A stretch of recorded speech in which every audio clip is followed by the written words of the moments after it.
Okay.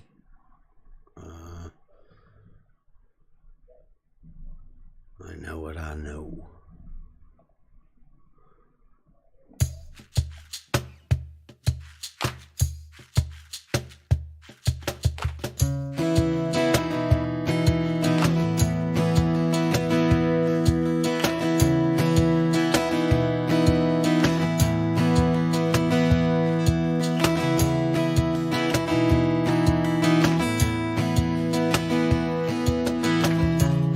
Double think clouds your mind. If you walk that road, you'll be left behind, like swaying branches in the air,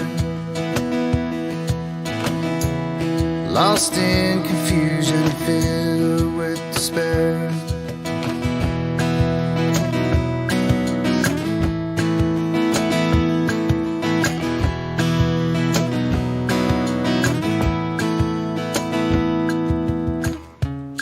Arguments and fallacies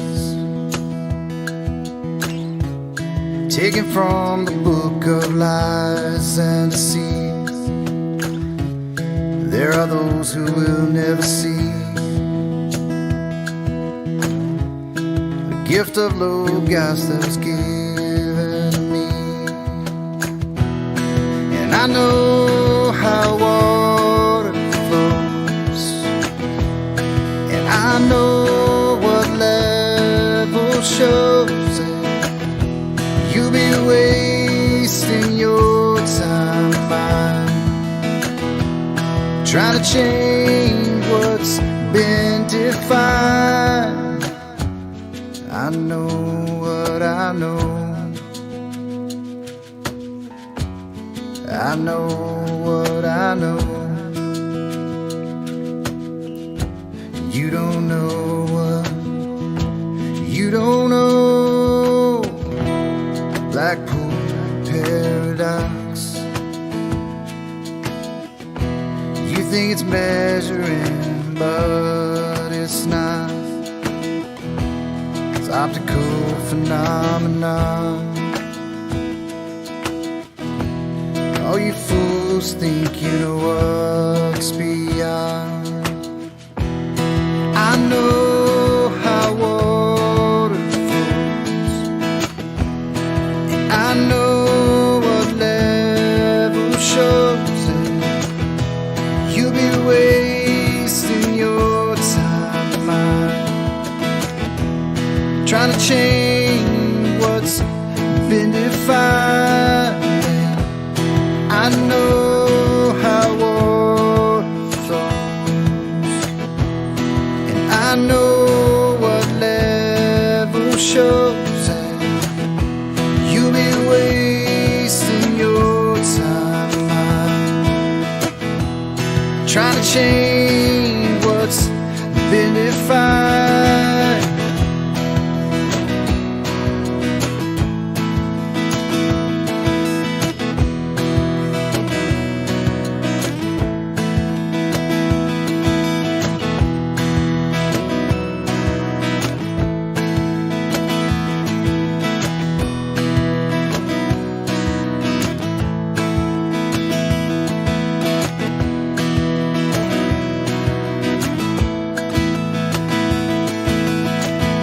Horizon means the line where the sky meets the earth. Yeah, that's the definition I'm going by. All And I'm horizontals saying, are parallel to the let me plane of the finish. horizon. Let me finish. You can't just spout your logic at me. I'm still talking.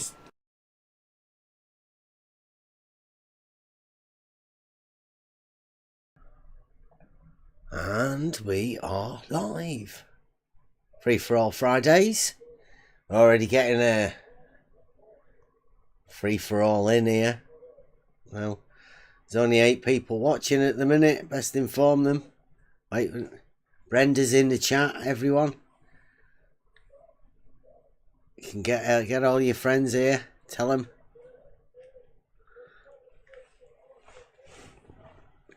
Free for all Fridays. Anyone can come in, Just click the link on the Discord channel, and it should be popping up in the YouTube.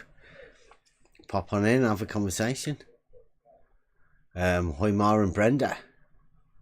Strong team tonight for the Globe showing up. I was wanting to have a discussion tonight about planes, and not the type that Blue and Bob pretend to fly, but the geometric planes and how I've heard, like, in reality, they definitely exist, and horizontal and vertical planes, as far as I know, absolutely definitely exist. But I've heard on the globe model that some people think that they live on, there isn't any. They've gone. They just disappeared. That's what I've heard this week. Now, I don't know if we've got any people that actually have lost horizontal and vertical planes in to explain how troubling this is, or whether we just don't care anymore.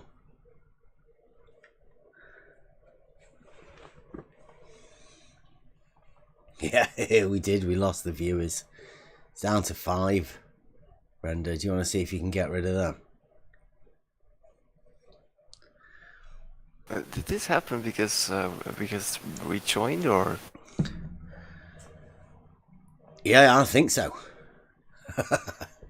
Yeah, Brenda had that thing the other day. People have to warm up a bit. Well, I assume they're bringing the popcorn now, Yeah, aren't they? So you're one of these people that have lost the horizontal plane, right? This week, or is it not a new thing? Did I lose the horizontal plane? Well, like What? the geometric Do you horizontal think I did? plane. Anyway, yeah. Why would I lose that? Well, all of the perpendiculars to the plane would be parallel. And if it's a horizontal That's plane, a basic geometric principle for sure. yeah, and in the traditional sense of the horizontal plane, all of the perpendiculars to horizontal plane would be classed as verticals, wouldn't they? You could develop a vertical we would plane. call them verticals, correct? Yeah. Mm-hmm. And you're okay with that? You could develop an infinite Geometrically, number of at least. vertical planes, in fact. Yeah. Yeah, geometrically, of course. Brilliant. So when we say we've got a geometric proof that the water level is horizontal, you understand what we mean, right? Oh, A horizontal plane so where now all of the verticals are perpendicular to it. So now we go beyond geometry into the real world. We bring a water level into it. What? Okay. No, you bring any level I mean, into that's it. a bit Doesn't of a- matter. that's You a don't bit have of to a do leap. water level. Mhm. Yeah, you know a horizontal plane. Do you know what one of those is? Or do you think that only exists in geometry? Because as far as I'm aware, horizontal and vertical are real life, real things that we have in reality. Don't we? Definitely, yeah. Yeah. It's just we Okay, wouldn't, well, we that's wouldn't okay then. define it. We wouldn't. You wouldn't define it as the same, although we use the same word. Or would- Sorry, would say you that define again. You vertical- wouldn't define would what? you- Yeah. Would You wouldn't define it as the horizontal same and thing, even vertical? though you use the same word. Yeah. Okay, so what that you're talking about a horizontal plane? Equivocation is what it's called. If you use two words with different definitions, that's called an equivocation fallacy. Right, and that's what you were doing, right? You were the one that decided to make up two different. That's what you do, Beth. You reify mathematics. Yeah, a horizontal plane is a plane, as we know what a plane is, in the horizontal position. I mean, like, everybody understands what that is. That's a fallacy, Beth. What? Reification. Reification is a fallacy, Beth. And you're saying that you're not allowed to say plane the geometrical sense of a plane in the horizontal position. That's that's a fallacy to you, is it? No, I'm saying what you're doing is a reification fallacy. What am I doing? Saying a horizontal plane is a plane in the horizontal position. Is there something wrong with that? Yeah, you're reifying mathematics. Right. Well, what do you think the mathematics and geometry is there for? Right.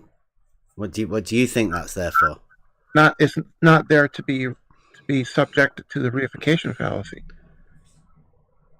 Okay. So what's a horizontal plane to you then? Go on. Without reifying anything, please, you, Brenda, give us your idea of a non-reification fallacy description of a horizontal plane in reality, please. A horizontal plane is a plane that is perpendicular to a vertical. Okay, yeah. A plane in the horizontal position. It's the same thing. Did you just reify that? No. Is that a reification fallacy when you did it? No. No. Okay.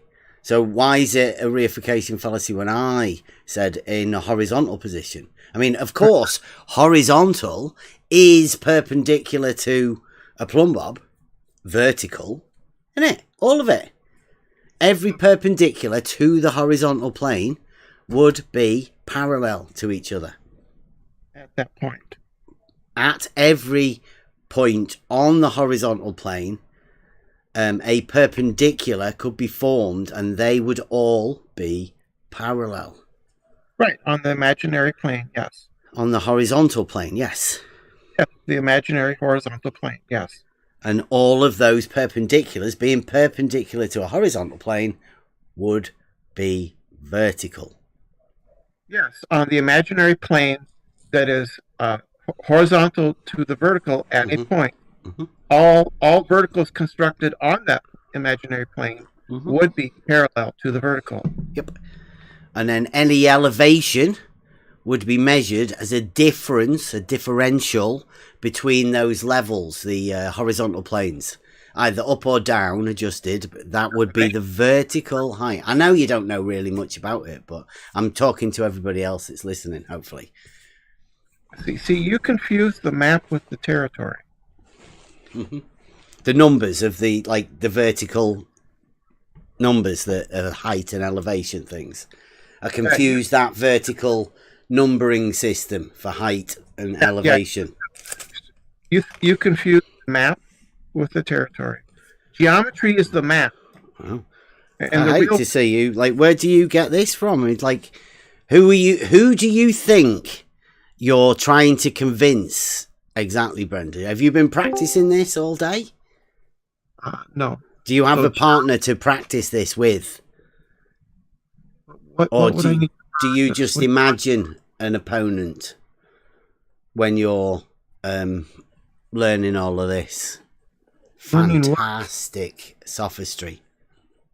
No, confusing the map with the territory. The map, did you say? Or the math? You might shit. Sorry, I'm sorry. Because I'm on my phone. Yeah, it's shit, isn't it? Shite Mike. Sorry about that. Yeah. So did you say math or map? Either one will work. Geometry is the map. The map? Did you say? You plot all of the data on a map. So that would be the geometry, as in the math and the map. Yeah? And what is it you say we're confusing that with? She's gone already. Oh, never mind. That's a real shame. I bet you've been practicing that all day. I went and embarrassed him. That must be awful. How do you confuse the math with the territory when that's how you measure the territory? Yeah. Yeah, I guess there was a bit of a flaw in that argument there when... Oh, yeah, that was a little bit dodgy. Oops. Oh, here we go. I mean, she's got off the phone, right? Get the headset on. Proper professional mic. Here we go. Give us another Brendaism. Come on, Brenda. I would take a mulligan on that last one and start over. Map, yeah. As Map Ricky or would math. say. But I mean, I Yeah, guess you it's confuse- the same thing. You confuse the map and the territory. Right, but the map geometry- is the territory, right? That's the No, the they're map not. Yeah, the map. That's where the map comes from. Do you not understand how you make a Yes. map and scale the map from the territory? The that map is a description of the territory. Yep. Yeah. To Yeah, scale. it's not actually the territory. To scale. It's not the territory. But it is a representation of Yes. the territory, right? Yes. Yes. Okay. Brilliant. Yes. So when we say the map is a shortest distance representation of the territory, so all of the points are the shortest distance from A to B on the map, and they scale everything, right? That's how you get everything in proportions. I mean, I know you've never actually done any of this stuff. So, you saying we confuse it. Have you ever made a map? Ever like measured all of the distances and, you know, got the map that you made checked against the blueprint of the actual map to see how good you were at actually doing that? You ever done that? No. I have. I don't see how that's relevant. Well, you can't really confuse the actual land with the map, right? The normal people aren't able to do that because what they do is they go out into reality and measure locally all of the measurements, and then they write them down in a book, and then they go back and they plot it onto paper, right?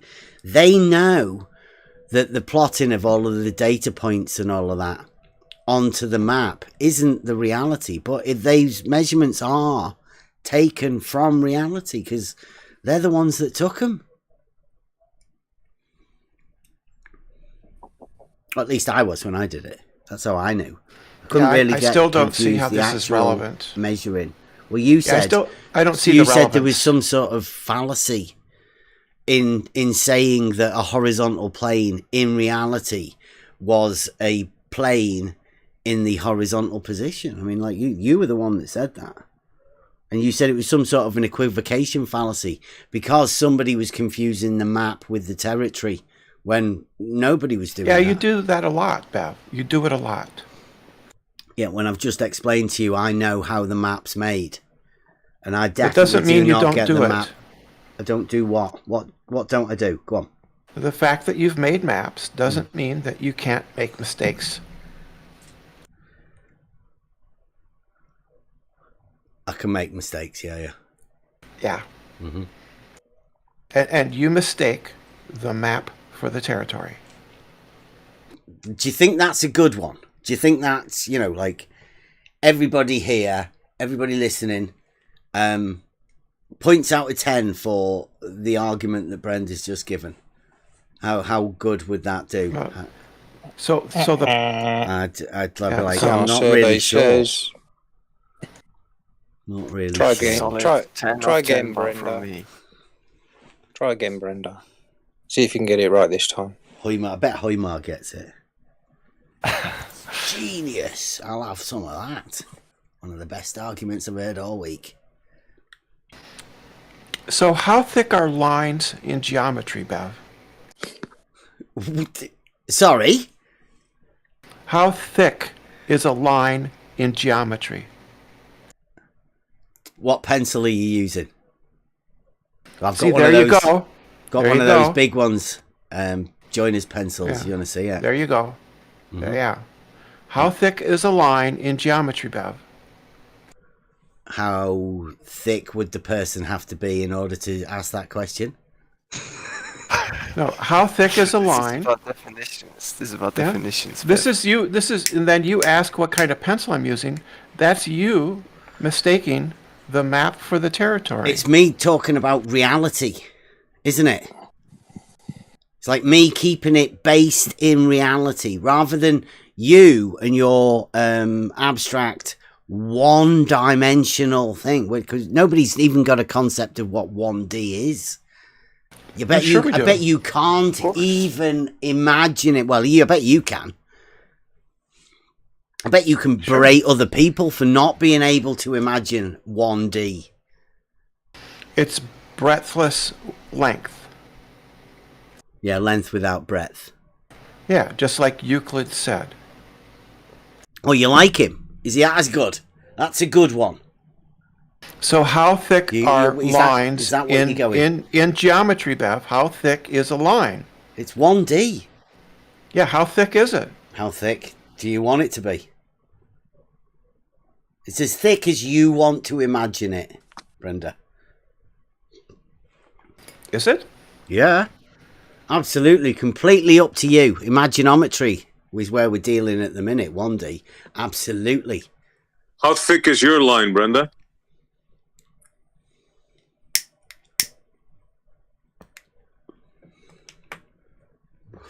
It's about as thick as a plane.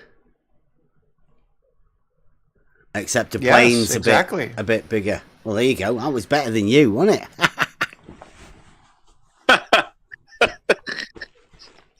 It's about as thick as 2D. Where are you going with this before everybody leaves, Brenda? Where are you going with this nonsense? What nonsense? This is geometry. This is Euclidean geometry. What you guys love. Yeah, no, we got onto book 11, right? Have you ever heard of that one? Have you ever heard of book 11? Did you ever get that far? I know. There are 13. Did you ever get as far as 11? I never sat down and read all 13, no. Okay. So did you never do 11? Because 11 is definitely solid geometry. And that is mainly the principles of surveying that we use today. You'd be surprised to know. Probably, or maybe not. Definitely in reality. That's where we chose to start with our proofs, the things that can actually be proved in reality. So you still haven't answered my question. I did. I said, as thick as 2D. As thick as a plane. Okay, so you finally agree that a line has no width. Breadth. Same. Well, it's not. That's not what Euclid said. You said you agreed with Euclid, and Euclid didn't say width.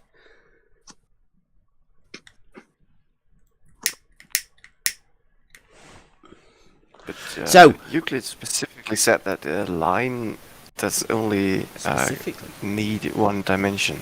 It's a one-dimensional object. Yeah. You only need one. It's not. I wouldn't say object, because I mean that's a little bit. You can't objectify a 1D, can you? I mean that'd be. I wouldn't do that. That only the dimension means you only need one quantity to specify a point on a line. Mm-hmm.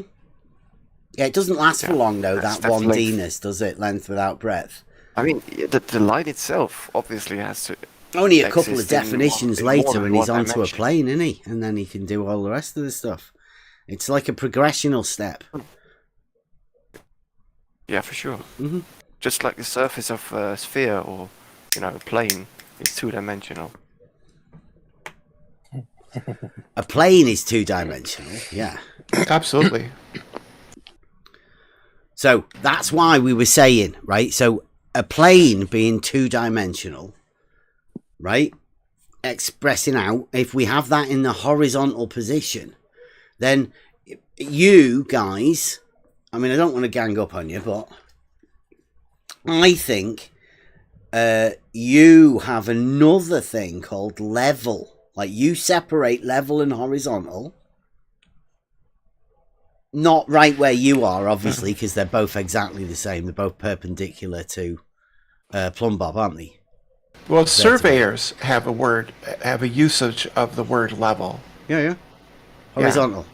No, that's not the usage. It's even. It's conforming to the surface of the Earth. No. Yes. They measure the surface of the Earth. You surely you must know what elevation differences are. That's what we call the surface. I'm not talking about elevation. I'm talking about level. Yeah, but that doesn't conform to the surface. Yeah, it does. No, it doesn't. In surveying, it does. No, I'm not. I don't think yes, it you're does. right there, Brenda. No, you know this. You've been told this. It's many horizontal, times. Brenda. Obviously. No, it's not the same. And you know this. I was told it was horizontal. You've been shown the citations. The sources. So, Brenda, no, in surveying, I wasn't. No. Well, Brenda, yes, you were. Yes, you were. Brenda, are you saying all parts of the surface of Earth are level? No. Well, that's what you just said. You no, said it's not. Surveyors say level is the surface of Earth. No, that's not what I said. Yes, it is. No, it isn't. Yes, it is. Go on, say it again then, Brenda. Go on, give us a rendition. Level is conforming, following the surface of the Earth. Okay. Conforming to it. So how do you do that then?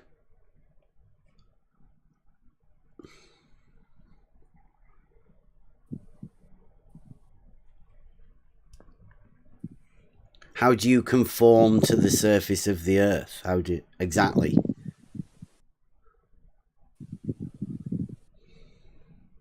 Because I'm not so sure. I've never heard of that. Like in all of my years, I've never heard a surveyor saying that level is conforming to the surface of the Earth. That would be ridiculous.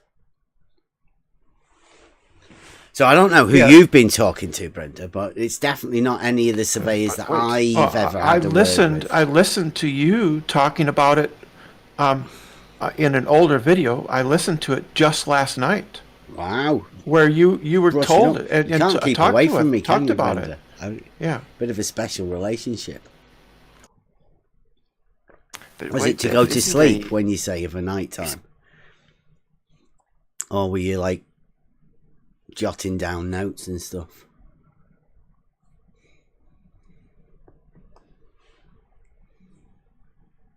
Practicing. It's Friday. Friday. Isn't the datum taken from the surface of a sea level? No, the datum's already there, isn't it? The datum's where it is. That's what makes it a datum. Yeah, it has to be established at one point. You know, datum plane is called, although it's not actually a plane, as per definition. Yeah, but that conforms to the surface of Earth, right? What do you mean? So that's how you conform. What do you mean by conforming to the surface of Earth? Go on. Be a bit more specific. Well, whatever the surface of Earth is. What do you mean, whatever the surface of Earth is? Come on, be more specific. Come on. You can't just say it conforms to it. The surface. Level That's a bit non-specific, that, isn't it? I know you're another one. Are you taking over for Brenda? Are you coming in with the technical know-how of surveying with conforming to the surface? Yeah, I'm reading these definitions from a reputable surveyor's book. Okay, well, explain it a bit more then. What does conforming to the surface mean? Like, could I conform to the surface of an orange? Could you get level to conform to the surface of an orange? If you were an ant, could you get level to conform to the surface of an orange? For sure, yeah. Let's say the ant. Did you just say for sure? And yeah, definitely. That's how levels work. Let's like say the orange. Ant takes a datum. Go on then. Go on. Like, give us ant orange confirmation of level. What's it called? Equipotential angle of adjustments. Yeah, let's say the ant takes a datum at the called the prime of the orange. The Then prime. that's like a 0 elevation. Oh, You know, yes. just a random point on the orange, and then every point. Would that on the be an orange, egocentric prime? No, that's just the datum. The aunt that you, Michael. Egocentric prime datum. That's what we do. We establish the the level egocentric will be all prime around the datum orange, right? on the orange. What was talking about egocentric? Like, let's say the aunt is a surveyor, right? Surveyor ant. Yeah, that's your surveyor. Like, not one of the soldier ants. One of the surveyor ants. It's a very special surveyor ant. No, but does it point theodolites at each other? On oranges. Yeah, what's this? For sure, Go on, let's go. Let's go with this. So the level would just be the surface of the orange. Let's say it's a perfect sphere for now. Then level would be just, elevation measured relative to that one datum. What point datum? With differential leveling and so on. What point datum? I mean, how does Ant Surveyor describe external surface of ball? How do you do that? Do you just say conforming to it and think no more of it? Because I give it you that it's a bit more tricky than you would imagine, right? How do you put a surface and the dimensions to that surface without anything but external from that surface, right? Have you ever actually thought about that? Or shadow giants? I have, but that's actually a different problem from taking a datum and then referencing elevations relative to that. Mm-hmm. With what? What tool? Just different tools. You could do the differential leveling. With, so you would use a level, right? But your level that you're trying to talk about, right? 1p. If we p is conforming to the surface, that's one of your levels, right? Now the tool that's also called a level seems to be a tool that establishes a horizontal plane. Right? The tool. Right, so there's there's a difference there, right? In either in your mind or within the wordage and the definition of what the tool is. Now, which one do you think is more likely? Is it perhaps you and your imagination? Or is it whenever they labelled the tool, they forgot to label the surface thing that you're talking about?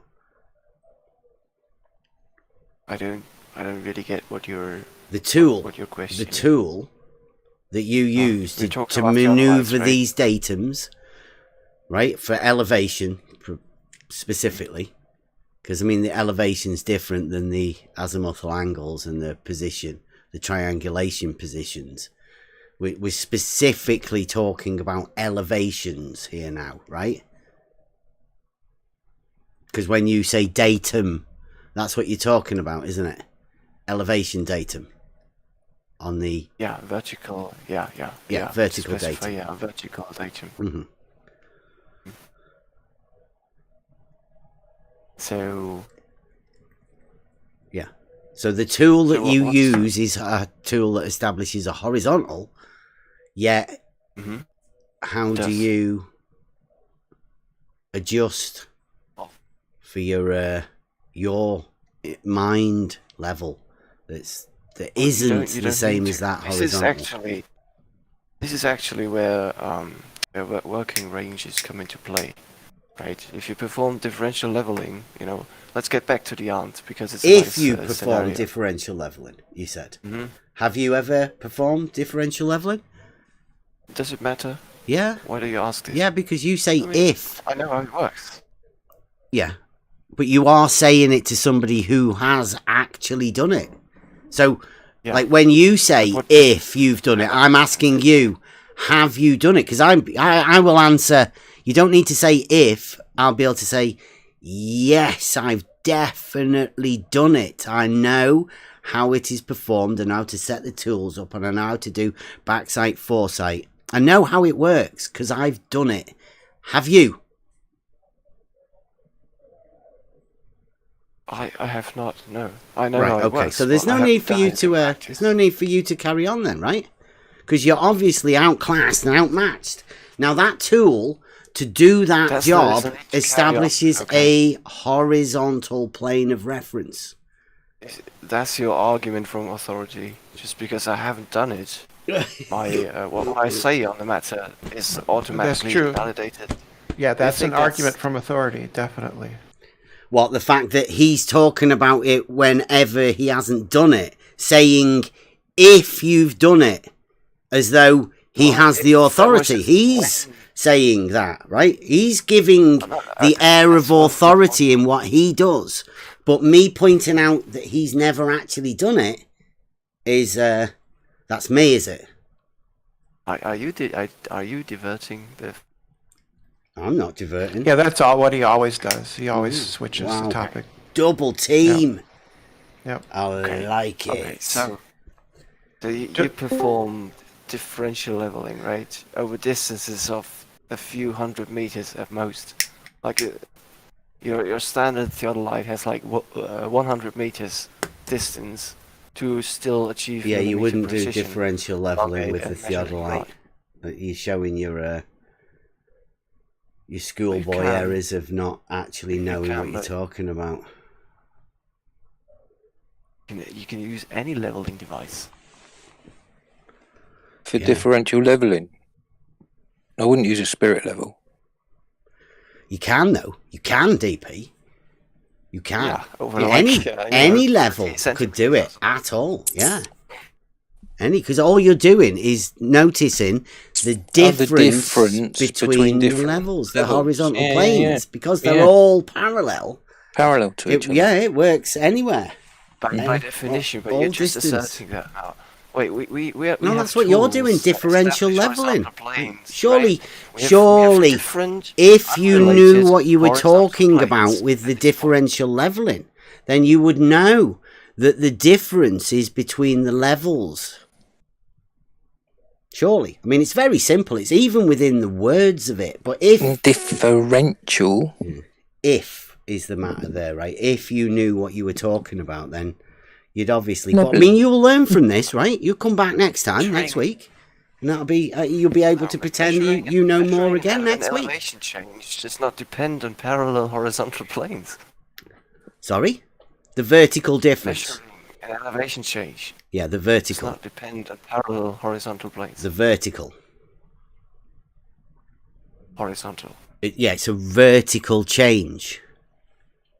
In elevation of the horizontal planes. Yeah, that's how you get your difference. Yeah, the vertical is definitely reference to a horizontal. Horizontal, your device. Perpendicular. Your leveling device. I mean, if you use a water level, for example, then you don't need a horizontal plane at all for that. It establishes. That is the horizontal plane. Hey, do you want me to get you? Do you want me to get you that? I know that's your assertion, but. Hoimar, you're not doing very well again tonight. Do you want me to? He's doing it extremely well. Bev is just ignoring him and talking over him. Bev is just talking over. That's nice. Well done, Brenda. Yeah. Your moderation will be coming in handy. Let me get this. I'll get you... Well, it would be nice if you obeyed your own rules. Okay, so we're going to have... I'm going to give you a thing for a water level. Now, I know it's a tool. Here we go. Here's one. There's a practical engineering. Is that okay? You like practical engineering? And here's a water level device. It says it's a horizontal used to establish a horizontal plane of reference. And I'll get you one for level if you want. I mean, we did go over one last night. That one's quite a good one. That says level is horizontal and quite a few. Oh, you see what it says at the bottom of that first one you posted, Bev. It's a little more unwieldy, but it does have a distinct advantage. No line of sight. Yeah, amazing. Dark Shark, I mean, it's been a while, hasn't it? Brenda would still want a Dark Shark. Hoymar would probably have to be a Dark Shark. Sean G, he's definitely a Dark Shark. So would you like to find some sort of other definitions of anything? Yeah, it's use by surveying. Okay, here we go. This one here, the one that a device for establishing a horizontal line or plane by means of a bubble in a liquid, or the one that says horizontal condition, the especially equilibrium of a fluid marked by a horizontal surface of even altitude. That says water seeks its own level. Now, water is a fluid, and equilibrium of a fluid marked by a horizontal surface. Are you confusing nouns and adjectives again, Beth? Do you know which fluid might establish a horizontal? Are you confusing do you think that the might noun? Be? It does say water seeks its own level there, so that might be a bit of a giveaway. And that's a horizontal condition. I like that. Please, one of the best please, Brenda, can you tell us the difference between the nouns and adjectives then? Please talk us through it. Yeah, the noun is the tool. Which does the what? The leveling tool. Yeah, Which does what? Right. What does it do, Brenda? It shows it shows what is the force of gravity at that point, right? Sounds good. The level point is the midpoint between the two ends of the level, right? Here we go, and I've got the adjective ones because he said that one. Level, flat, plain, even, smooth mean having a surface without bends, curves, or irregularities. Level applies to a horizontal surface that lies on a line parallel with the horizon. I mean, this isn't... Like, what have you got? Like, you said that you wanted the adjectives. Are you sure? Or do you want to go back to the nouns that also said horizontal plane of reference? Horizontal condition. I want it how it's used in surveying. Water as it's used in surveying, as in level. Horizontal. Did I say water? I didn't say water. Did you not? I'm sorry. It must have said been level. Shape, Mike. Level. Oh, that's DP. Oof. Windy. Water or level. Like, we're same thing, right? Level, horizontal. In surveying. Definitely. That's the tool. The noun. Right, Brenda? The tool, the noun, is what surveyors use. Is that the level that you were talking about, that surveyors use? Brenda? No, not the tool then, not the auto level. So it must be the adjective she's talking about then. Yeah, the one without bends or curves. Are you talking about this or I just... hang on. We're talking to Brenda, not you, Hoymar. I'm talking Brenda, about the dictionary definition I just posted. The level adjective. surface. Level surface. Mm-hmm. Right? As used in surveying. A surface which is everywhere perpendicular to the direction of gravity. Yeah, perpendicular to like the plumb. Yes, everywhere perpendicular. Yep, everywhere on the horizontal plane. There are perpendicular. Yeah. It doesn't say horizontal plane. It says everywhere perpendicular to the direction of gravity. It doesn't say horizontal plane. Well, what is the direction of gravity? Can we call that vertical? Okay. Yeah. So everywhere on a horizontal plane, there will have perpendicularity to It doesn't say vertical. horizontal plane. It doesn't say you're adding but that's stuff where to it. everywhere No, that's perpendicular not to what it vertical means. is. That's not true. That's not true. Yeah, of course it is. No, it isn't. Yeah. You're just assuming that, Bev. No, I'm You're not. assuming I'm just it. telling you. I can tell you for certain. Everywhere on a horizontal plane, it will be say horizontal plane, perpendicular. Bev. Oh. Can But what did you say again? Repeat it again, please. A surface which is everywhere perpendicular to the direction of gravity. we have a look at the word perpendicular then, Brenda? What is a perpendicular, please? Orthogonal. For the people who are listening in Orthogonal. the YouTube. Yeah. Orthogonal. For the people who are listening in YouTube, what is perpendicular? I just told you. Orthogonal. Meaning what, Brenda? Meaning perpendicular. Oh, that's circular. No, it isn't. Well, yes, it is. No, it isn't. So it's 90 degrees. Orthogonal means it's 90 degrees. 90 degree, two straight lines at 90 degree opposition, yeah? It's 90 degrees. Two straight at lines point. at 90 degree no, it's 90 opposition. degrees at that point. It's perpendicular. It's You can't orthogonal. have 90 degrees without straight lines, Brenda. There you go. That's not true. I've got you the definition of perpendicular. When a straight line standing on another straight line makes the adjacent angles equal to one another. Each of the angles is called a right angle, because we love right angles. They're definitely correct. Would that be orthogonal? Yeah. And the straight line which stands on the other, like two straight lines again, is called a perpendicular to it. Now this, Brenda, is within geometry. There are no other definitions for perpendicular. Only straight lines. Right angles. Right. That's all there is. So the definition, again, is a surface which is everywhere perpendicular to the direction of gravity. That means... That's horizontal. No, it doesn't. It's every point on the surface is perpendicular to the direction of gravity. And every one of those perpendiculars is 90 degrees to the horizontal. Mm-hmm. No. Yes. Every one of those points orthogonal, is perpendicular. Remember? Orthogonal. Stop interrupting. Stop interrupting. Orthogonal. Stop interrupting, DP. You said it, Brenda. Orthogonal. Stop interrupting me. Orthogonal. I'm not interrupting you. I'm I know you're not right you, now, Brenda. but you do consistently. So I want stop you to crying, stop it. please, Brenda. I don't care. I want you to observe the server rules. Brenda, stop crying. I want you to observe the server rules, DP. Wow. Go on then, Brenda. What are you doing? What are you doing with the server rules? So on the surface. Do you want to get in them?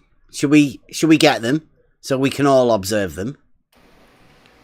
On the surface of the Earth, every point of a level surface is perpendicular to the direction of gravity, right?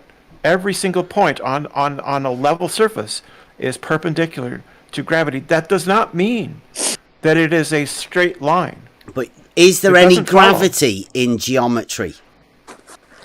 There is on Earth, and so can we just call it vertical then? Because seeing as we're dealing with geometry, then this is vertical is the same as your magic word, isn't it? We may as well just call it vertical so that everybody can understand that we're talking about geometry. Everybody knows what vertical is, right? You don't, Bev, you do not get to tell surveyors how they use the word level surface. You do not get. Have you just developed a surveying career? I'm citing. Done a leaky. I'm citing a dictionary that. You're citing a dictionary. Yes. Well, that must mean the surveyor's dictionary, right? If you're just going to talk over me, I'm going to leave. Oh, okay, then. Bev. See you later. Observe your own rules, Bev. Nobody cares, Brenda. If you're going to leave, leave. Don't threat. Please don't threaten to leave, Brenda, and then like sort of go weak-kneed and fail to follow through with your threats. It left. Thank you very much. So, as everybody knows, I actually have a qualification for surveying, so it seems a little bit strange when people who come in that have never done any surveying want to come in to, I don't know, speak for surveyors. And I particularly don't think the people they're speaking for are real surveyors. They might have been fooled into thinking that they were surveyors.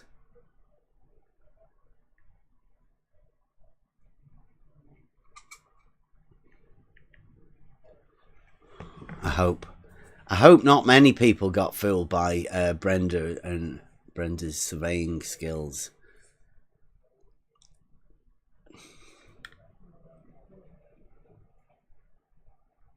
Ahoy Mars going. Well, fun I guess the show's over. Can go home, people. The Brenda show's over. Everybody else will start flooding in now. Don't worry, Ahoy Mars. Now everybody will come in. Brenda's gone. Brenda show. Put the thing out. So we've got two people left in here with opposing opinions, if I can say that. Who? To the general echo chamber opinion. The echo chamber opinion that level is horizontal. Those of us that have actually proved it to ourselves, yeah. Yeah. You think that's the strange opinion? And that comes from somebody who can't show us intersecting horizontals or horizontals that aren't level. Are you guys once again asking us to prove your claims? What, the horizontals are parallel? Lord. Went over this for hours the other day. You guys are still on this. Yeah. Right, so here's the lowdown, right? You guys, like, we know how reality exists. We're fine. I'm sure you do. I've heard that on the model that you have, you actually don't have a geometric horizontal plane anymore. It's gone. It's disappeared. And consequences of that means that you've also had to lose vertical planes. Now, what are you talking about? We lost that geometric horizon. Have you not? I didn't say horizon. Did you? Have you got selective hearing? Geometric horizontal something? Can you say that again? Yeah. What exactly have we lost? A geometric horizontal plane. You don't have it. It doesn't exist. Okay. And then when I'm saying geometric horizontal, I mean that where perpendicular is parallel. All perpendiculars to the plane will be parallel. It's quite simply put, right? You understand that? That's a basic Euclidean geometric concept. Yes, but the problem is you keep inferring that the Earth is a plane, but you haven't proven it yet. Okay, right. Well, let's just take the geometric idea of a plane, and let's have all of the perpendiculars. I know, right? This is why I'm saying that on a model you have to lose the geometric horizontal plane, because the geometric plane has all of the perpendiculars parallel to each other, right? On that plane. But if you get that plane and put it in the horizontal position, the effect that has is that all of those perpendiculars to the horizontal plane will be parallel. And you can't have that on your model. So therefore, you have to lose the horizontal plane. So the geometric concept, at least the Euclidean geometric concept of a horizontal plane, we already know that the Earth isn't a horizontal plane. But so you've lost the horizontal geometric concept. Well, we've never had a horizontal plane in the first place. You never had it. Yes, the globe doesn't rely on a horizontal plane. It's just a reference. But because of that, you've had to lose the vertical plane also. And how did that happen? Well, see a vertical plane. You've got XY axis, right? Now, how are vertical planes established? By making it vertical. No, but how are they established? With what? What, a vertical plane? Sure. How do we establish first them? you get a plane and then you put it in the vertical position, like a whiteboard or a window or a chalkboard or something like that. To establish a vertical plane. Okay, all right. So this is where we're going. Okay, so you can definitely establish a vertical plane then. Yep. Right. So geometrically, we can establish a horizontal one. Get ready. It's just okay. That doesn't mean the Earth is perpendicular to that vertical plane would be a horizontal plane, geometrically at least. But as we've just established, you can't have a horizontal plane geometrically.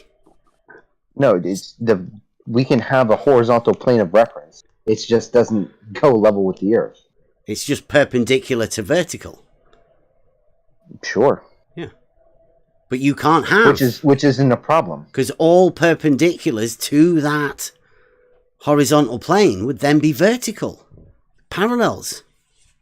In reference to the plane. Fearful. We've been over this before. You just keep going in circles. Oh, right. So when people have been telling me in the past that there are no parallel verticals, what they should have said was, there are no parallel verticals unless you establish a vertical plane and then establish a horizontal plane from that vertical plane, and then you can have as many parallel verticals as possible. No, because you've got a horizontal plane of reference. No, all you do is you reference that horizontal plane and go vertical to them, and all those verticals. Yeah, that's what you do. You get a level when you're surveying. You get a level that establishes a horizontal plane, and then you measure an elevation drop, a vertical distance from that. That's how you do it. They're perpendicular. So, like I said, I've always known that the horizontal plane has perpendiculars to it that are vertical. But can you see the problem now? I know in reality a horizontal plane exists. And I know in reality we can make a vertical plane and we can then make a perpendicular to that. We can make a horizontal plane and we can make a perpendicular to that. There is no problem because you keep skipping the step. It's no problem for me. I've not got a problem. All horizontals are parallel and that all verticals established with separate separate locations on Earth. I've not. You have not established that yet. I can establish a horizontal plane. And you guys are refusing to address that. I can establish a horizontal plane. Yes, I'm sure you can. But you don't have them on your model. I can do it here. I can do it right here. But you don't have them on your model. The geometric concept of a horizontal plane is disappeared. You keep just jumping around the point. I can establish one here too. You can establish one there too. And all of the horizontals will be parallel to each other. They'll be parallel to every other horizontal, always. You don't know that. You don't know that. I've never seen one that isn't. Okay, is that proof? So your proof is, I've never seen this, therefore true? Have you ever seen a non-parallel horizontal or any intersecting horizontals? You, personally. Have I seen intersecting horizontals? Yeah. No. I don't think anybody has seen intersecting horizontals. So, as yet, then, nobody has found a horizontal that isn't parallel, and you've just admitted. If you're going to debunk the globe model, you need to first address what the globe model states, and then you can have your model in your imagination as much as you want. Keep it there. I mean, you guys are living on a horizontal plane imaginary world. No, I'm just living in reality. The problem is you have done no work to prove that. You just you try to do your little, got an auto level. We've done your flawed little logic puzzles in order to not do any work to prove it. Yeah, we've got the logic again. We've got the logic. We've got the practical test. We've got the geometric proofs to go with it, and we've got the reality tests as well. Wait, we've done it all. Don't worry about it. I told you about the test that needs to be done to prove this, and nobody has done this yet. Have you done it? No, I'm not the one with the claim. Have you got plans to do it? You guys are the ones with the claim. What claim? See, here it is again. You guys are making the claim and then asking me to test it for you. What's the claim? That all horizontals are parallel. All verticals are parallel. In reference to the Earth. But that is your claim. But you have not proven that yet. And instead you're asking me to prove it for you. I'm not asking you to prove anything. You said you had a test that you weren't going to do. I told you this the other day. I said this is how you have to prove it. to say this is an unavoidable fact, like it just got posted. Again, but you guys haven't established it as a fact, so you can't call it an unavoidable fact. It hasn't been proven yet.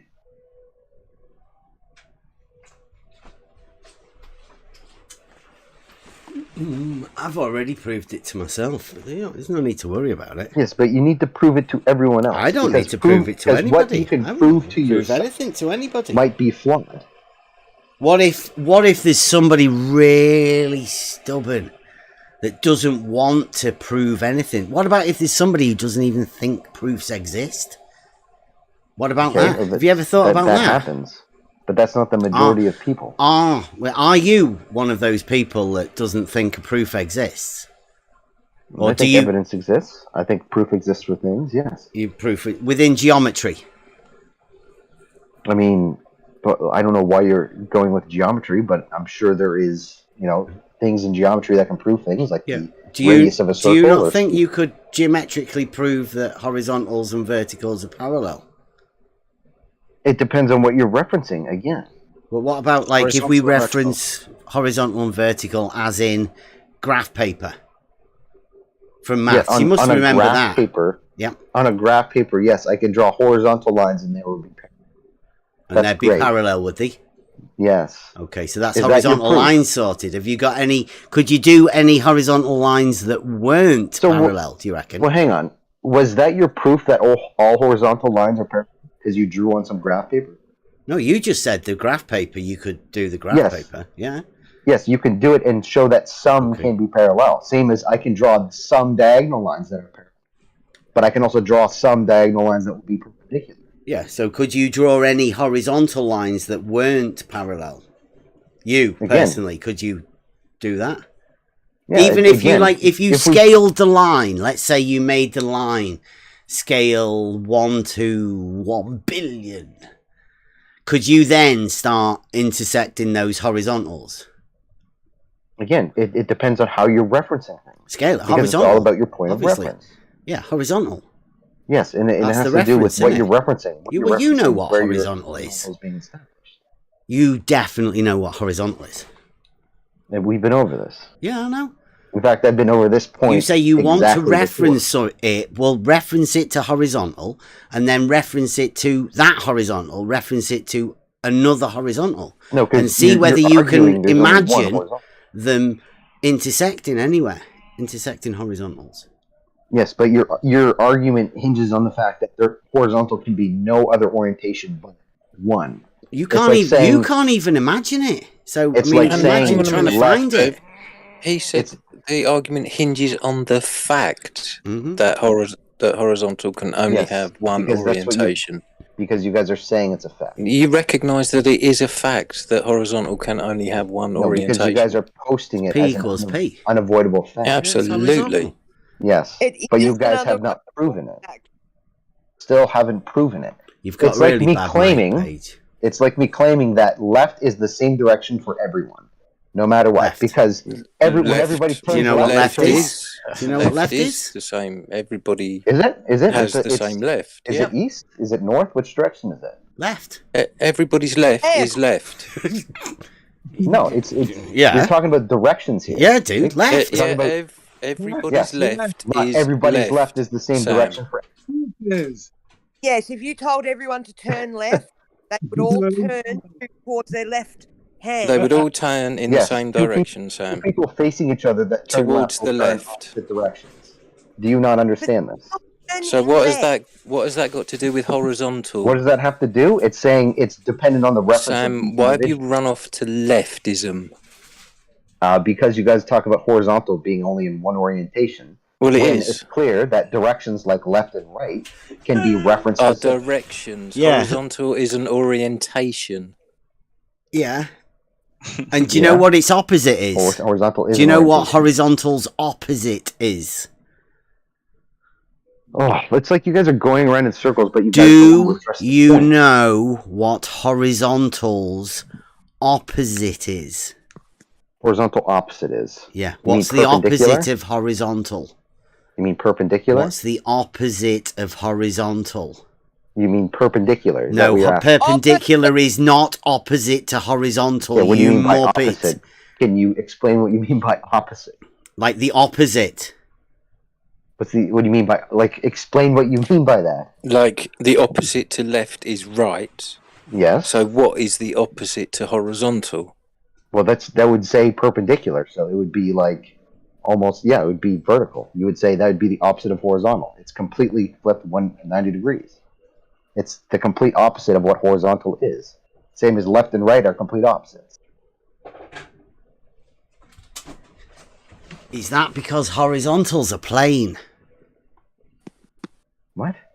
Is that because horizontal is a plane? Yeah, No, it must not be. necessarily. It must be. Because the opposite of left is right. That's a full 180. You've just done perpendicular, which is just 90. Yes, but they're opposites. Yeah. Yes, they're opposites because horizontal is an orientation. The opposite orientation would be vertical. It's because they're plane orientations, aren't they? No, they don't have with to be their a opposition. Yeah, of course they do. No, they don't, because I can have a windowsill. That's like the opposites of up and down. They're 180 degrees in opposition as well. Yes, they are. Just like left and right. Yeah. Okay. But not perpendiculars. Yeah, perpendiculars. They're only 90 degrees in opposition, aren't they? Yes, but nobody asks what the opposite of horizontal is. Yeah, that's great, they isn't say it? Perpendicular. We've just got something there, right? Because left and right, forwards and backwards, up and down, they are opposites. Yeah. Complete full 180s, completely opposite, meaning opposite. Yet, horizontal and vertical. Yeah, again, they're complete opposites because they're by definition are completely different from each other. Absolutely, is about as maximum opposition as So you could possibly ever have. Always, like Brenda said earlier. So you're agreeing with me? Perpendicular at all points. Okay, but now you're just jumping into another topic. No, same thing. Sure. I mean, like always again, at equal opposition at every point. You guys still have to prove your claim that all verticals in reference to the Earth are parallel, and the same with horizontal. And you guys can't just say, wait a minute. Like you have just actually done a mind flip there, because the claim is that all horizontals are parallel. Now, why? It's got nothing to do with that. All horizontals are parallel. You have to find a horizontal that is not parallel. It's got nothing to do with opposites. Can you tell me what the consequence of all verticals being parallel would be? You shit yourself. That would mean that all horizontals are parallel. You know that, right? So it's the same claim. No, I mean, it's left. If left is horizontal, then so is right. What? Yeah, if you have a horizontal plane, and in reference to you, left would be along that horizontal plane, then so would right in reference to you in that case.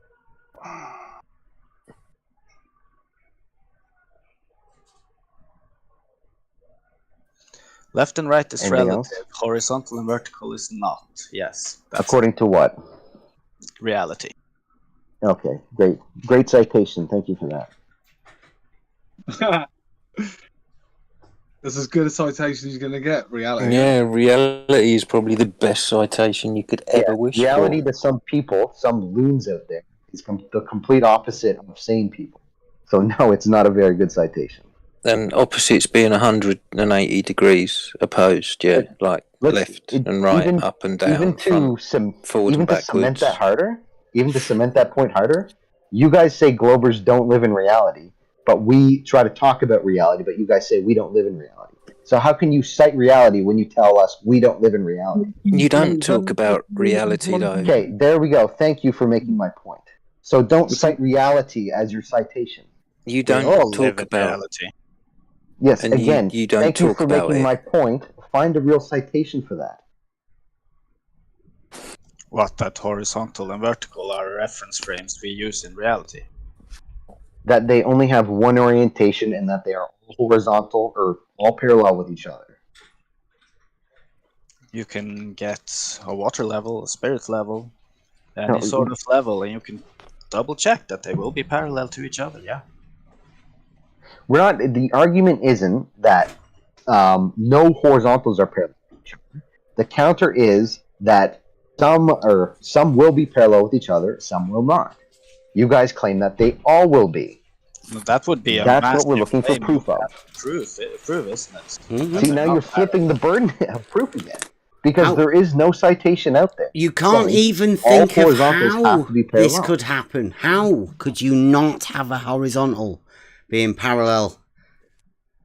Again, it depends on what you're referencing. Give us the idea where it could possibly happen. Tell us that extreme circumstance. If you're referencing the surface of a sphere, what would be horizontal to the surface at any point on the sphere would be different in respect at the top and the bottom, obviously. Another point. Tis globe. Obviously, at the top and the bottom. Then you'd be able to measure the vertical distance between the two, and that would be the dimensions of the sphere that you're referencing. Obviously. Now, where is this horizontals where they might intersect?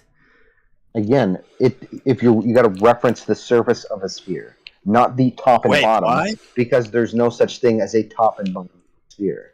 Why do we it's have to reference the surface of the sphere? Like, why is the sphere coming into the discussion? Because if you would imagine that we do for a second live on a giant globe, all right? This is the whole thing about thought experiments. I know you guys don't like it. Yes, I know you guys don't like thought experiments. I get Imaginometry. So living on the surface of a sphere is a thought experiment to you? Mm-hmm. No, I'm taking you guys through a thought experiment because you deny it. You follow? Don't follow your thought experiment. If I just won't bother then, because if in explanation the imagination is invoked, you must imagine from that point forward you are entering the realm of imaginometry. If you guys don't think thought experiments are useful in order to kind of deduce things and find things out, and is that where we can imagine that horizontals intersect? That's what I was trying to take you guys through to say. Brilliant. We were looking for a definition. This is what we're referencing for a second, because you guys live in like Lollyland where you don't believe in any of this. So I'm trying to take you to a point to show you a place where this would be relevant. So if we were to reference a definition for intersecting horizontals, do you think an imaginary place envisioned by the model afflicted where you notice this can happen? How hard you guys are trying not to just have a thought experiment and think about this? You guys think are about horizontals intersecting. I can't even, dude, I can't even imagine it, right? Because it may be because I've actually done this as a, as a job. You live in another reality. Well, I've actually trained to do this, so I know how the tools work.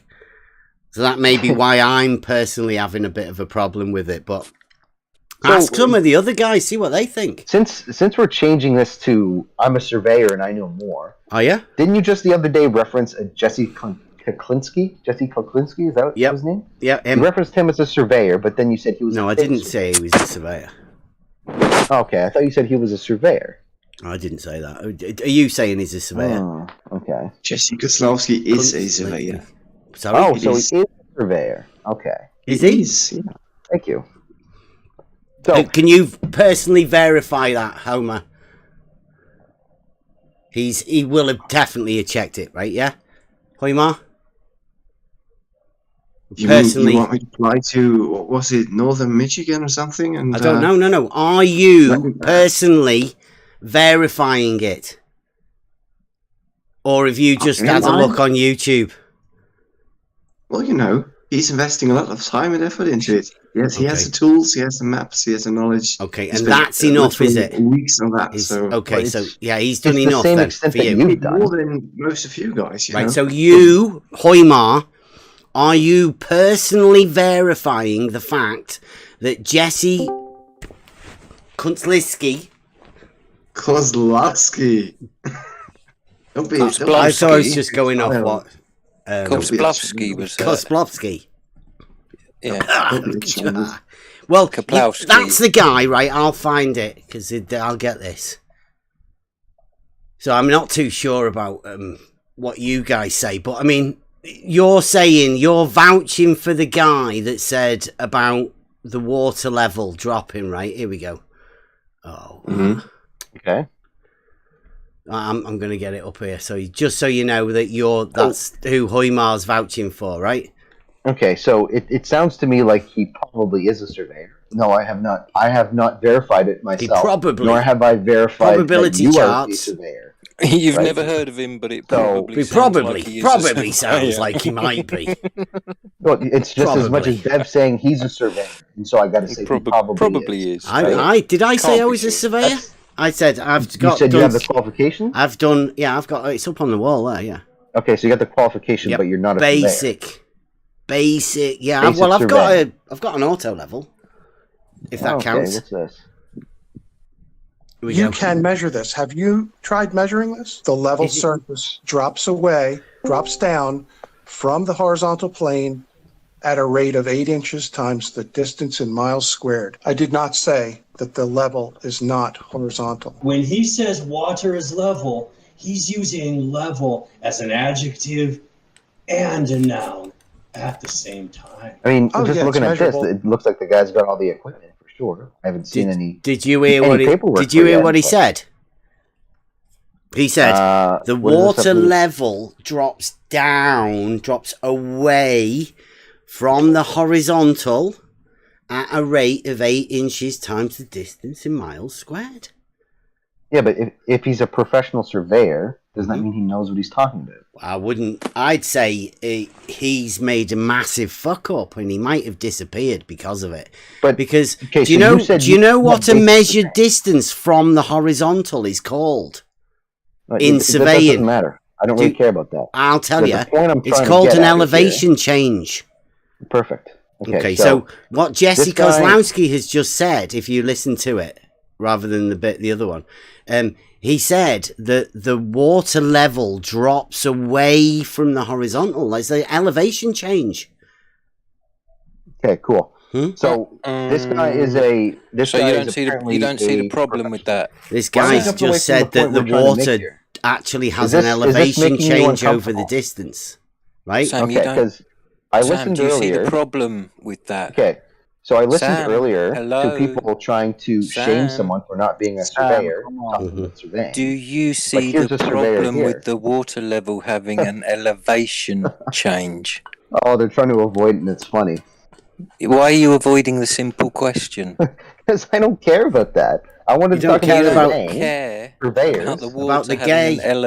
I wanted to talk about surveyors. Yeah, the guy that you said is a surveyor and Hoymar has said is a surveyor has just said that the water level has an elevation change. Okay, so what is the authority Do you know what happens to water when there is an elevation change, Sam? Okay, so on what authority do you guys have to say that he's incorrect? What happens to water when there is an elevation change, Sam? Oh, this is good.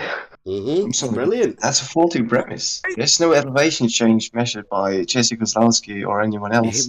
Why does he say it drops away from the horizontal? Because a measured change from the horizontal is what we call an elevation change. From the level, from the datum. That's how elevation is measured.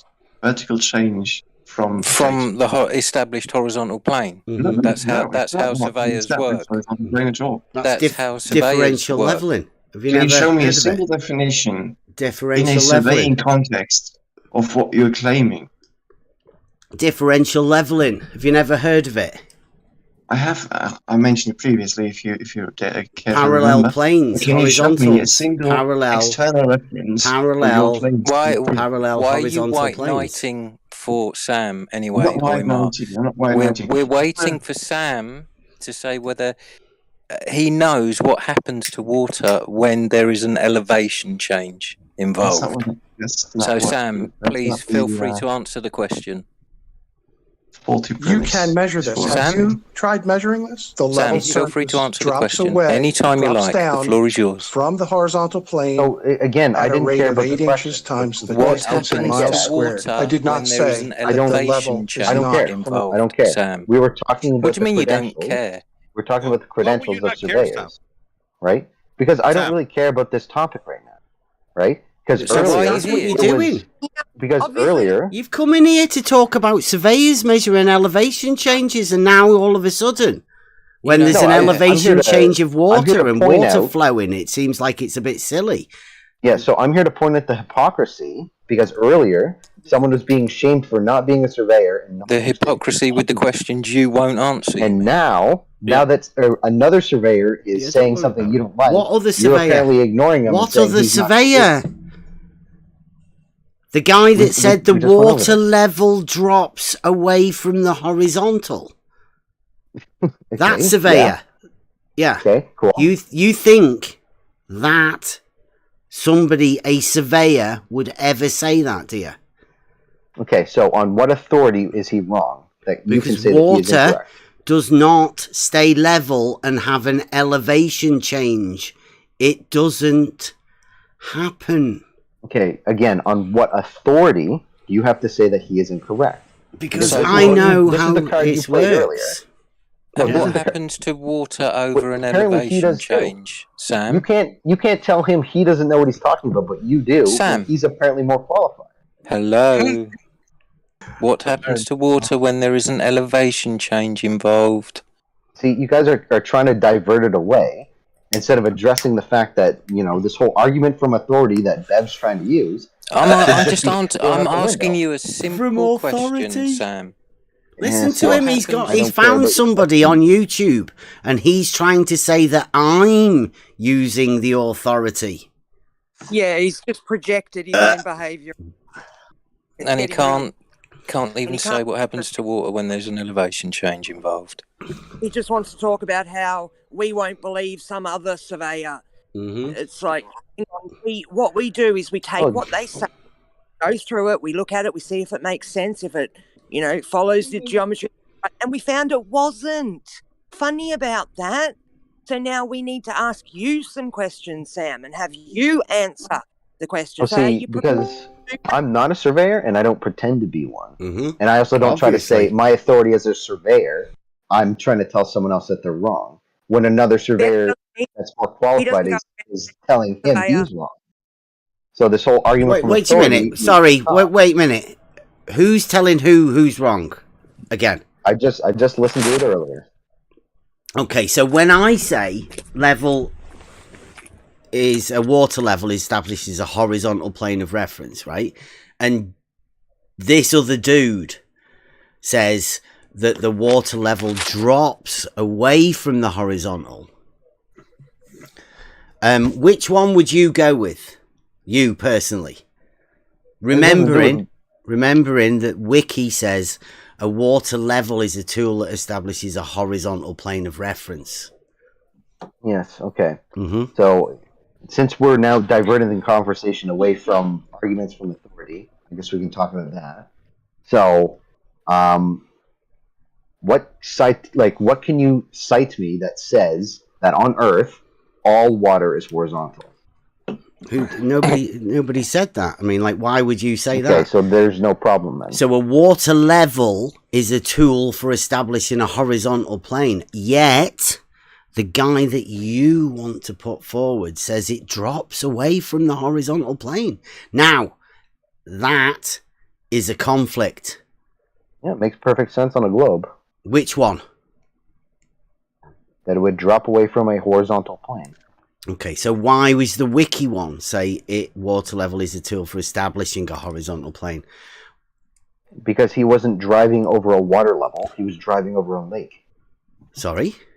No. He wasn't driving over a water level.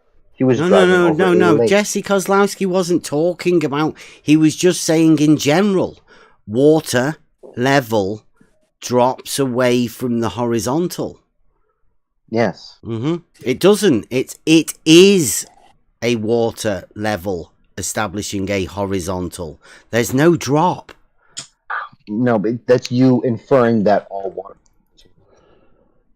No, Which that's you, Jesse again, have not Kozlowski proven. saying there's an elevation change. Measurable. No.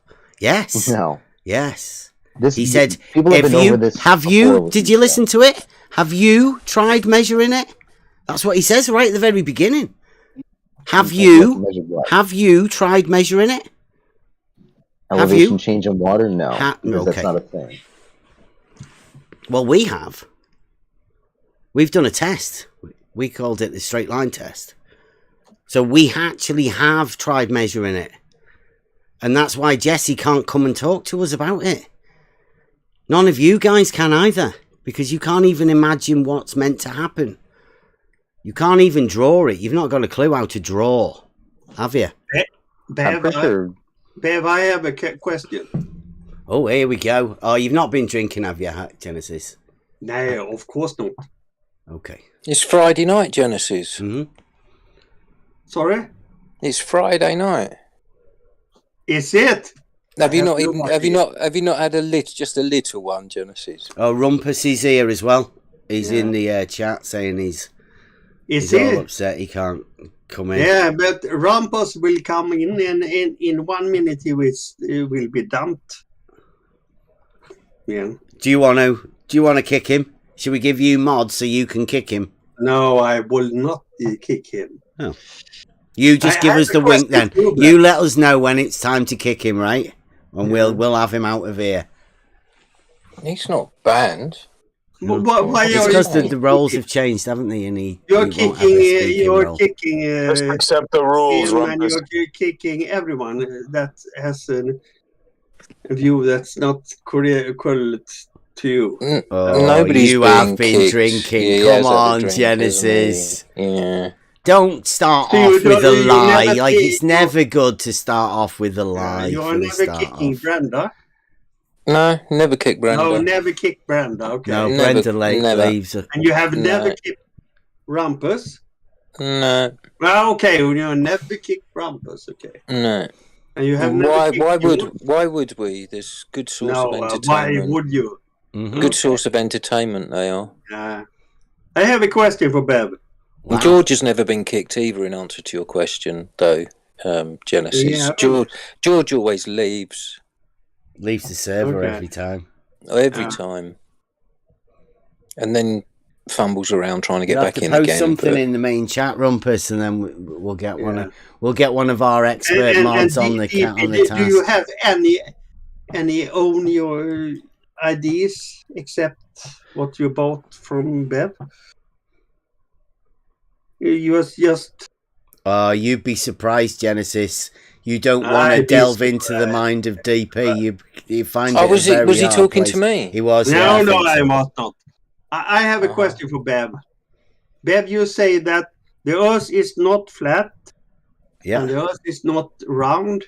Yep. Well, it depends what you mean by round. What do you mean, like a coin? Like a sphere. A square? Yeah. What is the shape? Round like a square? Do you have any idea? You've been drinking, haven't you? Yeah. I haven't got a clue. The only bit I like, because I'm a carer, right? So I can't really go too far. I have to look after the missus and the lad. And, I've got an auto level. But, I mean, there's only so much I can measure.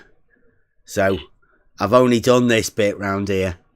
So I can tell you what shape this bit is. Oh, with the hills. I'm here now. Yeah. But, like the whole, I will write this down. I wouldn't ever say that I could know the whole. I mean, that would be like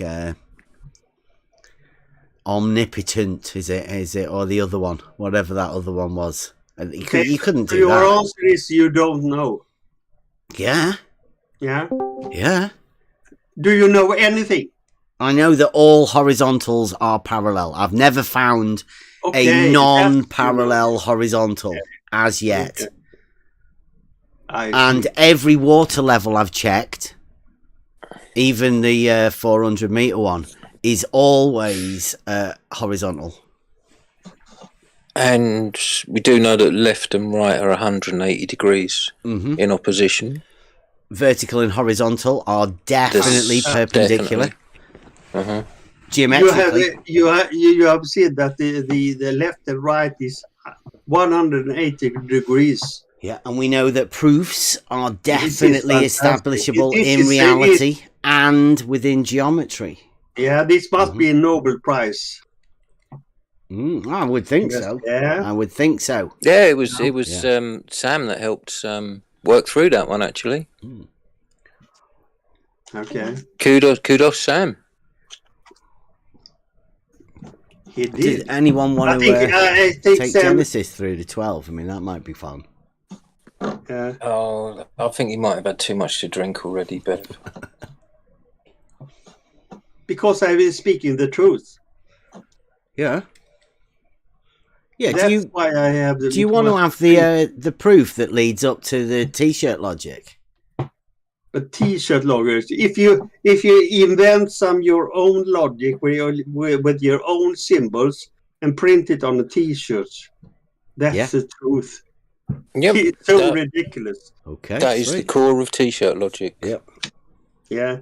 That's exactly what we did. Wrong. Have you got any good stuff for us? Have you been No, I practicing don't any? have any good stuff for you. Have you drunk it all? Have you drunk all the good stuff, Genesis, already? Sorry?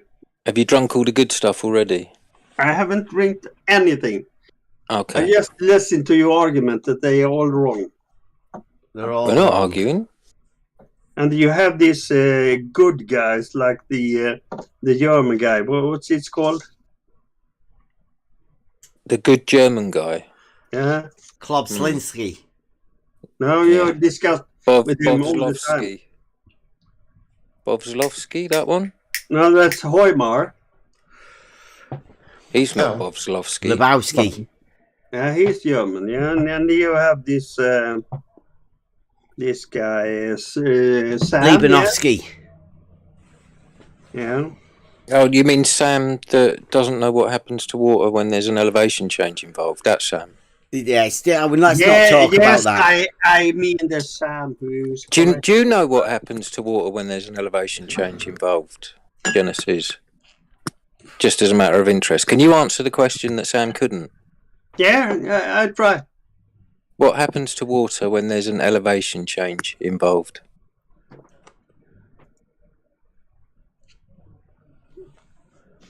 Water will follow the elevation.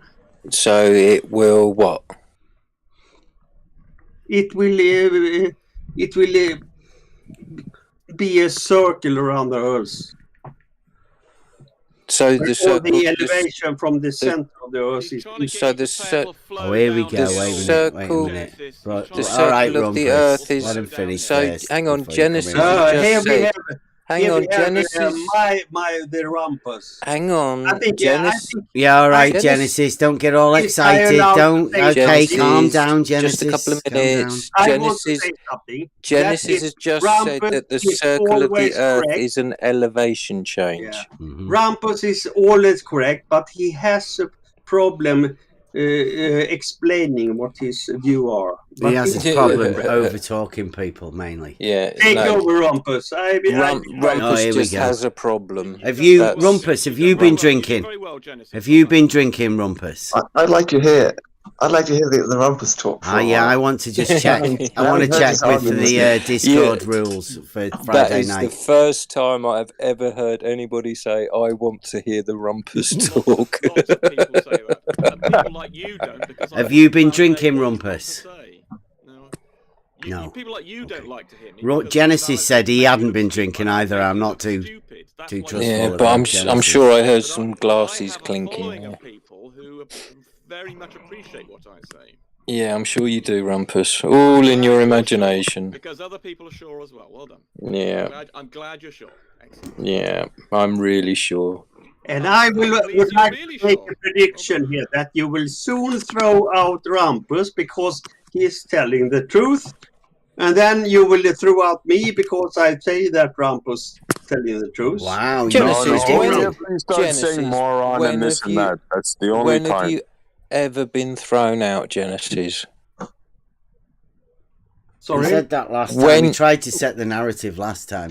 When have you? You're right. I never probably turn out, but You've never been thrown out, have you, Genesis? Yeah, you're right. I never did. He's too nice to you. That's why. Yeah. No, he doesn't swear. He's polite. He doesn't swear. Yeah, but soon will SC Montreal take his skateboard and run from the hump, and he will run around the earth with his skateboard. Explain it to you. Yeah.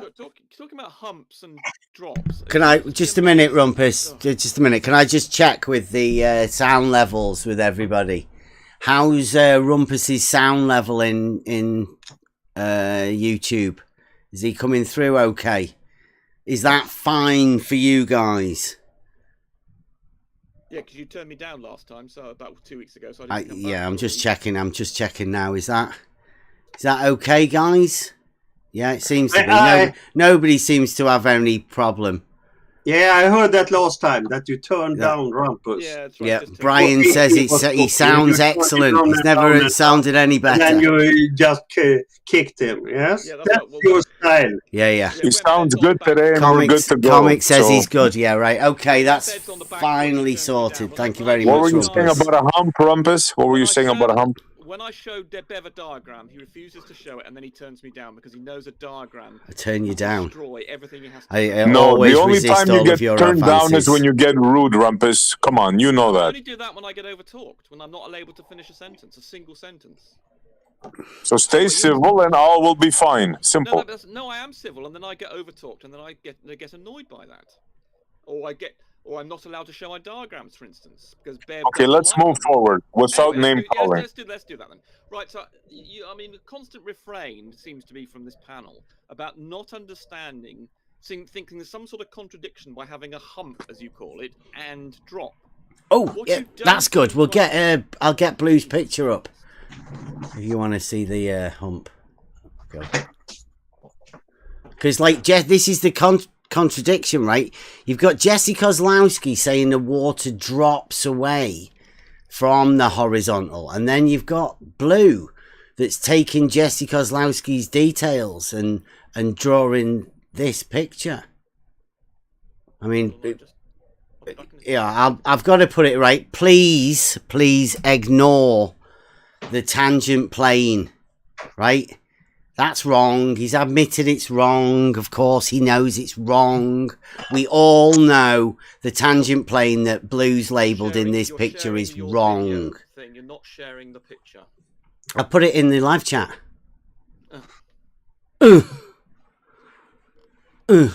So it's there.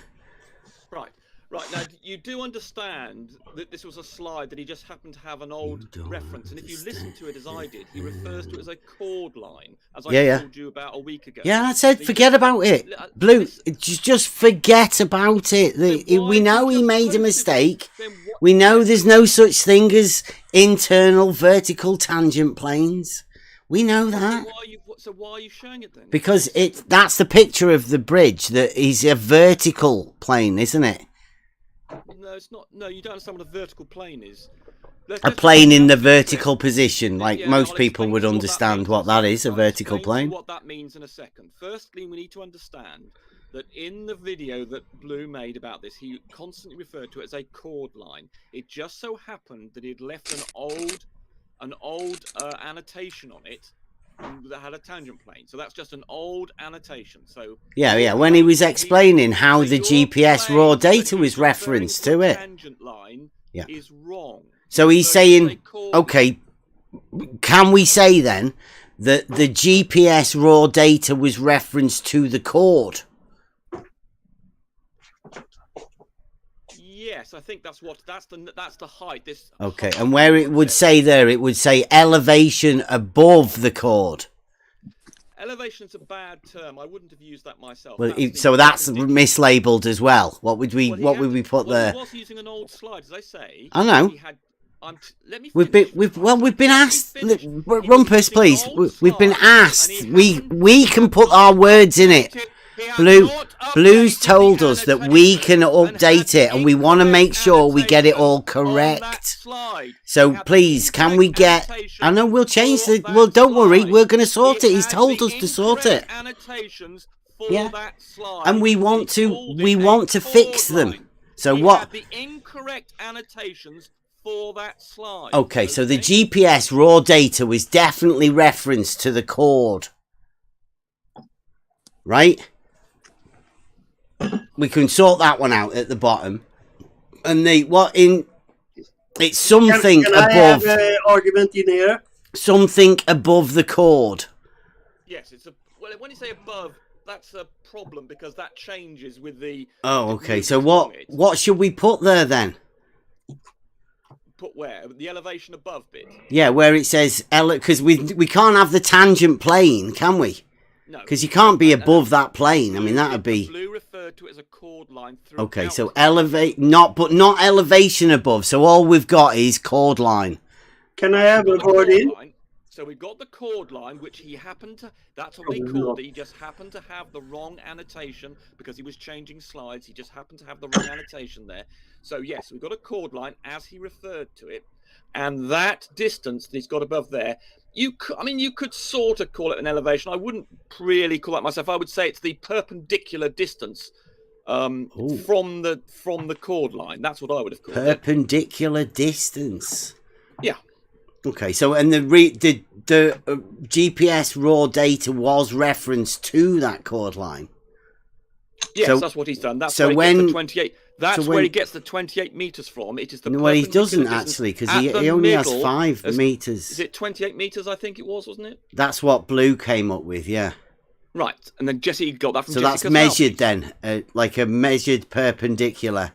Yeah. So what he did, he subtracted the position of a point in midpoint between the 2 points, and he's then generated a chord line and then determined the maximum distance, the maximum hump between that chord line.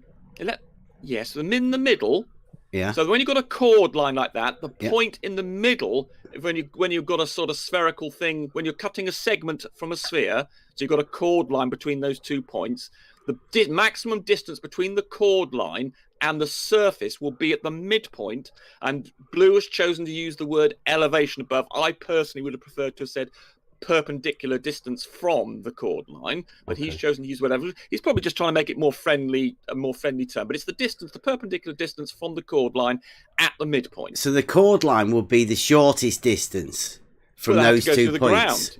Yeah, I mean, if you had a boring machine, you drilled a tunnel, then yes, that would be the shortest distance. Just like if it's a sphere, you wanted to get from one side of the sphere to the other, the shortest distance would be drilling a hole in the sphere. Yeah. Okay, yeah, I get it. So when we look at a map and we do measure the shortest distance across the horizontal. Well, no, the map shows the surface. It does not show you underground, does it? No, but a shortest distance on a map is a horizontal distance, always. No, it's not horizontal, it's curved. No, a map, Rumpus.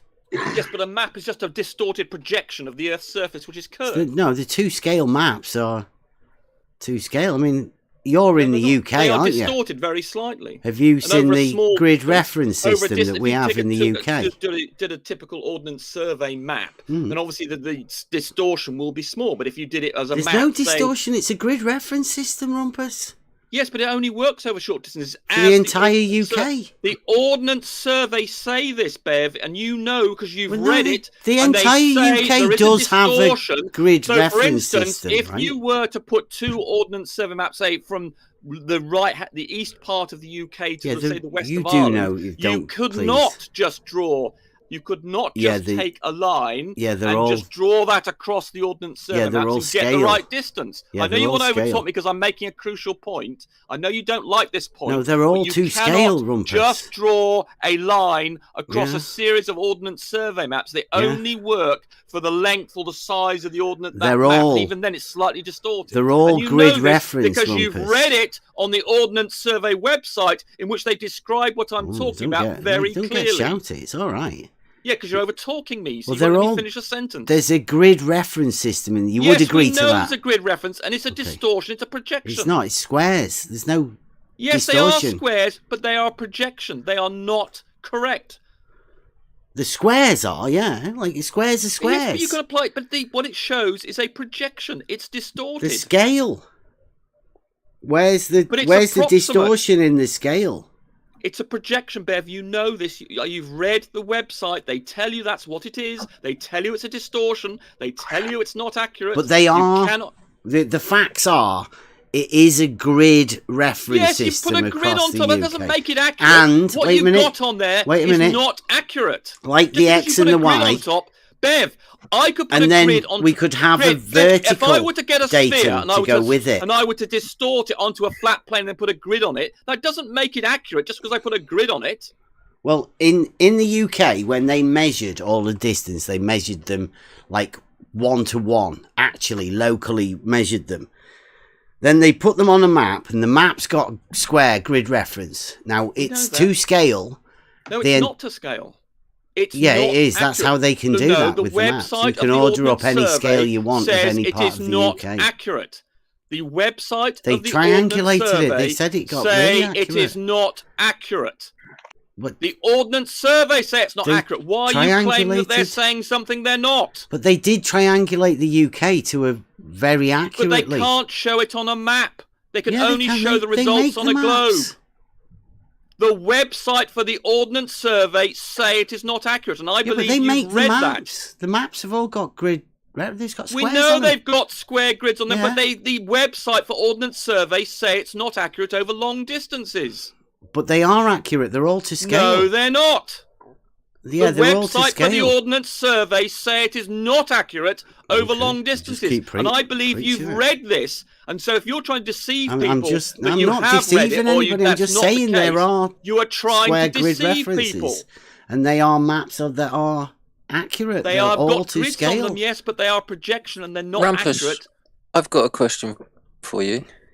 What good is an inaccurate map? If it's not too inaccurate and over a short distance, then it's fine. What good is an inaccurate map, Rumpus? It's quite good for over short distances. It's quite good. Yeah, it's good enough. How accurate is good enough? Enough. Good enough for not getting good lost. Enough, exactly. It's good enough. If you were going somewhere, Rumpus, which one would you use? The accurate one or the not so accurate one? There is no accurate option unless you're using a globe projection. What? Come on. Every map I saw is flat, Rumpus. Come on. Yes, and it's inaccurate as a result. No, they're accurate, Rumpus. The website for the Ordnance Survey, the people who produce these maps, say it is not accurate over long distances. Why do you not understand that simple fact? Mm-hmm. So the positions of everywhere where they are, they don't move, do they? They always stay the same place. So the shortest distance from one point to another. No, they're not on boats. The site grid on it. Say that it is not accurate over long distances because it is a projection. The grid reference is accurate across the UK, though, right? No, it's not accurate. No. Which bit isn't accurate? You couldn't use a map to navigate the UK? I'm going to have to say it again. You couldn't use a map, a paper map to navigate the UK? Yeah, they don't know, apparently. I don't think they know where everything is. Still hasn't understood what the website for the Ordnance Survey say. It is not accurate over long distances. What long distances? What do you mean long distance? Well, obviously there's a small area over small distances, say 10 miles. There's a bigger area over 20 miles. There's a bigger area over 30 miles. And there's yet a bigger one over 40 miles, and so on. But they are scale maps, Rumpus. You can just scale it to get the entire UK on, or make it sort of less. But all of the measurements have come from 1-to-1. They're very accurate measurements, Rumpus. The website for the measurements that they take are very accurate. Inaccurate. You saying that the surveying people can't measure distances? The people who Rumpus, produce these maps say they are not accurate over long distances. The people that measure the distances say that they're not very good at measuring distances. No, they're fantastically good at measuring distance, but they know what's the problem? Can they create a flat map? They can't put it on a map. They cannot create a flat map, as you should know, because it's a projection of a globe. They can put a grid on it though, right? Yes, they could put a grid on it, but the grid is not accurate over long distances. Like, yeah, but the grid makes it a developable surface, right? Everything is developable. A projection is developable. A surface of a sphere is not developable. Do you? Yeah, a surface of a sphere is not developable, isn't it, Rumpus? If I gave you a sphere... A sphere, Rumpus, please. And then I asked people, Rumpus, people are listening. Let me make my point. People are listening, Rumpus. Let me make my point. Okay, let me just say at the beginning then, a sphere is a non-developable surface. I'll turn you down a bit just so I can, just so everybody can listen to what I'm saying. All right, just okay. Thank you.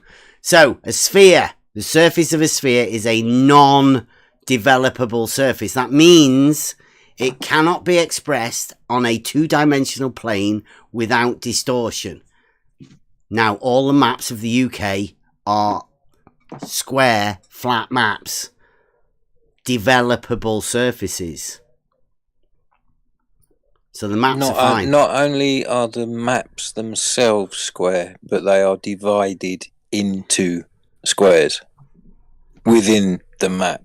For the UK, at least. We call it a grid reference system. All taken from a datum point in one place in the UK, using differential surveying techniques. Well, triangulation for finding the location markers of the points are on the horizontal plane, obviously, because that's what the map is on. And then for the elevation markers, they're different. They're on the vertical datum. They're separate elevations. But the triangulation, which Rumpus is talking about, that happens in the grid reference system, that's on the horizontal. The shortest distance from A to B in reality is a horizontal distance. If it's not horizontal, you're going downhill or you're going uphill. That would make not the shortest distance. It wouldn't go on the map. You have to be adjusted to horizontal, not level. Well, level and horizontal, same thing. Tools, horizontals, levels. Is he? Did somebody mute him? So he's gone for good now, has he? That's the end of Rumpus. No, I didn't mute him. Did he leave? No, he's still here. He's deafened himself. Yeah. Yeah. Did anybody mute him? I didn't. Ricky's not here. Yeah. No, I didn't mute him either. I'm doing something else. No, so he muted and deafened himself. Right, the Hand's having a go at making a video. He's a good lad, isn't he? Helpful team. Let's go. So yeah, all of the grid reference in the UK. That's how we do it. We triangulate. Everybody knows how you triangulate. Distances, shortest distances, horizontals, and there are no... Bev, did you realise that you're still showing your stream? Showing my what? Your live stream. Oh, yeah, I'll get that off. Nobody's... It doesn't need to be on, does it?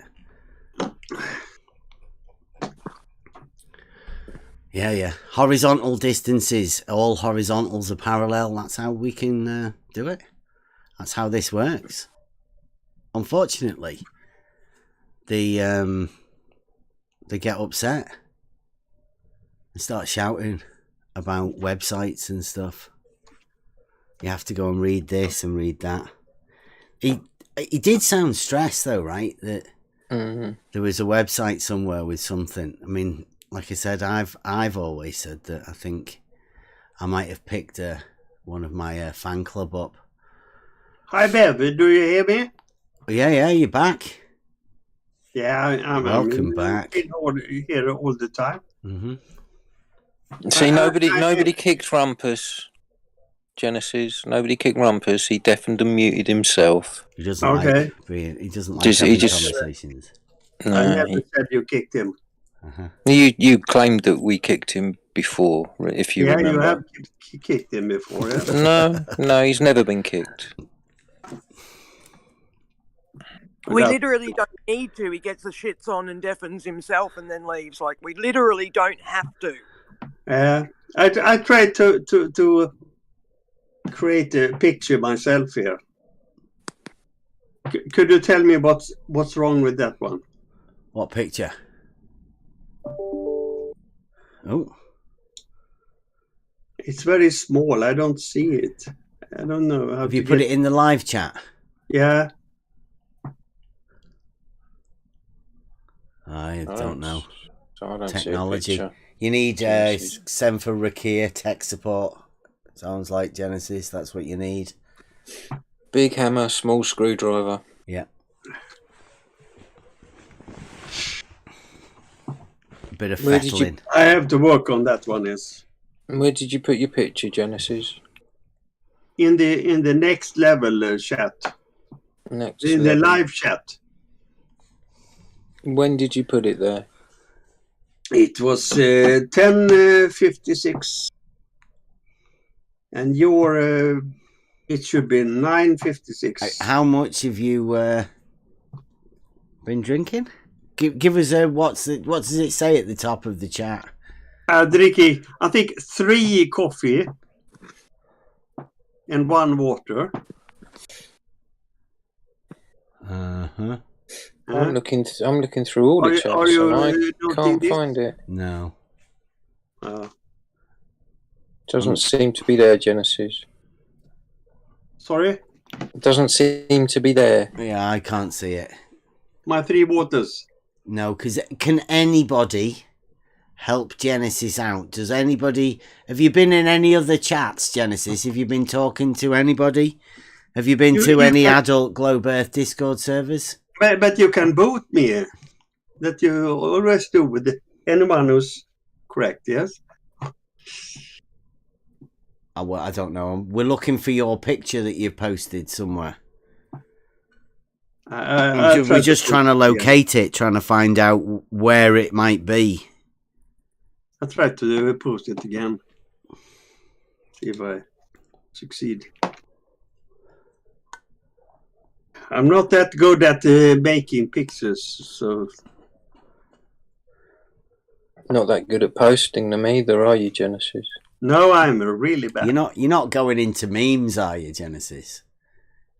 Oh, have I got competition? No, that's your area. I mean, everyone who knows what they're talking about is giving evidence for that one. But you are not only creating memes. That's pictures that maybe say something or maybe not. It's informational, isn't it? It's like T-shirt logic. Yes, T-shirt logic is also something that you have take the logic and you have changed all the rules for the symbols, and you have your own symbols, and then you print it on a T-shirt and something like P that. Is the logical equivalent of P. Symbol. We only had one of our own symbols.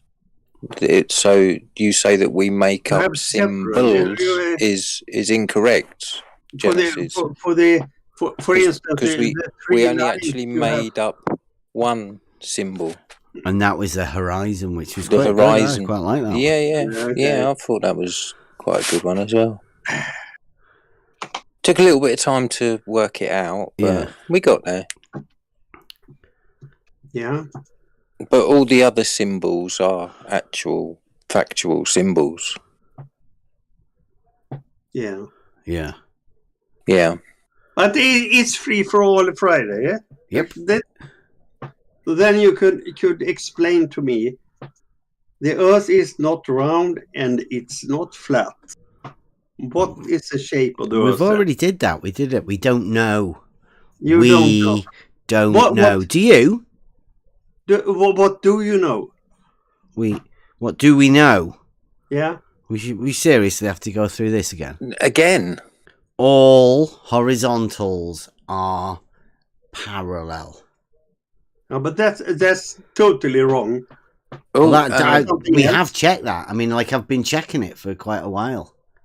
And there is the one that Genesis helped us out that we do know now that when there's an elevation change, water will flow. Yeah. That's the one that Sam how can water help us flows. With. Yeah, Buster's put it in his song. To help us out with that one. So we do know that one. Okay. Buster did another song, I Know What I Know. I think I opened it up with today. With that one. And what else do we know? Oh,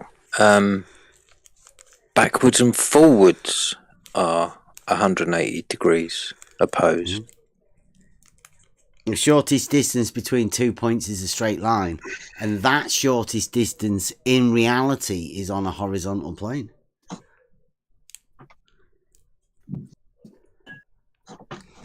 What happened to Rumpus? He deafened himself. Yeah, you didn't kick him. He just left. No, he's at the bottom. He's down there. He's down there at the bottom. He's deafened himself. He went, oh, I've heard Genesis. Can't stand him. I'm going to have to deafen myself. I don't think he disliked me. Send him a message. Tell him you're talking again now. Tell him to come for a chat with you. Yeah. Yeah. Tell him to ask him about a tangent. Tell him. Yeah, Give us a lesson about a tangent, an internal vertical tangent plane. What can he teach us about that? Paige? She's the smartest person here. You want to? Is there something you would like to debate Paige on? Genesis? I'm just wondering. Yeah. Well, is there a particular topic you would like to debate Paige on? Because anyone else of you don't seem to know anything about geometry. Okay. Well, is that what you would like to debate Paige on? Geometry, you? Yeah. Genesis. Why not? Okay. Nice. Are you equipped? Are you ready? Are you okay to do it now, Paige? Are you all right? Sorry, I've just walked back to the phone. What's going on? There you go. He's Genesis wants to have a bit of a chat with you about geometry. Hi, Paige. We are going to have a debate of geometry. There you go. A debate. A debate? Yeah. Yeah. Are you all right for that, Paige? And on the fly, on the spot debate with Genesis. Yeah, no worries. There you go. Look at that. Yeah. Always good for it. What does he want to know? I just wonder, do you know if about the Pythagoras theorem?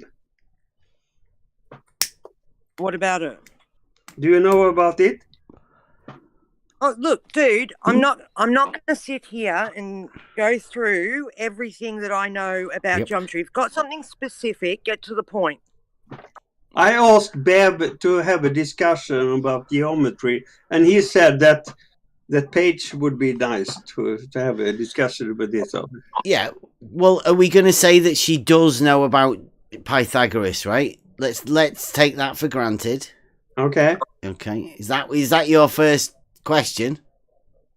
Yeah, you did very well there, Paige. Obviously, I have more questions. Let's give Paige a chance to answer fully. Paige, the question posed to you: do you know about Pythagoras? Well, it depends what he wants me to know. Yeah, I know about him. Like, there you go. That's good enough. Is that all right for you? Don't know who he married and Genesis, how tall he, that kind of shit. But are you all right with that? I don't know who he married. Actually, I don't. I only know about the Pythagoras theorem. Oh, we married. I don't know. Something. But maybe that's the more important. This is riveting. Who get married? Yeah. And then what they. So what is it about? Is it Paige's turn now? Can Paige rebut with another question for you about geometry? Yeah. Wow, there you go. Then that was a good one. That's a good start. I like that. Okay, so you want me to ask you something about geometry? Yeah. Okay, so tell me how you would define level and horizontal. So that's where we need to start. What do you define level as, and what do you define horizontal as? And then I'll tell you what I define them as. It's not really geometry, but level is the it's the circle that circumference the Earth, and the horizontal is a flat plane from the horizontal. If you take a horizontal with a plumb bob, you can make a horizontal that is a flat plane. Horizontal with a plumb bob, vertical with a plumb bob. Yeah, it's vertical with a plumb bob, yes. Right, and set a horizontal. Yep. So you're saying a level to you is different to that horizontal plane. Yes. Right. So can you show me where there's been some measurements of this deviation from horizontal? It's been measured all over the place, but now we're talking about arithmetic question. You were supposed to ask me about the arithmetic question. I was supposed to. Okay, look. How about you tell me what I have to ask you and you just answer the way you want to, because that's all you're going to do anyway. Like, you don't really want to have an actual conversation and talk about the words and the definitions that we are all struggling to get you guys to define properly, and then give us the reasons behind why you've defined them that way. Show us what you've done that, you know, makes you say level is curved and horizontal isn't, you know, but you won't do that. You just say, yeah, it's defined this way, and that's it. We have to just believe you. When we know that if water isn't lying level, then it flows. My level, horizontal. If it's not, you know, it will just continue to flow until it finds its level.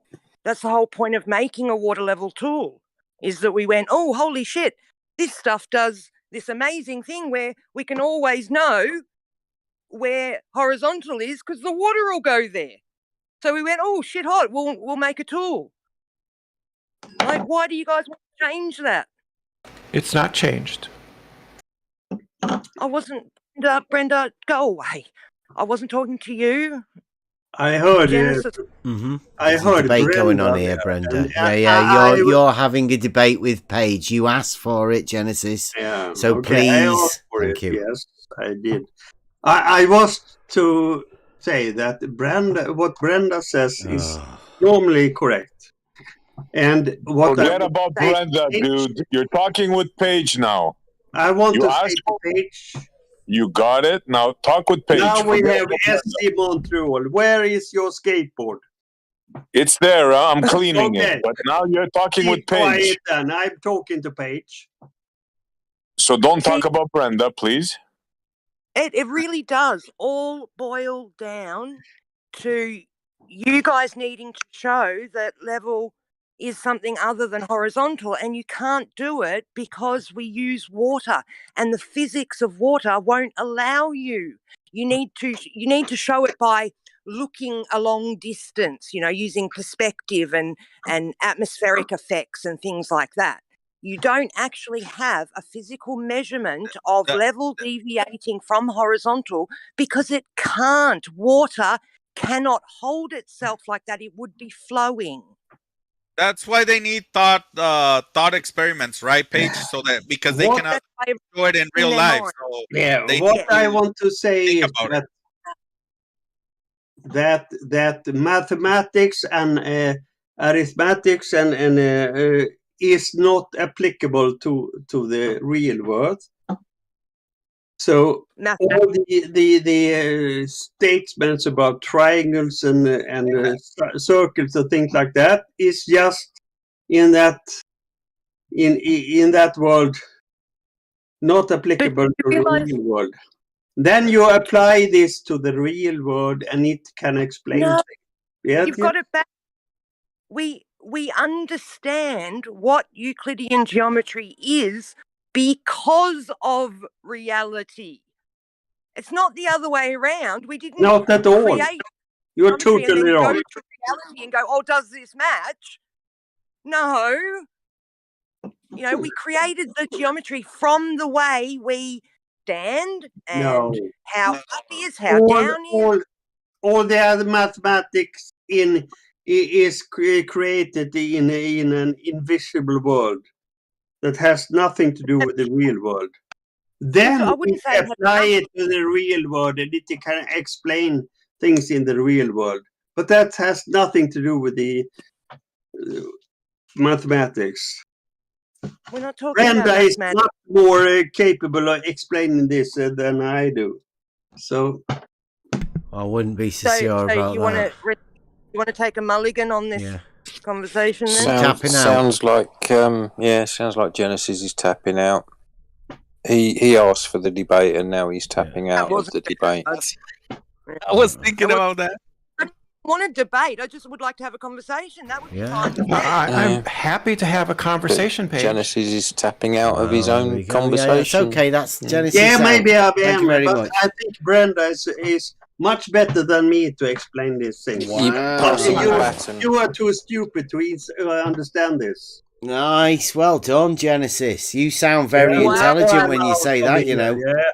When I said that, I'm out of here. I'm too dumb to understand something he didn't explain and couldn't explain. Right. What is it you need explaining, Paige? I don't need anything explaining, Brenda. You just said that's what you wanted.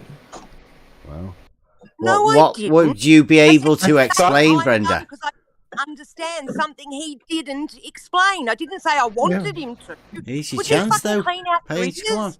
Here's your chance. Well, Can then we what get is it Brenda that you to have? explain? What is it about that the you law have of identity? questions? Brenda, can you give us No. your take What on is the it- law of identity, please? No, what is it Paige Go on, just has start at the questions beginning. about? Go on. What The is law it of that identity. I don't have questions, Brenda. He wanted to debate me, and then as soon as I started having a conversation with him, he couldn't answer anything.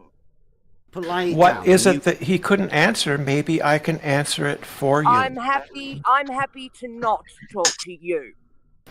So you really don't, because I'm willing to have a nice, calm, respectful conversation. That She seems doesn't to want to be talk what you with want. you. End of story. That seems to be what you want. So I did take the time to talk to him for a minute, but I'm not going to do it for you because you're awful. Why am I awful? I just have It's nice, all right, calm, that's respectful just enough then, conversations. Brenda. Come on, can you not respect people's wishes? Isn't You're not this a harassing free-for-all? a Paige, are you? Please No, stop harassing absolutely not. Paige. Well, absolutely not. Let's carry on. Paige doesn't want to talk to you. That's fine. She That's doesn't fine. have to. I know. Right, so please don't harass Paige. I wasn't able to answer Paige's I thought you question. tapped out. And then she redirected to Brenda. You tried to You direct. did? Yes, What the but hell? You don't I know. don't- Yeah.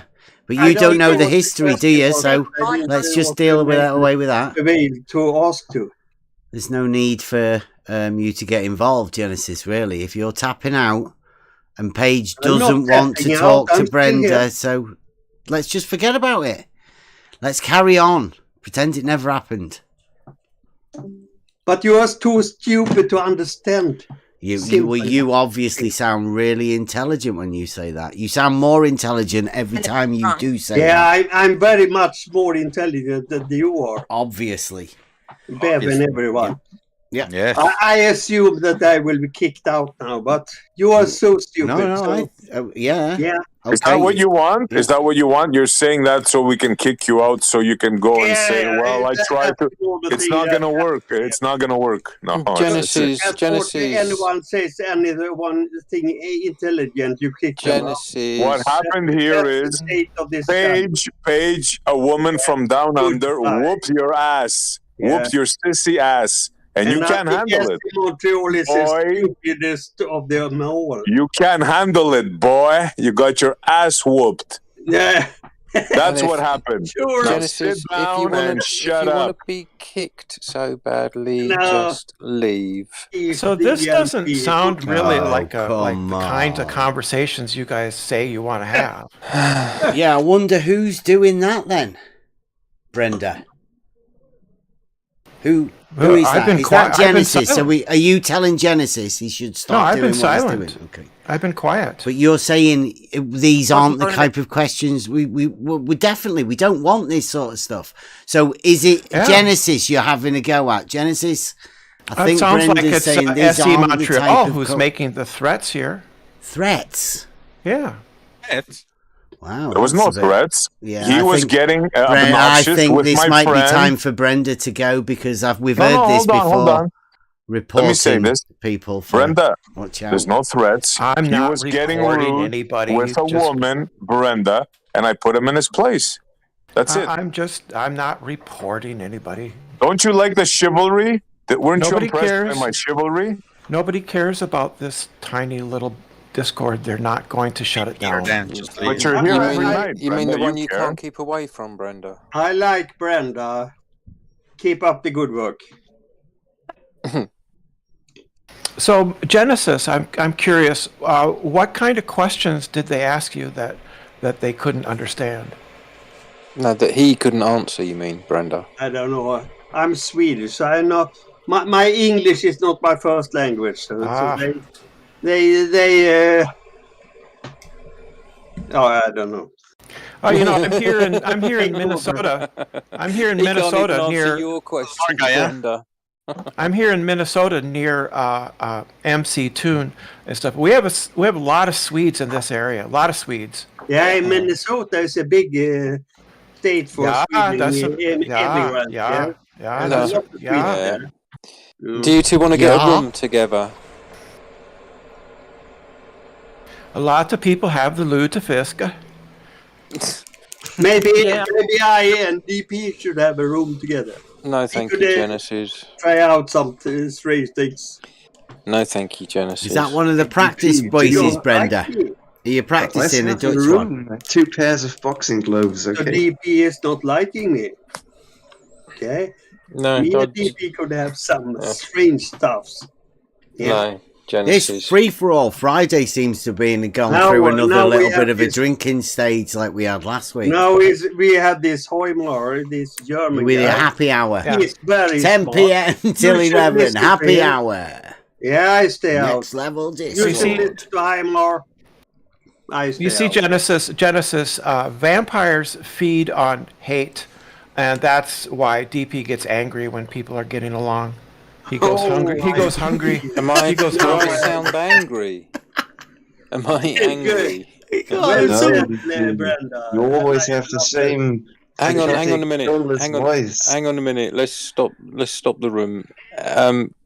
Who thinks I sound angry? You. No, you're just condescendent all the time.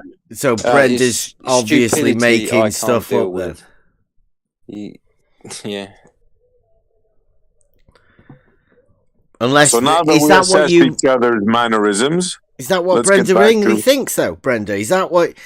are you always thinking people are angry when they're just talking normally?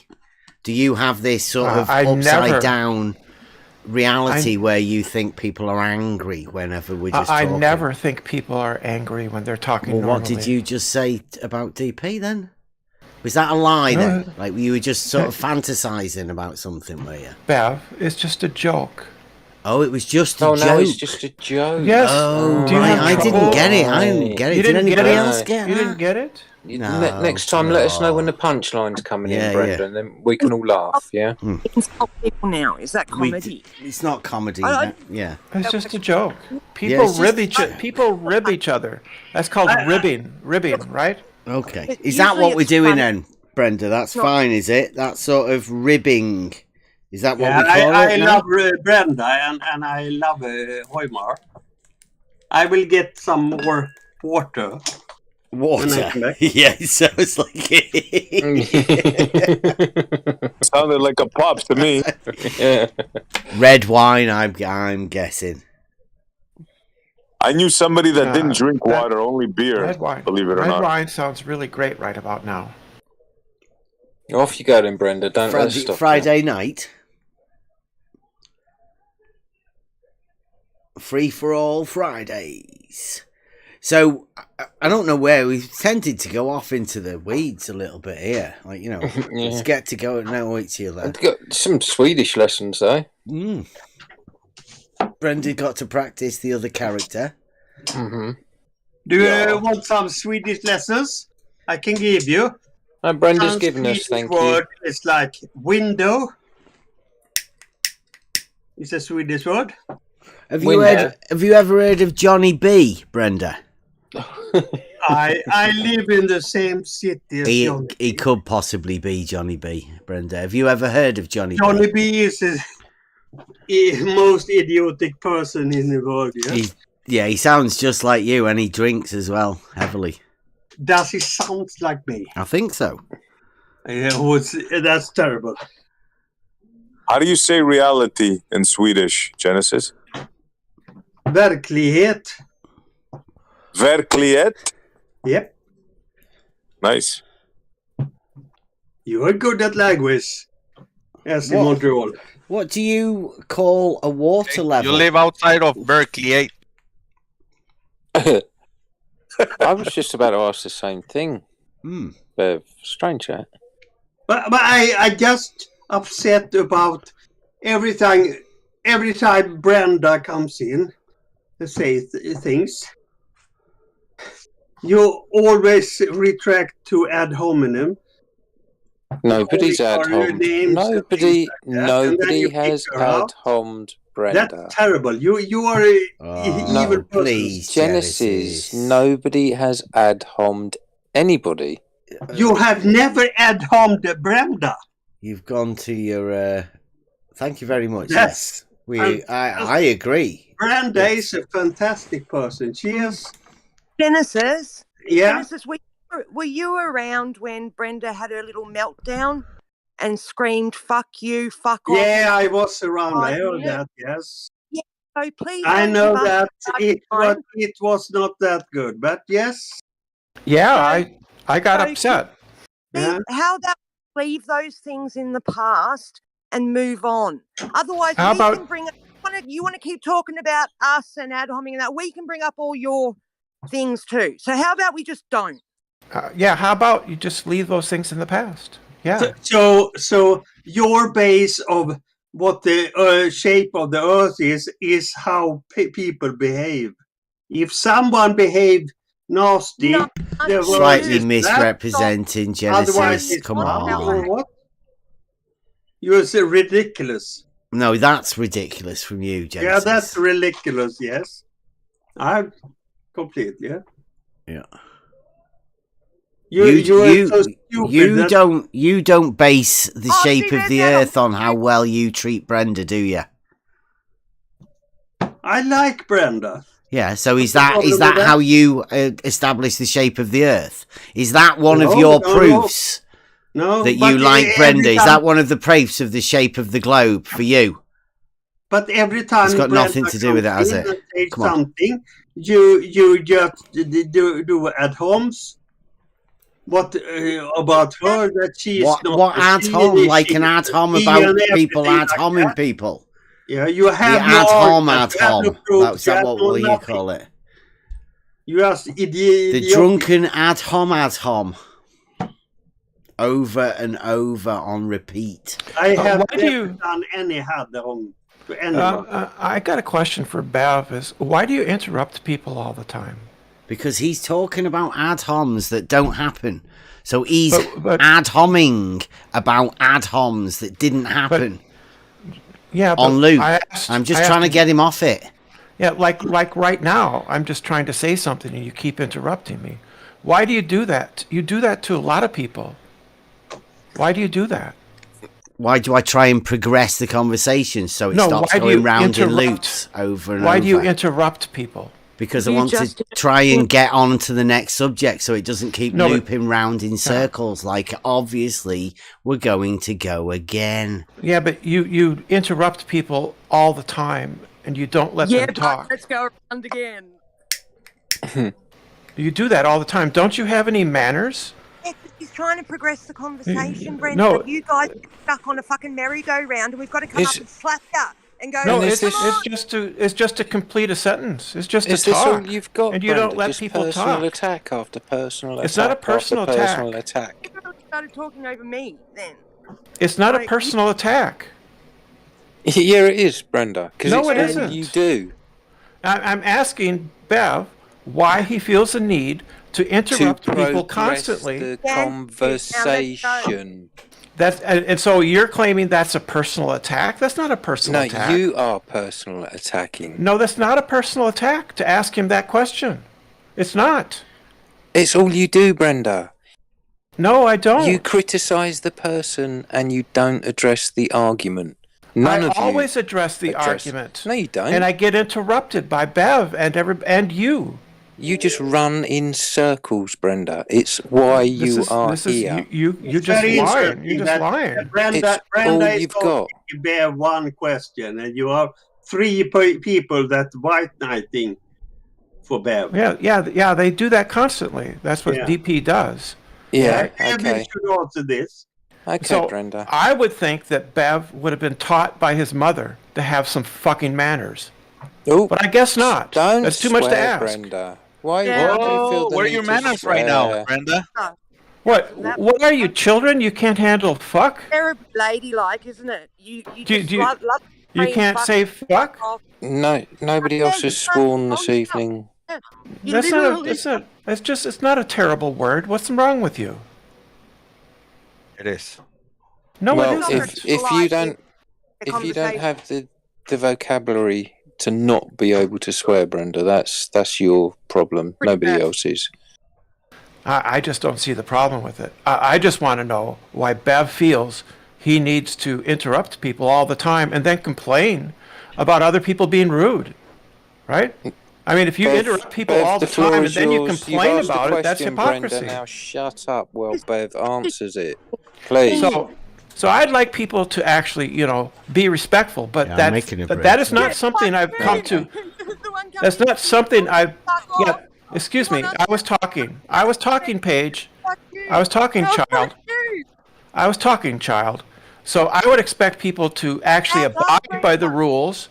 Care what you want. This isn't your server. You don't get to come in here and just boss everyone around. I'm asking you to observe your own rules.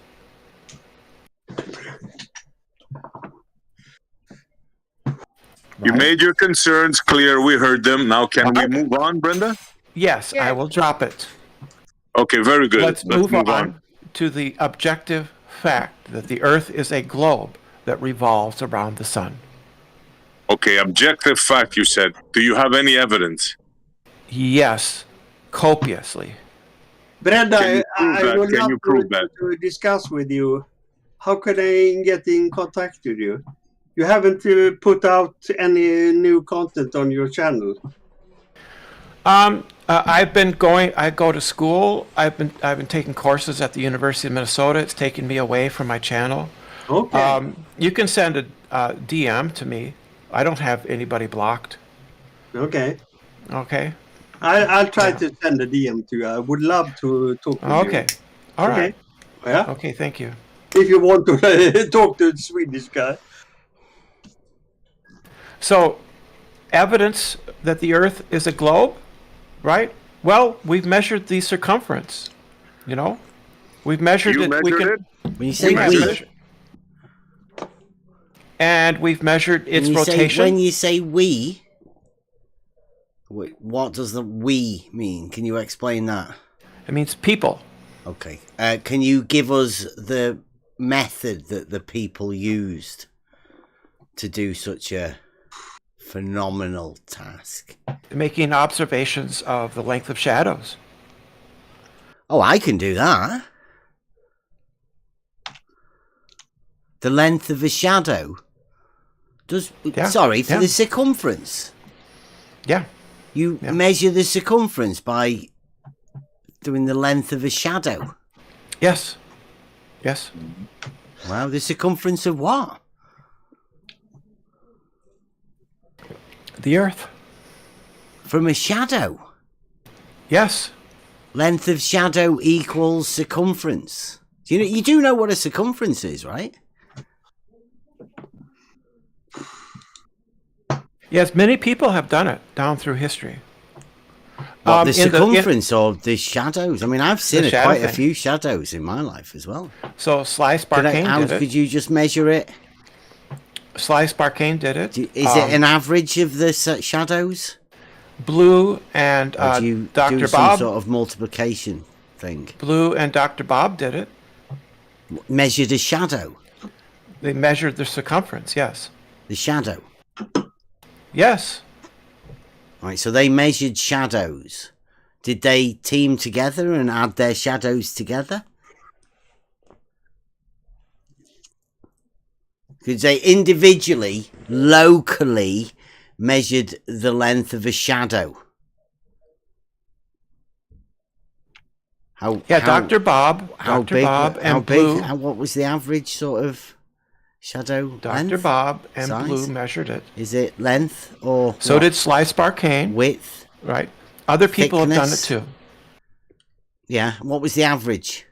Or do you know what was the range of the shadows? Did they go from like small to big? Because I think I remember I was thinking about helping them out, but then I thought, you know what? I'd have to give Slice Barcane my location. And I thought, I'm not doing that. That's ridiculous. Are you paranoid? Are you afraid? Why are you afraid? To give Slice Barcane, someone like Slice Barcane, your location. You're right. Well, the person that you doxed. He was asking. The person that you doxed. Yeah, the person who I doxed. Yes, you doxed him. Yes. I doxed. Sorry, let me get this right. You contacted his employers, didn't you? No. Yeah, you did. No, I didn't. Yeah, you did. No, I yes, didn't. You did. No. Yes, you did. Didn't. Yes, you did, Bev. No, I didn't. You do that. Brenda. You've done that before. Go on. Where's you go on. contact people? Where? You contact people. Where, Brenda? Brenda, stop. And things. Where yes, you do. Is the evidence for such a claim for you to make that? Where is the evidence? It's on the internet. I watched it as it happened. You watched people, Bev. What happened, Brenda? That's why you're not welcome anywhere, Bev. Brenda. That's why you're not welcome. Because you are libel and slandering me right now. Where is the evidence? Slice Barcane is a dude on the internet that has a bending water level test. He will not talk about that bending water level test, and in turn chooses to send people like you out with blatant lies. Why would I want to get in touch with Slice Barcane, whoever he is, a YouTuber, with his employer? I don't know who his employer is. Why would I possibly want to do that, Brenda? For what possible reason? He's got a bending water level test that he won't talk about. Why would I want to possibly contact his employer? It's more likely that they have documented calling up the surveying company where I bought my auto level from. That's more likely, isn't it? Hi, baby. Here comes Genesis back again. Team effort, this is doing well. Genesis, that was directed to Brenda. Brenda, feel free to answer. No. Brenda's made the stupid claim that I've done something that what I wouldn't. For what purpose? I believe what I've been purpose? brainwashed that all horizontals is parallel. Well, let's get back to the blatant misrepresentation of a blatant false claim that Brenda has just made about me talking about somebody who's on the internet. So Brenda is. Did he send you? Did Slice Barcane send you, Brenda, to tell you to do that? Did he pay you to say that? Genesis, did Slice Barcane pay you to blatantly come in here and help Brenda slander and libel me? Yes, he did. He paid you. $1 million. Yeah, it's all together. We get together in little groups on the internet and plan our strategies. Yeah. Well, the blatant lie, like, because that, right, you do realize there's no evidence of it because I never did it. And so you do realize that the people that have told you that and all of the lies that everyone has said, because you said that's why nobody welcomes us. Well, that's because people like you, Brenda, are spreading false lies. You dox other people too. I've not doxed anyone. That's why you're not welcome Brenda, anywhere, Belle. I've not doxed anyone. You're just lying. I saw you, Bev. You're putting pictures of Rumpus. Yeah. You're just a horrible person, Bev. You know, you're just a terrible, horrible person. You're repulsive. People are disgusted by you. Yeah, here we go. I know why you're here every night talking to him, Brenda. Loves it. Watching videos about me every nighttime and everything. She loves it. You are the most disgusting person I've ever come across in my life. Oh yeah, you definitely are. Hold off to try and take what I am in reality and become that. Then you go around and watch out, Paige. This is what we're after, Paige. There we go. This is what we're after, Paige. You are atrocious. Yeah, there we go. Mm-hmm. Yeah, I think Paige is repulsive. And I think this is why Brenda's here, personally. This is why they're here. This is why you guys are here. Hang on. Whoa. Can I just wind this in a second, right? This might be free for all Friday, but it is not bitching, griping, and personal attacks at each other. Am I clear? Fine. Let's talk about the shape of the earth. Yeah. You want to talk about the shape of the earth? Go on then. You're the only one that wants to bitch and grind. Off you go, Brenda. Off you go. Attack, Brenda. So fucking stop it, you bloody child. It's Paige. Everybody knows what Brenda is and does, and now they're witnessing it. Don't think you're fooling anybody, Brenda. Let Paige tell what the shape of the earth. Let the whole world see it. Go on then, Brenda. Okay, off you go, Brenda. You have the floor. Please tell us about the shape of the earth. Oh, the shape of the earth? Well, we know that the earth is a globe that revolves about its axis and revolves about the sun. We've known this for hundreds of years. We've known it's round for thousands of years, right? It was taught by the Greeks in their schools, right? It was taught by the Romans in their schools. Right? There? It was the flat Earth is a modern reaction to the industrial scientific revolution.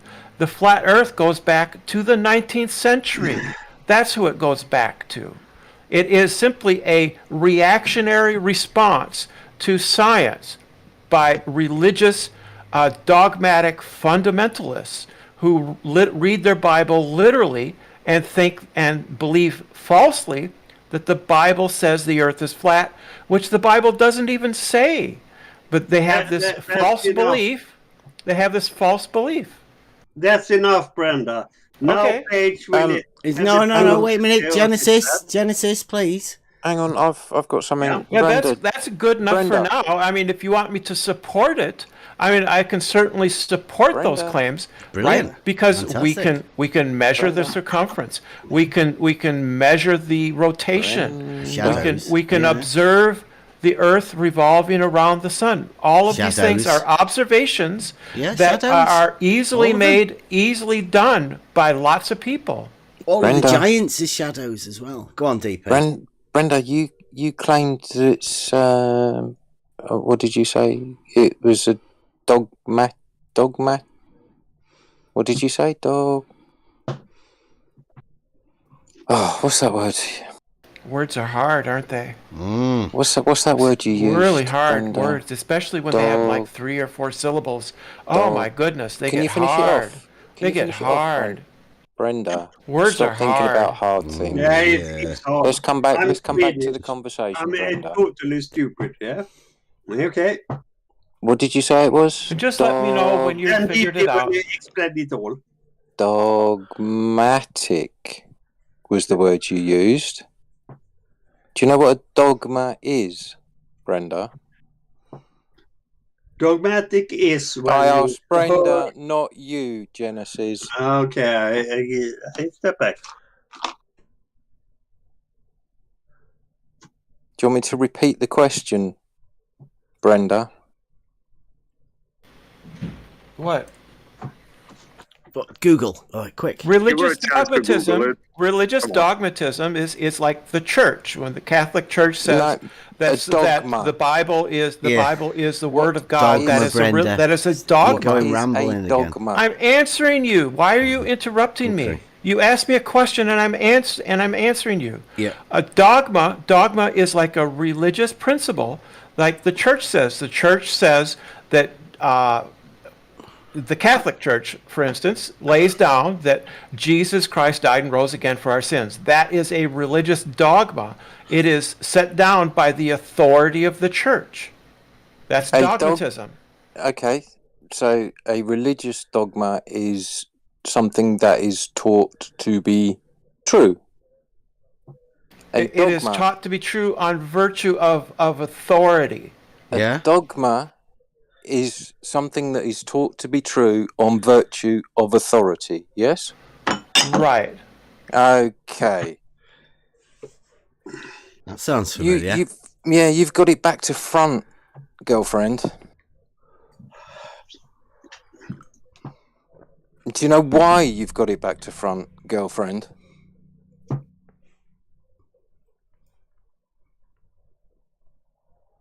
It's the globe that is the dogma. It is taught to be true. Under authority. That's what a dogma is. Under authority. Yeah. DP, you've got it wrong. You think you have the authority, don't you, Brenda? So, DP has it wrong. You got it back to front, girlfriend. Yeah, I am explaining why you're wrong. So allow me to continue. Right? The Earth, being a globe, is taught as true. Yeah. Yeah. That's by the authorities. No.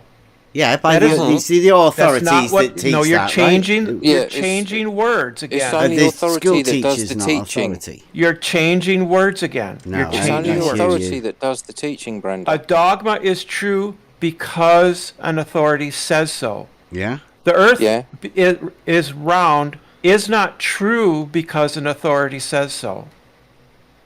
Because you can measure shadows. Who says it? Who says it then, Brenda? Shadow. No one says it's true because somebody says so. No so one you says just that. believe it. Okay, got it. Yeah. It's true. It's true because it is in fact the case that the Earth is a globe. Because how? Because how? It's because. What do you mean it's just the case? You can't just say a word, Brenda, and make it so. I didn't. That's dogma. Brenda, you're just declaring something without like any backing. I'm trying to explain it to you, and you're getting triggered. No. So, please take the time and explain it. Right. So a dogma is true because the church says so. Because a man, the Pope, or the cardinals, or the authority of the church says it's true. It's true because they said so. That's a dogma, right? Okay. Scientific facts, like the Earth being round, are not true because anybody in science says so. Yeah. It's not true because science says so. Shadow proofs from shadow giants. Hold on. So you keep interrupting me in the middle of explaining, so I'll just stop. And you won't get to hear. Go ahead. It's not because science says so. Go ahead, finish. Right. It's not because science says so. It's because that is the fact. It's a brute fact of the world. So it's a brute fact. Now you're laying your thing. I let you finish. Now let me finish, please. You're saying that the Earth is a globe, not because science says so, because it's a brute fact, Brenda. Yes. What the hell does that mean, Brenda? It means that. Let me see. Suppose I have a. Let me think. Let's say I have a chicken coop and I have 5 chickens in the chicken coop. and I go to you and I tell you I have 5 chickens in my chicken coop. If I said I have 5 chickens in my chicken coop because I say so, that would be wrong. That would be dogma. But if I say I have 5 chickens in my chicken coop because there are, in fact, 5 chickens in the chicken coop, that is a scientific fact. I get that. Okay. Yeah. Let's not trigger everybody. Okay, let me speak now, Brenda. Right, I get that. So to sum it up, it's an empirical fact. It is perfect. I love that word. Right, yes. It's an empirical fact that there are 5 chickens in the chicken. It is and an I agree with you fact. wholeheartedly. Right. Yes. Absolutely. Now, We're in how agreement. can you empirically prove the same way you did with the chickens? How can you empirically prove that the Earth is a globe? Please. By making observations and testing them. What observations, Brenda? By doing the same types of observations that Eratosthenes did, multiple measuring shadows, right? By doing but that's other not proof, Brenda. We know all those things. That's not proof, right? That's an observation. That's not a fact. That's not a measurement, right? Well, it's an if you go and look at my chicken coop and see that there are 5 chickens in there, that's not proof. It's not proof. It's not proof. It's not proof that if I go in your chicken coop and see 5 chickens, that there's 5 chickens there? Yeah, that's not proof. You're kidding me, right, Brenda? You could be wrong. You could be hallucinating. It could be robo chickens. I tried, guys. They could be robo chickens. I tried.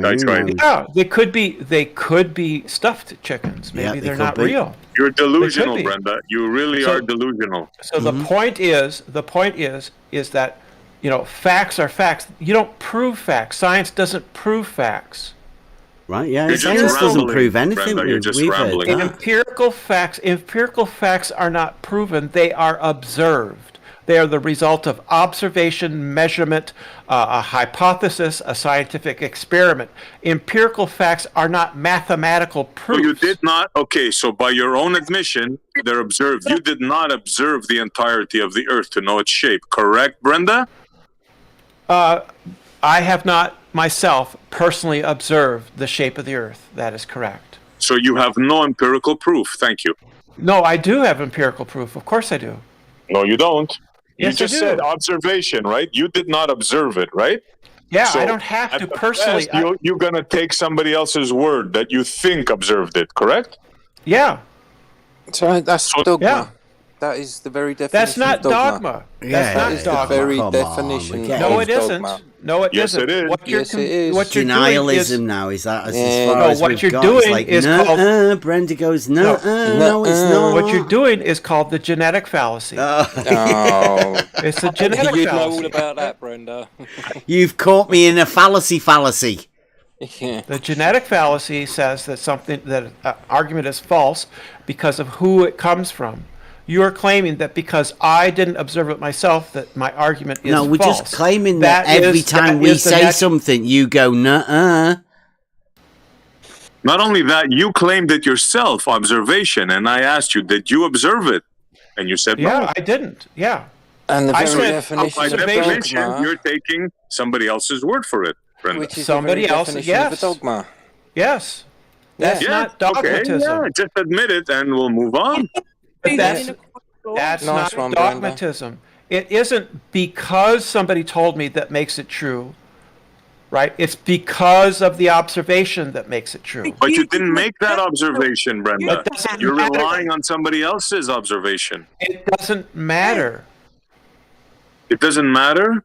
But she's not even relying on somebody else's observation, Essie. She's relying on somebody else's word. Yes, I don't have to. Yeah. Authority. I don't have to have done. I don't have to have done every scientific experiment that's ever been performed to know that they're true. Have you done one, Brenda?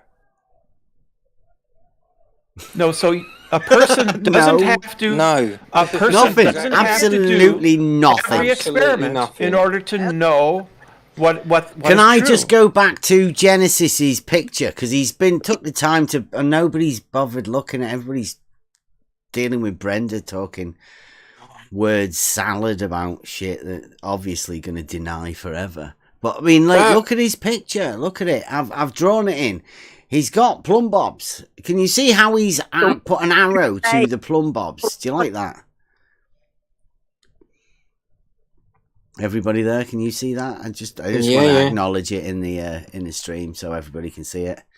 See how his plumb bobs go inside. That's fantastic, isn't it? And see the way he's done horizontal to B. What the? How did he get him to go from the ground to the middle of the earth? Well, plumb bobs, the special plumb bobs, what the imagination of some people have. They're awesome. Yeah. Never seen anything like that. Yeah.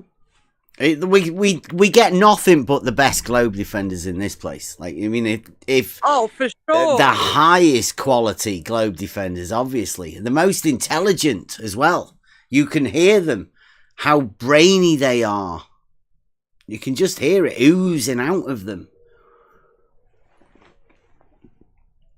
Brenda with the fallacy. That you caught me in a fallacy. Not the fallacy. The genetic fallacy. Yeah, the you caught me in a fallacy. I'll come up with a fallacy. This is a common... to counter your fallacy that you caught me in. This is a common flat earth thing where they claim that unless you observe something yourself, you can't know anything. Right? That's bad epistemology. There's no flat earthers in here, though, Brenda, so... Oh, that's what... No, you believe the earth is flat, though. Unless you're a flat earther. Are you a flat earther, Brenda? Do you wouldn't happen to have a two-dimensional surface that you think you live on, would you? Because I know it's definitely 3D. It's elevations up and down, definitely not flat. You wouldn't happen to think you live on a 2D surface, would you, Brenda? I bet she does. Because that 2D surface sounds awfully... planar. Yeah, I don't want to say 2D. Are you sure, Brenda? Like, are all 2D surfaces planar, Bev? 2D is definitely, I know. I don't want to say, I don't want to trigger you. I know what it's planar. Like. I know. But you do think you live on a 2D surface, right? Are all 2D surfaces planar? I would say so, yeah. I know what a 2D surface is, yep. Yeah, length so all 2D surfaces are planes. Length times breadth, yeah. Yeah? Yep. You're wrong. Oh. Okay, so do you think you live on a 2D surface? One of these wrong 2D surfaces that I don't seem to understand about? Is that what you think you live on? I think I live on the surface of the Earth. Yeah, 2D. For you, I say 3D. It can be described. It can be described as a two-dimensional surface. So yeah, okay. So you're definitely not the flat earther, but you do have the opportunity of you living on a 2D surface. Yeah, but you're not the flat earther. The surface. Don't worry. The surface of a nobody here would ever consider that anybody living on a 2D surface might be a flat earther. Don't worry I live about on the surface. Here. I live on the surface of a sphere. We live in reality, and we just I live on the say surface it's of a sphere 3D because we can measure the elevation changes. But you, 2D surface, right?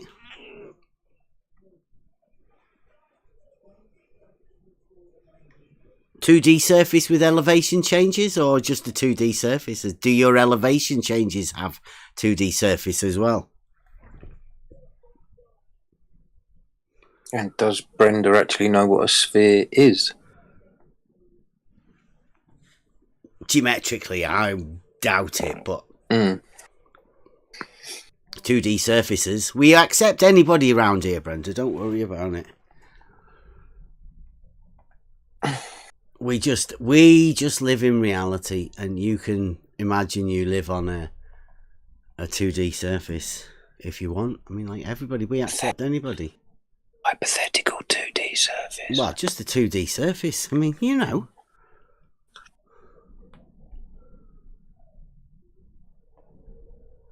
No, never mind. Yeah, I tried not. I don't want to say the, the word, because I know they'll get triggered.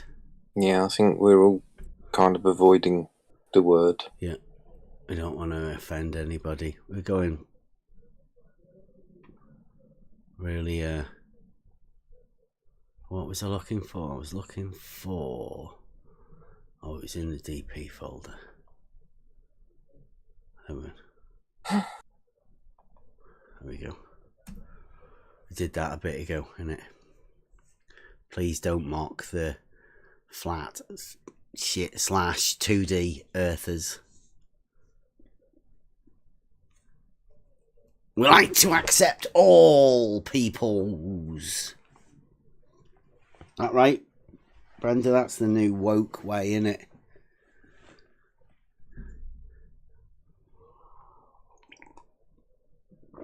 Accept everybody, even the 2D earthers. I mean, everybody knows that 3D reality that we all live in. So anyone. But yeah, Bev, it's okay. We allow anyone. will you listen to me? Ooh. Off you go. Yeah. Are you gonna be? Are you all right? Are you? I got one more glass of water. Yes. Yeah. Bless you, Genesis. Yeah. And if G then P is G. I think I'm truth. Yeah. What was that? That was just a jumble of. You best get out what you've got to say pretty quick, otherwise you'll forget what it was. Where's Brenda? Brenda's still here somewhere. Yeah, she got confused over her surfaces. Oh, there see Ellen. Are you a 2D earther? I like Brenda. Yeah, are you a 2D earther, Genesis? Like, are you going to join Brenda on 2D Earth? What's 2D earther is? Brenda. What's that? It's his way of sneering at people. That's what Bev does. He likes to sneer. I know. I'd say we accept everyone here, Brenda. You know, like what we're like. And you did in fact say that your surface is 2D, Brenda. I'm very sorry, but could I have my last words here? Yeah. Oh, let's not hope they're your last words. I assume it will be the last words here. Here we go. Everyone prepare yourself. I hope they're not your last words, Genesis. Yeah. Honestly, I do. I think that logic is something that has been developed since Aristotle and forward. Mm-hmm. Aristotle. Yeah. And then it has been changed by the T-shirt logic. Oh, wow. Developed, progressed. That's why the T-shirt logic has turned over the old logic. That's a simplified new it for the 2022. Shout out T-shirt logic. Thank you very much, Genesis. Am I wrong? I would like to have a sort of like a distinguishing between what you call old logic and what you call T-shirt logic, just so we can get clear for everyone what you mean when you say T-shirt logic is different.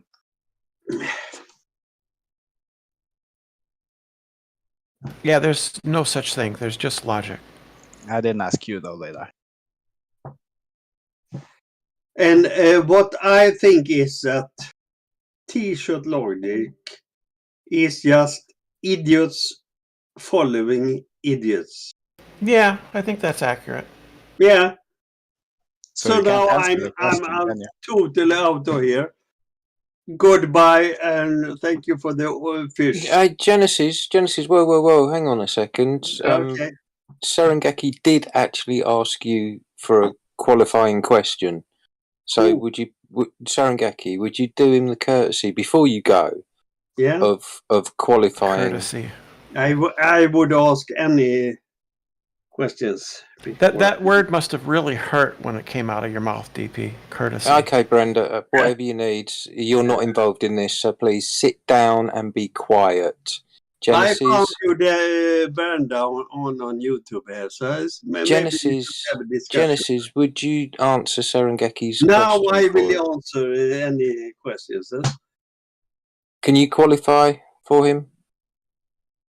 Brenda will probably help me out. No, Brenda's I'm not that in this. smart, This is a statement you made that Serengeti has asked you to qualify for him. So I have to be smart enough to answer this one. You made the statement. So Yeah, surely I'm not allowed to get help from. Surely it would follow if you made the statement, then you are intelligent enough to qualify the differences in the statement that you made. Yeah, if I ask, I know. If I don't ask, I don't know. You made the statement. Yeah. So Get on with the questions. Qualify for Serengeti. Serengeti, could you say that again so that Genesis is completely 100% with what is being asked of him? Indeed, yeah. So Genesis, you put a distinction between what you called the old logic of Aristotle and such, and T-shirt logic being different. You separate the two. So could you qualify the difference between what you call old logic and what you perceive as T-shirt logic?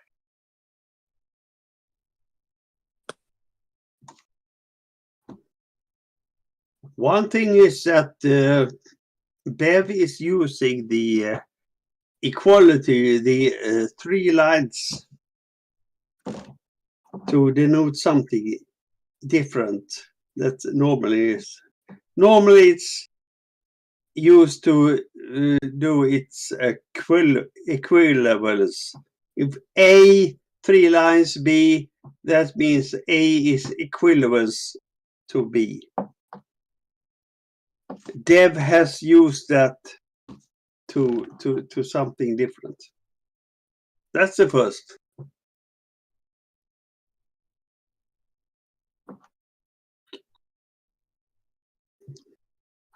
When you say that's the first, I'm just assuming you're going to continue on, so that's why I'm just quiet. No, that's the first that shows that that Bev's logic is not for everyone. He's talking about the law of identity. The law of identity, yes. Yeah. It was, see, the guy that you're talking to, Saragaki, he's the one that brought it to us. The problem is that it have been used by several people that shows that the horizontal is equal to somewhere else horizontal. Yeah, that's parallel. I think that's a little bit. Is from horizontal has been used as the 3 lines in one logic. For the original T-shirt logic, we used horizontal as being 3 lines, and then we used the logical equivalent sign with P is P, for the law of identity. But now I have to get some more water. I bet so. To call in Brenda for the second question. Right, I see. So you've just got a confusion problem there between horizontal in T-shirt logic and the logical equivalent sign that we used in the T-shirt logic. I did say that might cause problems, but I thought people it caused the conversation to work right a bit better for the T-shirt logic. Yeah, but obviously, I would like to just ask everybody if they felt like that was an actual good enough answer to my question. Because personally, I don't feel like my question was even close to answered. Well, absolutely not. Like the logic thing got completely dismissed. I have some more water. But I mean, obviously, like who are you dealing with, and what do you think you're gonna get? Yeah, I mean, I keep overestimating, don't I? But it's a good, obviously, there's a line of thought that we can still go on and have the conversation about, right? Yeah, this is all learning. Thank you very much, Genesis. Yeah, I would love to talk with Brenda instead of your idiots.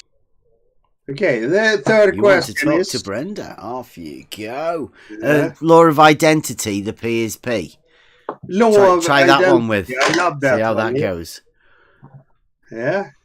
If you want to talk to Brenda, can you go to another? Yeah, we can move you into another room if you want. This isn't the Genesis and Brenda show. No, we could have our own room.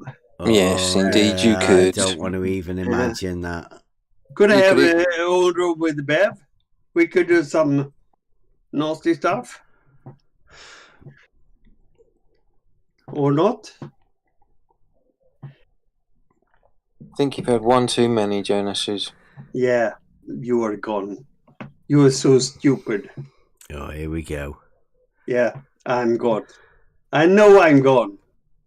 No, you're just drunk, I think. Wait, did you say gone or God? God, gone. I think. I thought you said gone, as in too far gone. Yeah, you might be. You might be falling off a chair or something like that. Probably yes. Yeah. Are you a fighter, Genesis? I still like you, Bev. Yeah.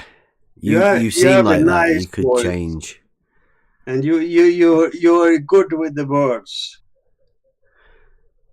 But you're so totally wrong about the physics. So horizontal. Have you heard of the horizontal paradox? Have you come to accept it, or are you still in the denial stage? The horizontal paradox. Yeah. The paradox is it's fine in reality. But on your model, it's like fucked. But the PNN your would mental. love to You kick think me about out, your kick model me out. too much. Yeah.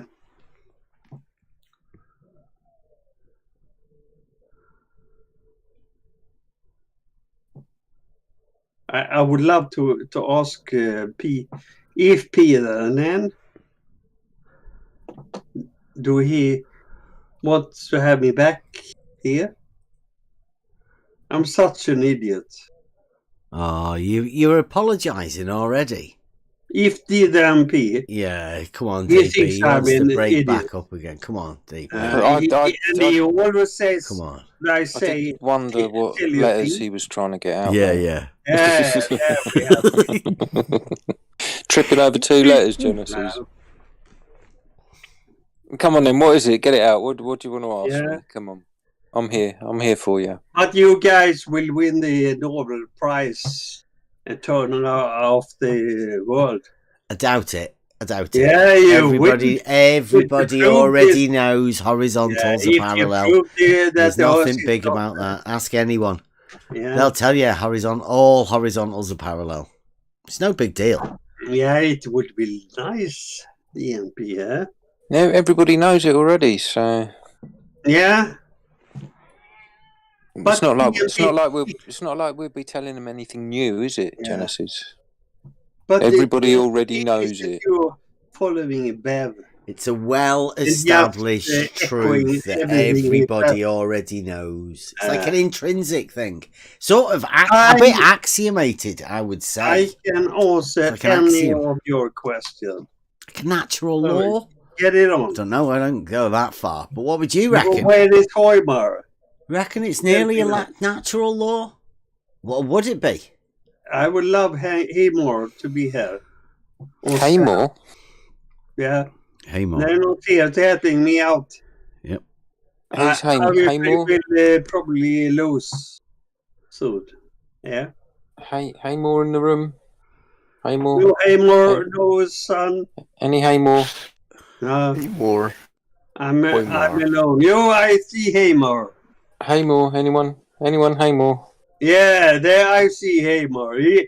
He's much more smarter than I am. Yeah, Haymore's the smartest one in the room, isn't he? Yeah, he is. Yeah. Vertical plane. He was the one that measured. He brought back the vertical plane with the 28.5 meter hump in the middle of the Bridge. That was Haymore's friend. Yeah. Oh right. Okay, Bev, ask me some strange questions. I try to answer it. If I fail, Haymar will help me out. Yeah. Hey So, more, yeah, hey what more, were what you gonna talking do? about? What you Yeah, gonna hey, do? ma, what Come I'm Here we going go. to Here we go. Hey, boy. Let's what you have gonna it. do? why I should ask also these questions, because I'm not that smart. Haymar is a really smart guy. Haymore is the I don't think smartest. he's not that old. I'm much older than Haymar, but Haymar is much smarter than I am. Yeah, evidently so. Yeah. I'm a really idiot Yeah. compared to Haymar. Maybe it's time for bed, Genesis. Bed? Mm. So if P then N is saying that I have to go to bed. Oh, do you want to And sing I a think song? you're the most idiotic people in that chat. Yeah, I think Don't say that to Brenda. Genesis, don't go like that. Yeah? Brenda won't accept that. Where is Brenda? You were just insulting. Yeah, Paige is here also. She's very smart also. Yeah, but you directed that last insult directly at Brenda. No, I insulted was to PNR. If PNR is PNR. Oh, bless him. Yeah. You got ferry company. Oh dear. I believe Haymar. He will rescue me if I go wrong. Hey, yeah. He's not done anything so far, so I wouldn't bank on it. If you think you're that smart. So let's start the first question. Yeah, here we go. You've been roped in, Haymar. Yeah. Right, your team, right? Get ready. You know I'm you're going to be holding up your entire team. Haymar, here we go. Yeah, so Genesis. Don't know what you're actually, getting roped into. My name is pronounced Hoymar, but anyway. So he obviously wasn't talking about you then, Hoymar, was he? Do you know a band that's better than Genesis? Oh my god, that's the height of your intellectual talent. Yeah, when he gets stumped, like for. Genesis. He's serious, Haymar. He's serious. Go on. You've got to answer him. He won't stop until you do. And Bev is the most intellectual, smartest person ever. Yeah? He's not very focused either, Haymar. You've got to keep him on track. Maybe I should get some more water. Yeah. It sounds like it. Can you remember what you've roped Haymar into? Yeah, or have you forgotten? Haymar. Haymar will help me. Yeah? He's roped Haymar into it. Yeah. Haymar is my let's get the first question going. Sure, fire away. Yep. Let's have it. Let's have it. Let's do it. Yeah. Come on. Yeah. This is so good. What are we doing? I don't know. I got a sexually questionnaire. Okay, I don't know. Oh yeah. The people in the chat, so Paige, for example, and Anima, they really like to discuss people instead of ideas. Not sure if that's the goal of the server, but you mean exactly the way that Brenda and Genesis have been discussing Bev rather than ideas. There we have the Haymar. Yes? I haven't discussed the Haymar. You have a point. The Bev. He's just. I don't want to say it. There we go. Genesis has just proved my point. Yeah. What's your point? That all you do is talk about people, and not the But I didn't substance. I didn't talk about people. I didn't say anything about that.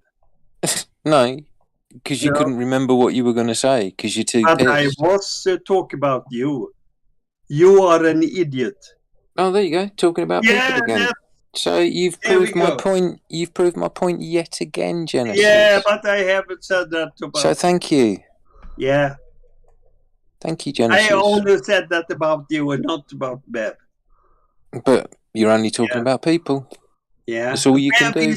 Is going to ask the first question, and Hamar is going to. Hey Ma, don't dream it's over. Hey Ma. Who sang that? And then I have a question: if A and P, do you have any thing to yourself? Any question to yourself? Or you just questioning Bev's things? That all horizontals is parallel. Could you form that into a coherent, well-constructed question for me? I could not. No Maybe chance. you could. Maybe you could say a question that we could ask. Huh? The question is... So you can't be coherent. Yeah. If I have any question to myself, generally... what exactly? That's a bit of a large scope, in my opinion. I think he's talking about inner monologue here. And, we don't really talk about inner monologue because that's really to yourself. Yeah, You're can having do that that monologue. whenever you want, really. I mean, I find myself doing it all the time. Yeah, but Heimar is much more smarter than me. I mean, no shit, Sherlock. When Heimar is German, he listen to Heimar. He really knows what he's talking about. And then we have Paige from Australia. You really doesn't know anything. You sure are putting a lot of pressure onto me. Yeah, do you think he's okay doing that, like constantly person switching and like keep? I mean, why? But I heard you, Hamar, what you were speaking about, and you really on point. I really like your. What was the last thing he said? If you are in trouble, I will get. What was the last thing he said, Genesis? Go on. Yeah, I'm out. Yeah, go on. Give us what was the last point that Hoymar made? Maybe I'm too drunk. Yeah. On water, yeah. On water, yes.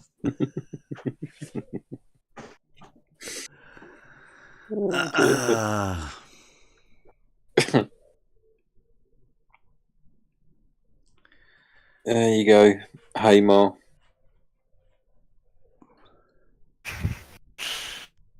I'll call myself Hamar now. That's what people like to call me. Yeah. Genesis thinks you make the most concise points in the most relevant way, yet he can't remember what the last thing you said was. Maybe not. That's one hell of an endorsement right there. I'm just an idiot from the northern Sweden.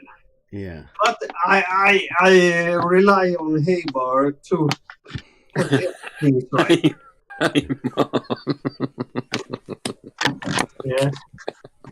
Yeah. I'm happy to say, just a minute, Genesis. The chat in YouTube's wondering what's going on. Maybe you should stay out of this. This is just what we do for a free-for-all Fridays, right? We let our hair down, and obviously we open the doors up to all of the waifs and strays that come around, usually on a Fridays. I like him. Yeah. He seems to be a nice guy. Yeah, I mean, that's what everybody says, isn't it? Yeah. But this NP guy. Yeah, DP's a nice guy as well, isn't he? Yeah. Yeah. I give it all to Hamar now. Well, so I'm just going to talk about, randomly ramble about, or Highmore? I mean, yeah, I'm Highmore now. Respect me. Just witness me. Hopefully, you might make it back again anyway. Don't forget to change your name so that we all know who we're talking to.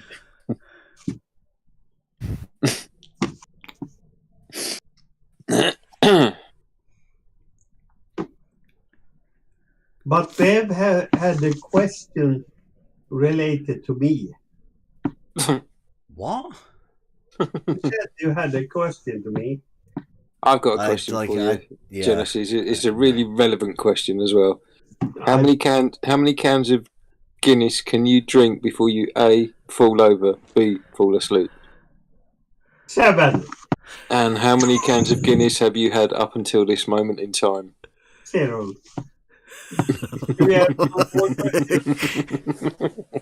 Would it be around about the 7 number? Maybe 6.5. You should ask Hamar. Hamar, how many cans of Guinness? Close. How many Guinness? It's an O. It's Yeah. Hamor. How many cans of Guinness has Genesis had up until this point in time?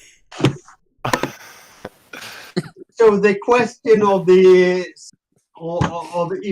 the Earth is flat or sphere or flat is. Oh, Bev can answer that for sure.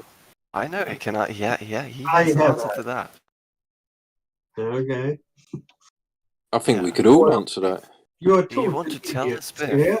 Is the Earth flat? Yeah. Ask some relevant question instead. Oh. Is that just aimed at Bev then? Want to answer? Is Bev, maybe his internet's dropped out. He was having internet problems earlier I'm today. eating me lentils and crunching, so go on. Oh. You take this one. Okay, perhaps DP wants to jump in. So What? is the Earth flat or a sphere? Is the Earth flat or a sphere? Do you know, like, what I think that was the question. Right, okay then. You know you're presenting a false dichotomy, don't you? Yeah. I mean, I know definitely. I know the problem is for you. Hang on. Say, well, it's not flat due to topography. Yeah, it's a false dichotomy. Flat is a 2D plane and a sphere is a hypothetical mathematical surface.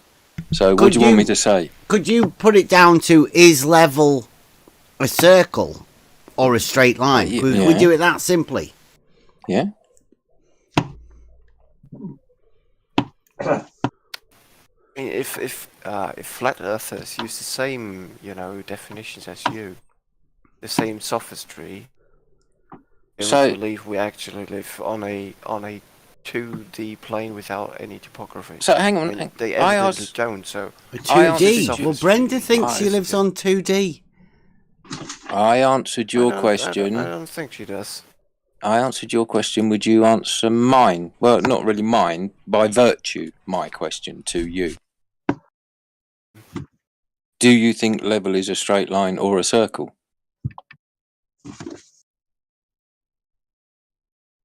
Straight line or a circle?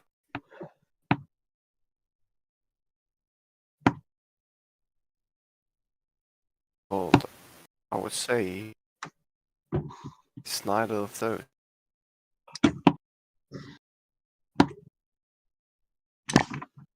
So what is it then? Come on, we're all waiting. Level? Yeah. Level? Yeah, that just describes the surface of equal elevation. So would that lead your level to be a straight line or a circle?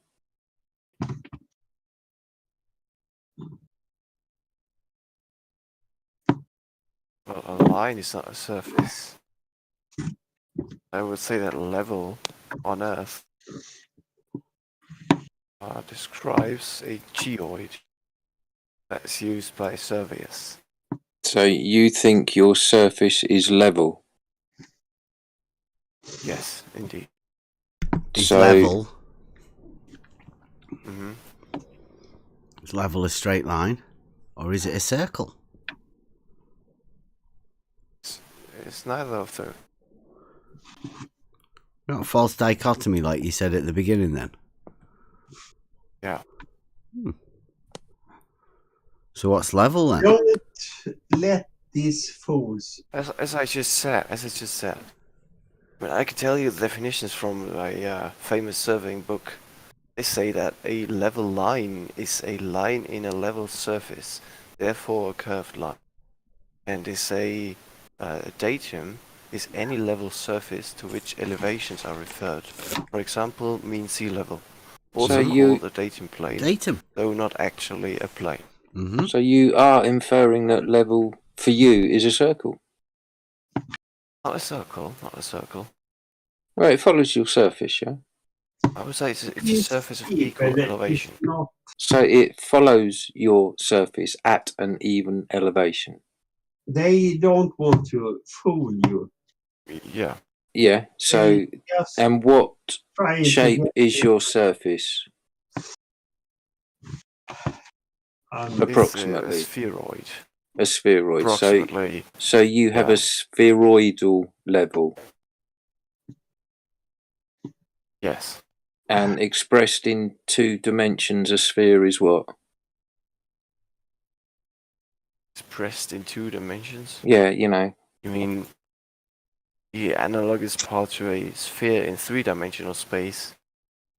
In 2-dimensional space, that would be a circle. A circle. So your level is a circle. But it's also the 2D surface that Brenda thinks. That doesn't play into that. Well, it's funny how your 2 white knights have now dropped out. Now that you have backed yourself into this particular corner, Hoymar, your 2 white knights have gone. They've left you high and dry. Your circular level. What's the problem with that? What's your problem with that? I'm not saying. What's my problem with that? Please. I didn't say level is circular. A level line that lies in a level surface can be circular. Yes. But you said it follows your surface. A great circle of Earth, for example. Yes. So it naturally follows for you that your level line is a circle following the surface of your spheroidal globe. Yeah, pretty much. Yeah. So it's you not have a level circle. It's 3D, so it's not a circle. It's 3D. So it's not a circle, is it? It's 3D. It's an ellipsoid. Rumpus. Geoid, Go depending away. on how precise you wish to be. So it's not a circle. But so Hoymar's just circle. no. I didn't say. He said a level I've line. never said level line. This is between you and Hoymar, Rumpus. Not me. It's not me that's complete agreement. It's not me that's saying that level is a circle. I'm sure Hoymar and I are in complete agreement. It's not me that's saying it's a circle, Rumpus. It's Hoymar. You just said it was a circle. You offered him a I choice didn't. of a circle, not, and he and I no doubt agree that it is a level surface. is a straight line. I know this. No, it's not. You just yes, made it up. is. No, it isn't. Look in yes, a surveying it is, book. Rumpus. Look in a surveying book. Look in a surveying book. I know you're allergic to looking at surveying books, but they will show you that a level is not read a straight book. line. Read a it's book. An elevation above the curved surface of the spheroid or the ellipsoid, whichever surface, or geoid, whichever you wish to take your 3D surface. But it's fundamentally a spheroid. Well, you need to be having this conversation with Hoymar, not me. No, he and I agree. I'm sure. He said it's a circle. Well, he meant a spheroid. No, if he did, no, you said that, not him, but if he did say no, he did agree with me. He did agree with me that said when I said by extension, I said that level means line. Yeah, follows your surface. He said a level line. That's different from being a level. Level surface. Yeah. Level line. So he was talking about a line. He was giving the line of your level is a circle. Yeah, level line is yes, but level is not. Level is a surface. Correct. Wow, so a double meaning. Is that the difference between the noun and the adjective? The level line would be if you want the real world, if you decide which is the noun and which is the adjective, Rumpus? Which way are you doing it? Sorry, hear that again? Which is the noun and which is the adjective? Do you mean adjective? Yeah, Say yeah. adjective. Yeah. So That's what he said. Mm-hmm. No, he didn't say that. He didn't say Yes, that. All right. he Which No, one didn't. is which, Rumpus? Which level is the noun? Give us the definition of level, the noun, so we don't get mixed up when we're talking about it. What does level the noun mean to you?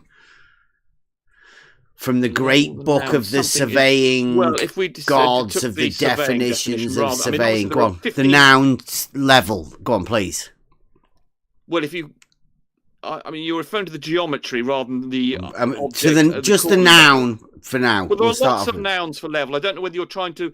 There are 15 different definitions of level, just about. Okay, well, give us the noun then. Noun. Give us the ones that the noun, the one specific one that you're talking about. There is a device called a spirit level. Is that what you're referring to, or do you want me to talk about the geometry? Just the tool. Yeah, the noun. You want to talk about the tool, not the geometry. The noun.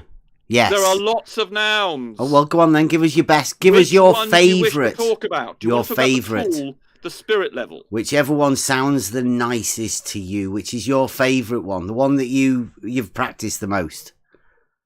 Well, if you want to talk about the tool, the spirit level, or do you want to talk about the water level? The noun. Well, water level's a noun, and so is a spirit level. Which one do you want to talk about? Let's talk about the noun, the water level, then, okay? Right, so you want to talk about the water level, okay. The what tool. Do you want to know about the water level? The tool, the okay. noun. So you want to talk about the water level, okay. What do you want to know about it? We want to know what's your definition, the noun level, water level, please. Give us the definition from the great book of the surveying definitions. Of a water level? Yes. You want me to give you the definition of a water level? Because there are lots of levels we decide. You happy to me give you a definition of water level? The tool. Is that what you want? Is that what you want? You're going to say yes or no? You're just going to stay quiet now? I'm just giving you... I don't want to interrupt you. Well, no, but I'm asking you a question. I know you don't like answering questions, but do you want me to give you the definition of the noun, the water level tool? Because there are lots of other levels, and I'm happy to deal with any one that you wish to pick on, because I always answer the question. Go on. I just want to know which one you're interested in. The one that you just said, yes. The water level. So we're talking about water levels. Okay. So the definition of water level is something that shows you something that is the same level as somewhere else. And this idea that it shows you when you say, when you're giving us the definition of level, you use level. Now, are you sure that's which level was the level that you were using? Was that the noun or the adjective? And when you were using level to describe the water level, did you mean the noun of the water level or the adjective of the water level, or was that a different adjective of something else? Oh, so you use the adjective within the noun definition. Level, okay, carry on. It's all right. No, but don't worry about it. I'm just coming with you. And go on. A level. If you want to talk about the water level, the noun. No. We wanted you to describe the water level, the noun, right? But the please, water level is a noun. It's a tool, so it's a noun. Yep. And it gives you usually use it. It's got two pots, and those two pots have the same elevation. The water level in them has the same elevation, i.e., the same distance from the center of the Earth, and therefore they are match the water level. And you can, if you wish, draw a line between them, but no one actually does this, of course. So this idea that's used for determining horizontal is not correct. That's not how a water level is used. What it's used for is to determine that something has the same elevation as another point. So, for instance, if you were doing something, you were wanting to sort out a water basin or a pond and its source or something, you wanted to find out the relative elevation of the two things, you might use a water level to give you the same distance from the center of the Earth. Okay, now what is the adjective for level? The adjective. Yeah. The level. Right. A level is giving you the distance from the center of the Earth, and that obviously is curved because the Earth is curved. Same thing, isn't it? A level does sound like is the same something thing. Level, you've not got them mixed up, the noun and the adjective level, there, have you? You've got two things. When something is level with something else, it means it has the same elevation as that other thing, and therefore has the same distance from the center of the Earth. That's what the water level is designed to do. To give you but something. you use the same elevation. thing for the noun and the adjective. Me just as I'm starting a sentence. You love to interrupt 2 words in. A water level gives you the same something of the 2 points. The noun or the adjective? Oh my god, of the same elevation. Are you doing the noun again or the adjective? Why don't you let me finish? And then because I can't hear you when I'm talking, and I have no idea what you said. I said, which one were you giving us just then, the noun or the adjective? Adjective. Okay. It sounded like the noun. Are they very similar? To pronounce adjective properly. You see, keep on mispronouncing it. So if you're talking about, I've given it the water level gives you the level makes you 2 things. It tells you whether 2 things have the same level.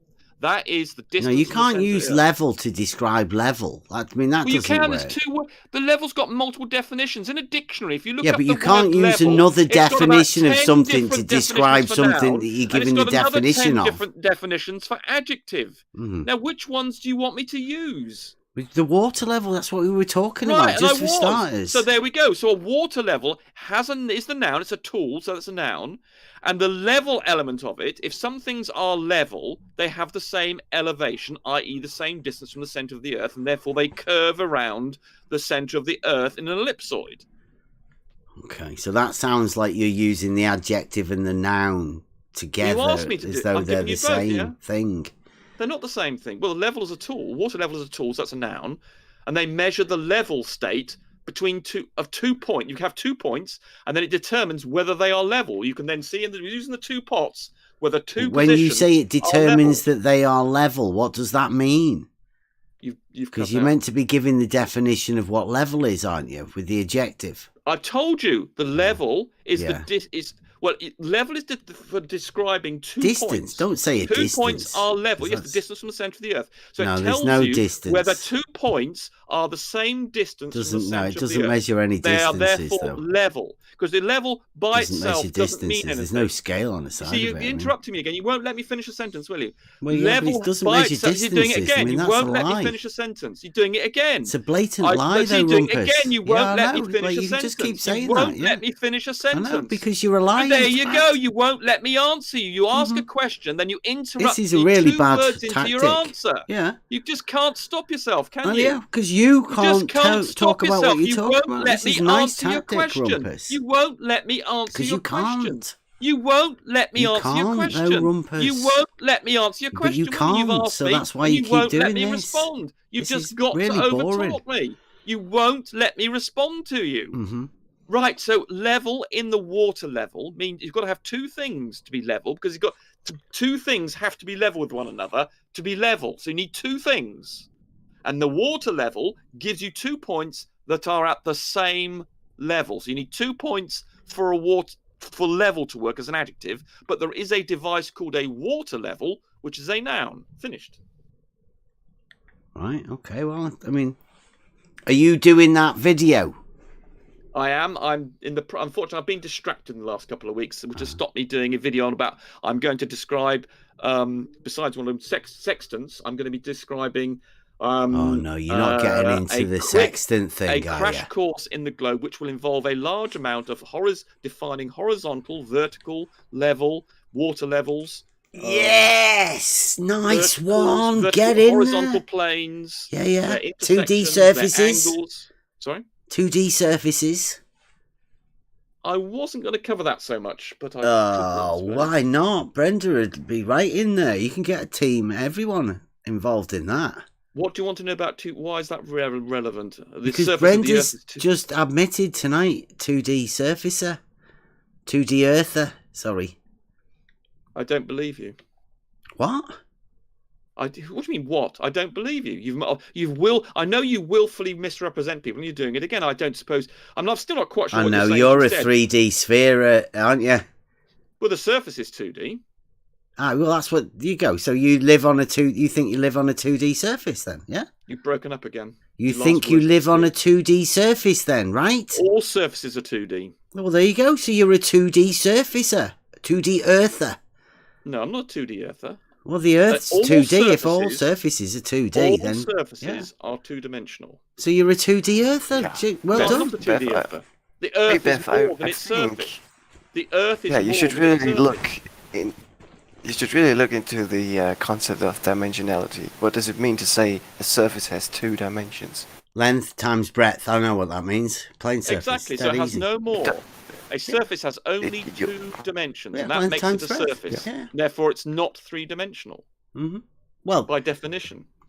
Well, a sphere is definitely 3-dimensional. Yes, no one disputes that. Okay.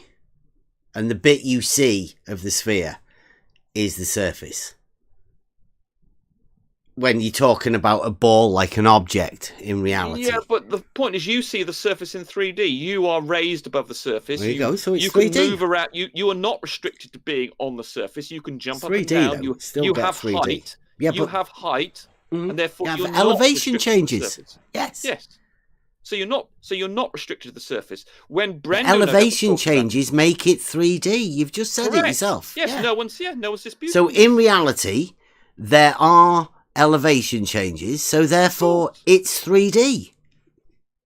It's not 2D. Nobody lives on a 2D surface. If you can all surfaces, if you're pure surface, then that is 2-dimensional. Well, I mean, like, again, you're jumping on it. It moves around in 3 dimensions. In our you 3D and Brenda world, in one night. Love it. Look, if 2D surfaces. If you can describe 2D surface. If you can describe your position on a surface on some point, it's only in 2 dimensions. That makes it 2-dimensional. Even though in 3 dimensions it might move up and down and do goodness knows what. I mean, it might wiggle through space. It might have the shape in 3D of a mountain or something. But that's still the surface itself. You can describe moving around that surface in 2 dimensions, and we do that on the Earth, of course, with latitude and longitude. That's how we say your position is. So that's just only 2 dimensions. Does anybody want to? I've got to feed the cats and put some cat food in, but I mean, Rumpus, I'm sure somebody would love to talk to Rumpus about 2D, 3D. I mean, I never really knew. I thought you were a 3D sphere, Rumpus. You keep breaking up. I thought you were a 3D sphere, Rumpus, and you know. Well, you've mentioned this several times, Ben. Yeah. About 2 months ago, we discussed. It's fascinating, 2D Earthers. Again, I love something wrong with your memory, because we discussed this about 2 or 3 months ago, and I made it clear to you that all surfaces are 2-dimensional because you can describe moving around them. I know, and I couldn't believe you said it then either. I've got to go and sort the cat out. So you do remember, jolly good. So you were pretending you didn't remember, is that right? So you're admitting to being a 2D Earther for quite a while. No, I didn't say I'm a 2D Earther. Where did you see? You just made that up. You're misrepresenting me. Do you think the surface you are stood on is 2D? No. No. Because I can move around in 3 dimensions around this thing, but if I fantastic, so it's 3D then. Fantastic. We're together. A surface, though, is defined in just 2 coordinates. If I want a position on the surface, then but we're not restricted to being on the surface.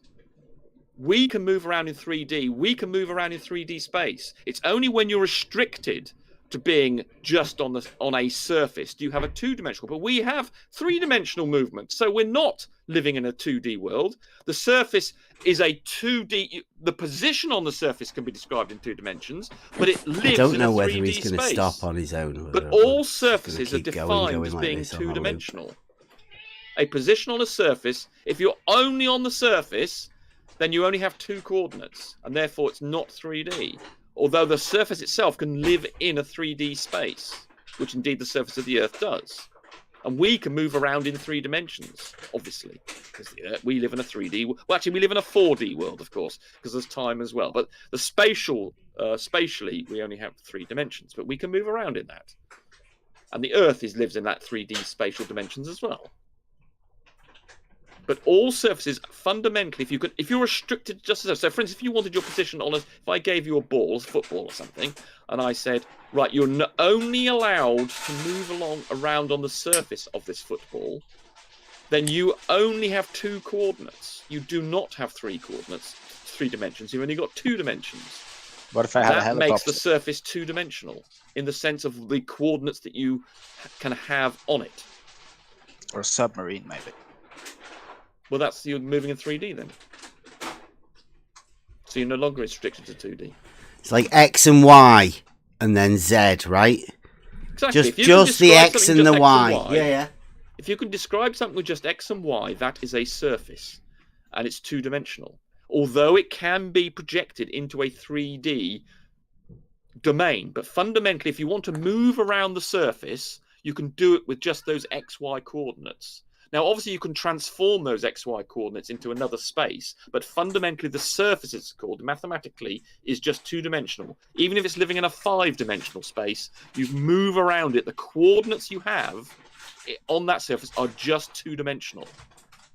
So if you align the diameter of the sphere along the origo point.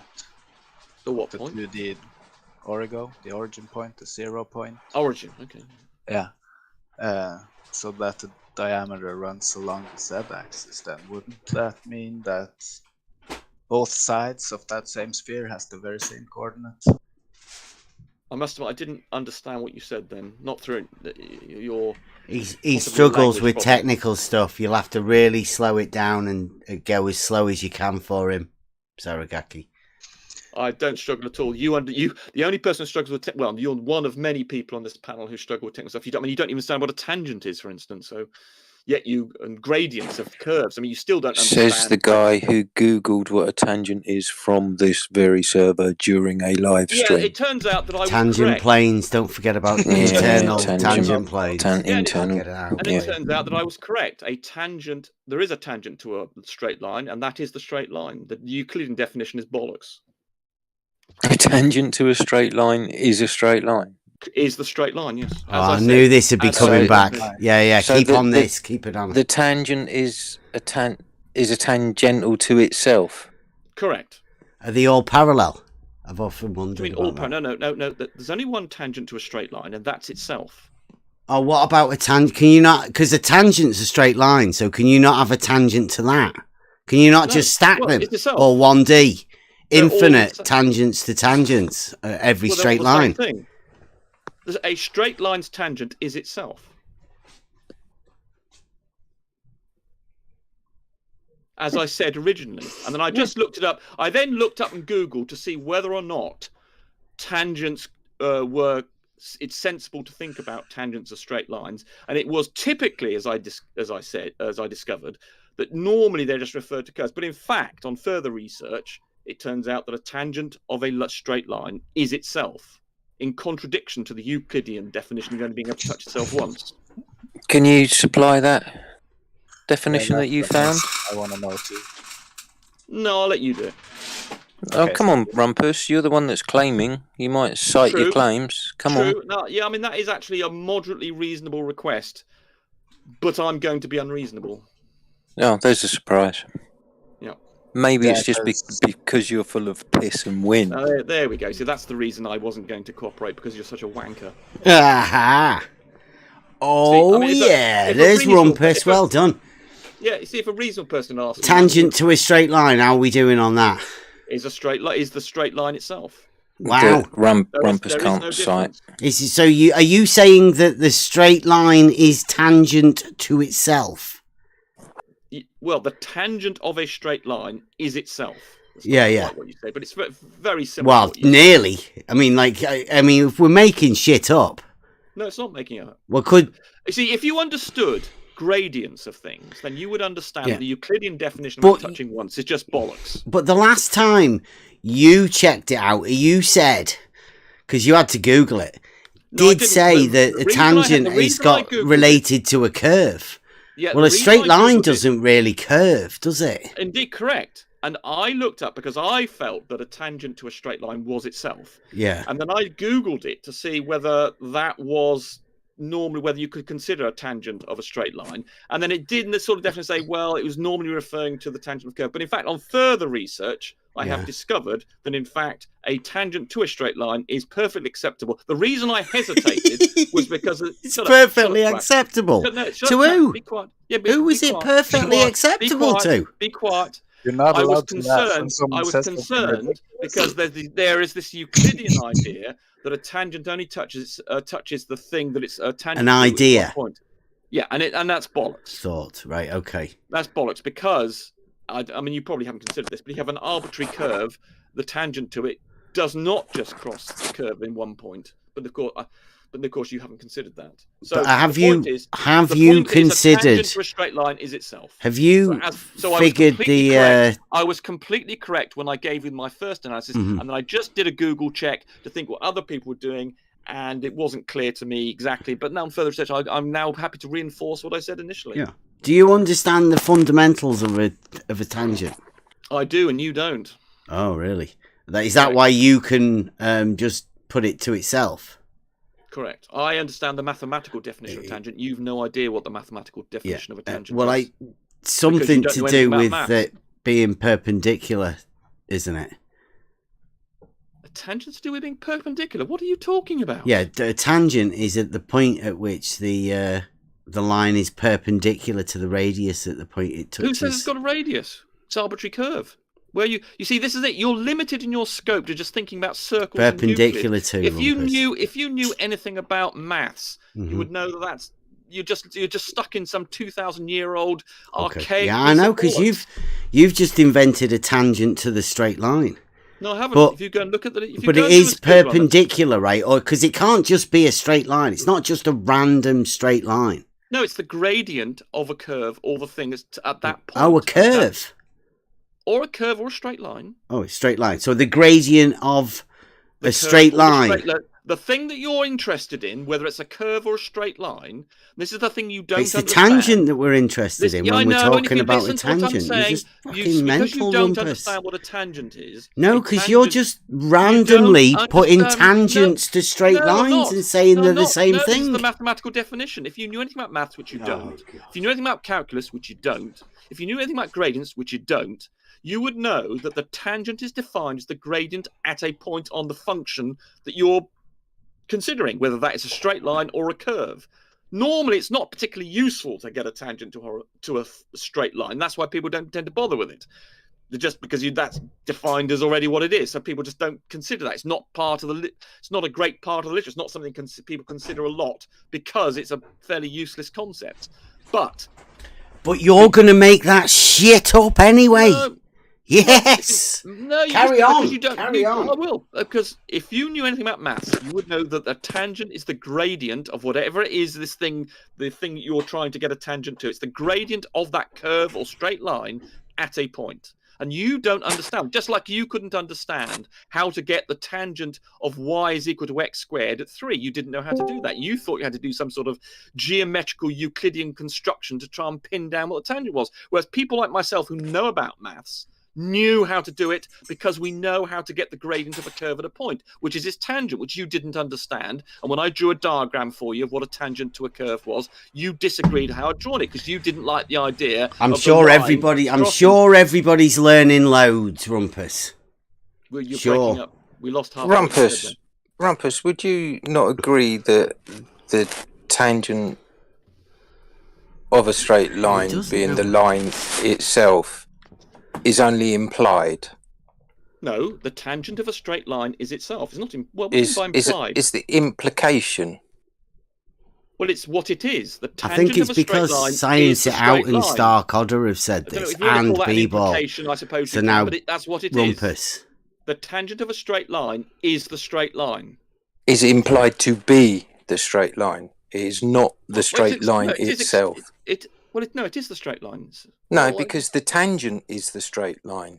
No. We've got a straight line, and then we ask, what's the tangent to this? And the tangent to that What's the tangent to this, Rumpus? Stop being a fucking muppet. You don't understand maths. You're a moron. You've no idea how to work out. This is why you the don't straight line's already there. What the fuck are you talking about? A tangent to it, and you muppet. don't understand how a tangent works. It's just the gradient of a point. And because you don't know anything about maths, because you don't know about calculus, all this is a mystery to you. And because you don't know about analytical geometry, this is all a total mystery to you because you're so ill-educated and have such a low IQ. And you know nothing there's about a straight maths. line. Let's put a straight line on it. Well, that's why it's not a useful. And then I'll be able to do some calculations if I put a straight line on the straight line. Yeah, that's why it's not a useful concept. You can't do any calculations without putting a straight line on a straight line. But no one asks that question. No one except you. How do you know? How do you know in case you forget, Rumpus? How do you know that it's there? And you just did say it's a mathematical concept. Mm-hmm. All the geometry is a mathematical concept. Well, yeah. Analytical So geometry, anyway. it's implied. A 1D on top of a 1D. I don't understand what you mean by implied. The tangent to a straight line is itself. Is implied to be itself. It cannot be itself. It is. It's the same thing. Yeah, it's the same thing. It's a fucking tangent, it's the same muppet. It's the same thing. It's just a straight line, Rumpus. Yes, and it's just a tangent. What is your problem? And there is one of them, isn't there? Wait a minute. A straight line is a straight line, Rumpus. Yes, it only becomes a tangent when it touches a curve at one point and one point only. You just made that up. The tangent. It's just a straight line. You don't understand. You see, you've got some strange idea that you sort of introduce a straight line to the curve. Ridiculous. This is fucking comedy gold. If this is the best the globe, I really hope you've got better than this. Knowledge of maths. I have no knowledge of analytical geometry. I hope we've got better that you than have this. no education beyond that of a 14-year-old. Yeah. Anybody who's done any Obviously. maths or something by about 16 Yeah. would know that a tangent is not something you sort of... You seem to think that you get the tangent and you somehow introduce it to the curve or whatever you're dealing with. A tangent just is a straight line that touches a curve at one point and one point only. No, it's not. That's wrong. What do you call a straight line that touches a curve at one point and one point only, Rumpus? Well, okay, let me draw you a diagram. Let's give you a little test. What do you call a straight line that touches a curve at one point and one point only, Rumpus? Yeah, Go on. well, unfortunately, that's not the definition of a tangent. Okay, so that's not a tangent then. What do you call that? Here we go. Well, I'll show you. I'll give you a test. Rumpus, I'm gonna give what you a diagram. do you call a straight line that touches a curve at one point and one point only? That is not a complete definition of a tangent. Okay. So that's what you call that? Here we go. I'm going to give you a little visual test here. And see if you can get the answer right. About tangents. So here we go. All right. Can you see my screen? And here's your little test. If you don't wish to participate, that's fine. Other people can. Right. So here we have a curve. And I'm now going to draw a thing here. A line there. Oh, Rumpus. Do you keep walk us through it, right? Go on. Right, there we go. Well, here we have a curve. Here I've got a curve, right? Yeah. And I've decided this thing here. Can you describe it a bit more? Here we go. And it just touches at one point here. Notice I've got them overlapping, because that's how tangents work, something you don't understand. You'll have to, we need a bit more description. Descriptive, please. You can see it visually on screen. No, we can't. Now, this does not meet the definition of a tangent as given by Euclid, and that's why you're just trapped in this archaic bollocks. Why? What does Euclid describe a tangent as?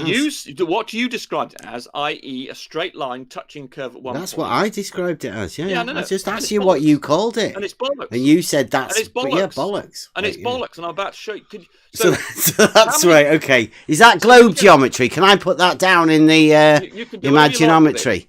What do you call a straight line that touches a curve at one point and one point only? You say bollocks. That is just a subset of a tangent. Bollocks is a subset of a tangent. That definition is not a correct definition of a tangent. A bollocks. What, bollocks? Bollocks. Yeah, it's bollocks. Yeah.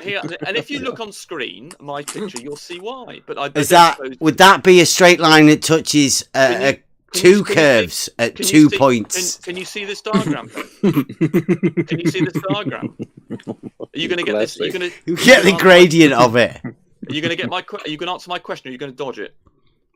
Sorry, I was just laughing about your. Yeah, we could call that the nutsack drop, couldn't we? Equipotential angle of adjustment to the nutsack drop. Are you going to carry on dodging this, Bev? Are you going to dodge this? Dodge it? Are you going to dodge this question? Which question? I didn't hear it. Sorry, we were just laughing at you too much. Oh, give us a minute, Rumpus. We're still laughing. Give us a second. Oh, come on, Rumpus, please. Did you feed the cats yet? I presume you find being I've done very, that. very amusing. Yeah, they're having cats now. This is done in Kruger in action here. You're so convinced you know something, but in fact, your own stupidity prevents. I don't even know what we're talking about. What are we talking about? We're talking about your bollocks tangents to bollocks. Okay, clearly Bev's not going to cooperate. So if anybody else in the tangents to your nutsacks. anybody off the panel, would they like to offer? Check the gradient. They would like to see this diagram here, and they would like to say, does this conform to Euclid's Check idea your gradient for your bollock tangents. Anybody else would like to see this invalidation of new Bev's definition? Anybody else care to comment? Does anybody in the can I just check? Anyone in the YouTube? You might have to wait for a few seconds.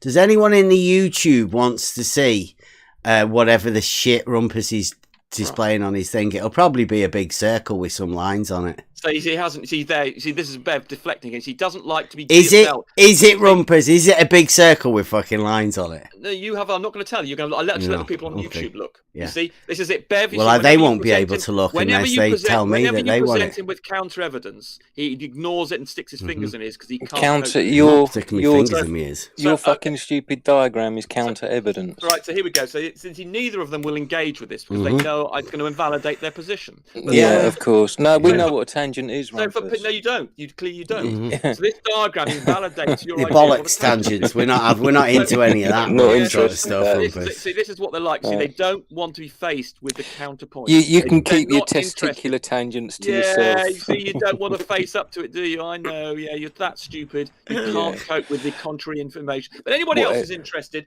Anybody's a genuine explorer for the truth. genuine explorer. Right. I mean, maybe the YouTube chat are genuine explorers, and we may just venture into the Rumpus. You're not selling it very well. I'm not like Rumpus. You're having a chance here. You could sell it. Here we go. 5 more seconds. Yep. They're just 5 more seconds. Come on. Well, I don't know. Rumpus, we'll give you chance now, right? If you want to sell this to the YouTube crowd, and we'll flick it on, right? Now's your chance, and we'll give it up to them. They can give us the thumbs up or whatever, right? Okay. So go on, give them a chance. Give them, sell it. Assuming I'm being shared, I have no idea if that is. No, I'm not sharing it yet. Well, you've got to sell it. So I share it, right? You need to sell this demonstration. No, I don't. This is you do, because they're going to vote. If they want it, I will display it for them. So you've got to sell it well enough, otherwise they're not going to want it. I mean, come on. Going to want to, they want to see it, I can assure you. They want to well, you sell it. Go on then. This sell is it to an invalidation of Bev's definition of tangent. That's what it is. This diagram shows that Bev's definition, he keeps on repeating and just parroting Euclid's, is an invalidation of his position. Just this simple diagram. It's very simple. But he won't show it to you, of course.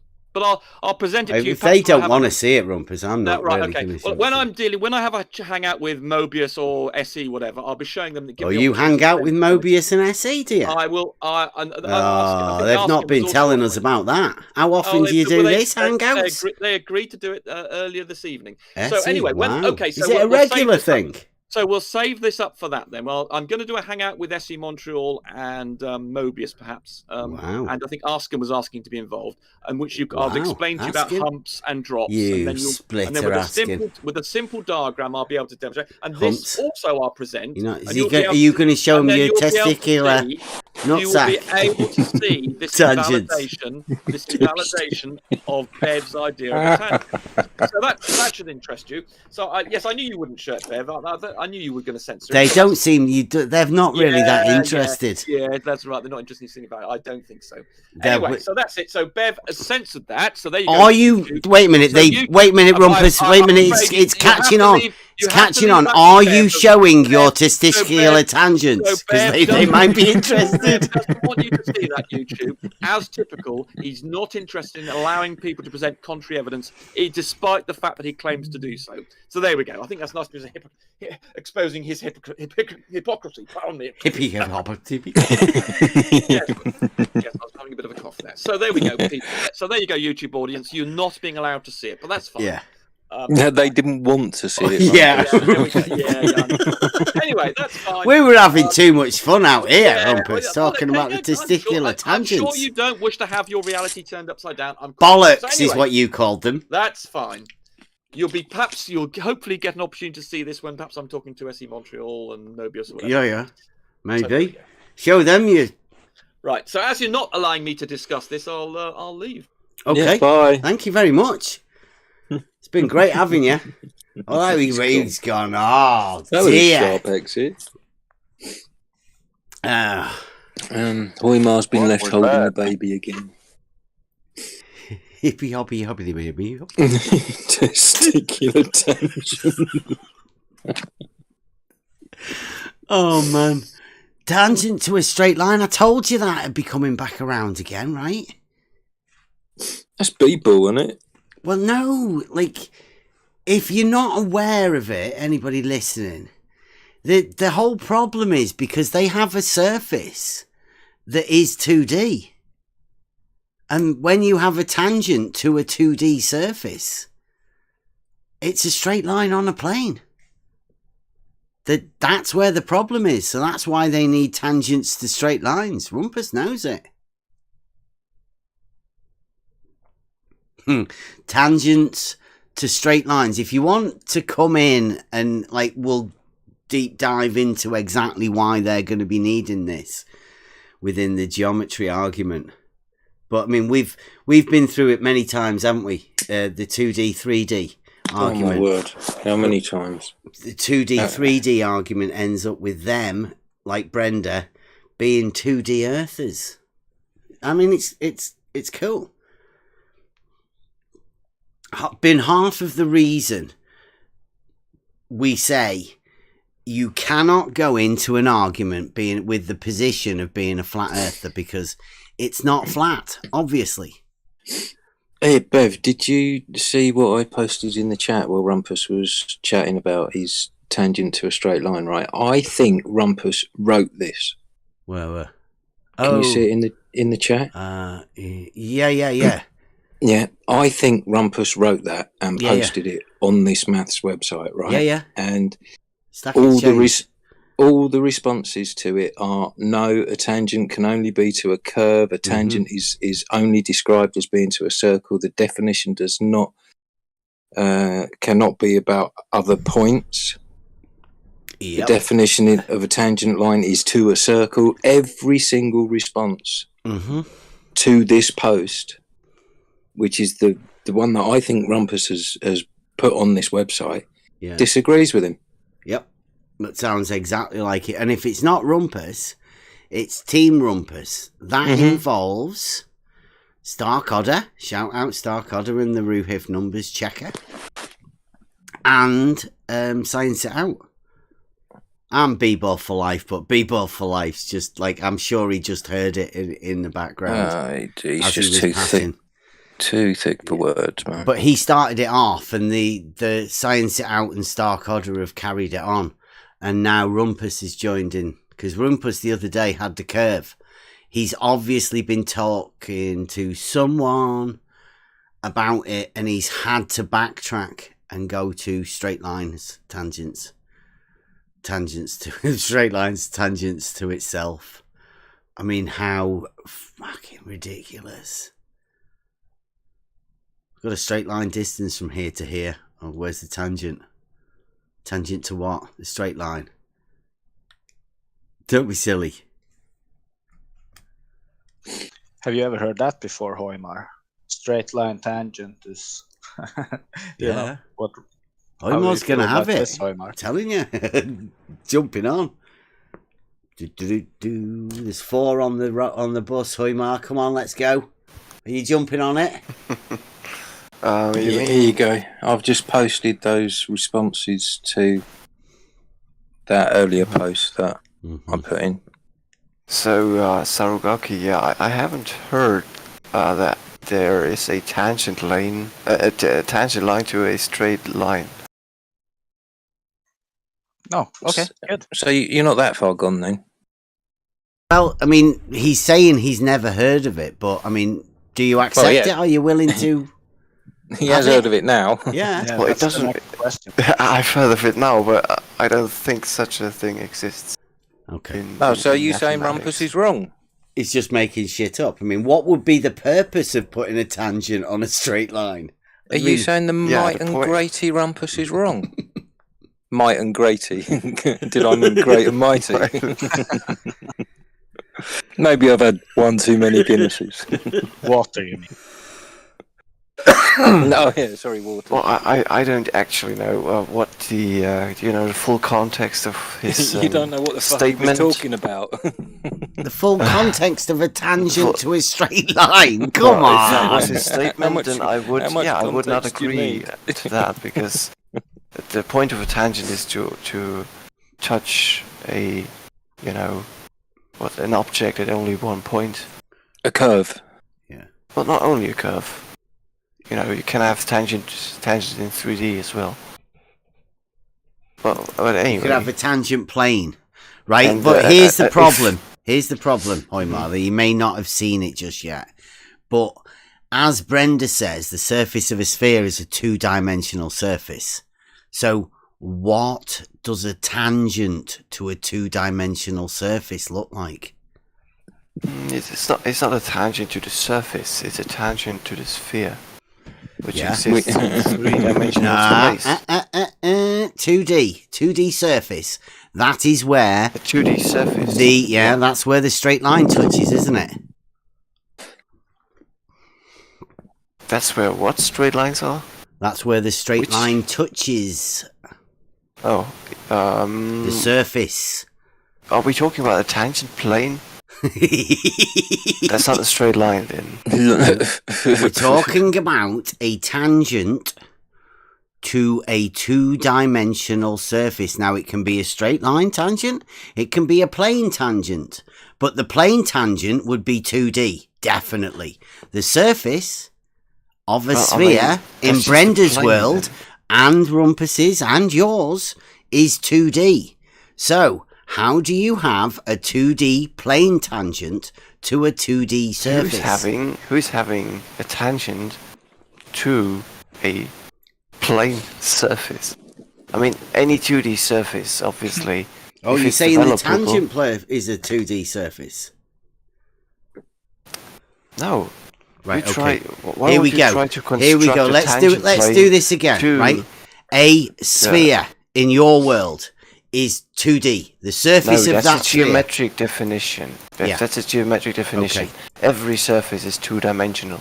You only need two quantities to uniquely define a point. So you've got a 2D surface, then you put a tangent to that. A tangent plane is a 2D surface. Now, how do you put a 2D surface on a 2D surface?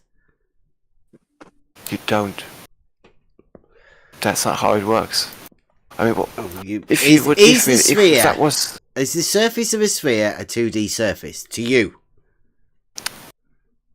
That's not to me. That's a geometric definition. No, it's not. If you look it up, sphere to me. When did you last 3D. look that up? When did you look that up? A sphere is a 3D shape.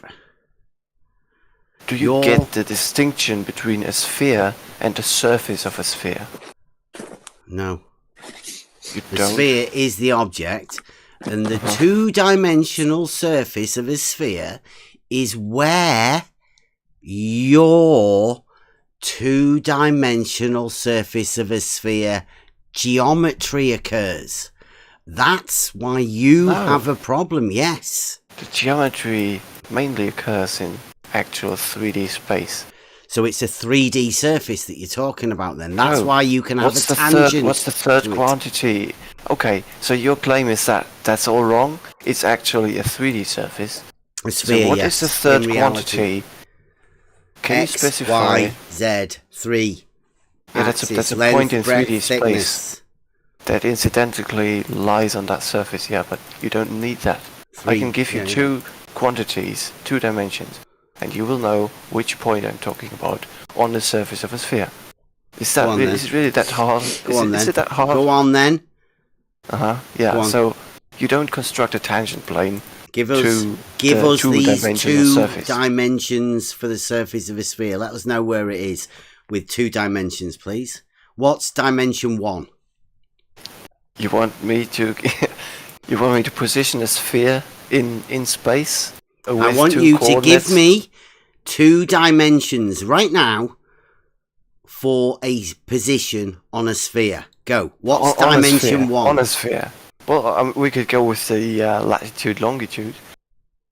That's 2 1. degrees. 2 degrees from what? That's 2. Oh, 2 angles, right? From where? Let's say the axis of the sphere, whatever it's aligned to. So you're going to give me 2. What? You're going to give me 2 angles. Yeah. Okay. Now, where am I meant to put them on the sphere? Well, you have the axis, right, in your coordinate system. No, you've only got 2. You said you can give me 2 dimensions. You have a sphere in a coordinate system, and I gave you. Where is the coordinate system for a sphere? It needs to exist for the sphere to exist, doesn't it? Where? In our little scenario here. What's your little scenario? What we were just talking about. Yeah, go on. You're giving me a sphere, and you're going to give me 2 coordinates. Exactly. Yeah, 2 coordinates. That defines point on the surface. Where? Go on then. How? We need on the surface of the sphere. Yep. We need a starting point. Let's say let's keep it simple. Let's not use angles. Let's use just coordinates. You have a point 0. You know. Where's that? Where do I put that? That would be. It would be arbitrary, but it would be a good idea to just put it at the top, for example. So we're finding a position, right? So we're starting off there. Now, what are the coordinates for that position? 2. Is it early you've got? Yeah. 2. Go on. The coordinates for that position on surface, right? Yeah. Go on, what are they? That we just... I'm not sure if what the English term is. What do you say? 2 coordinates. You have 0, the -0, or what? Brilliant. So that's it. Done. That's how you do it. What you do is you get a ball, you put a point on it, and go, that's 0, 0. 2-dimensional coordinate system. Bish, bash, bosh. There's no need for you to go any further. Just like that. Just like that. You have mapped a 2.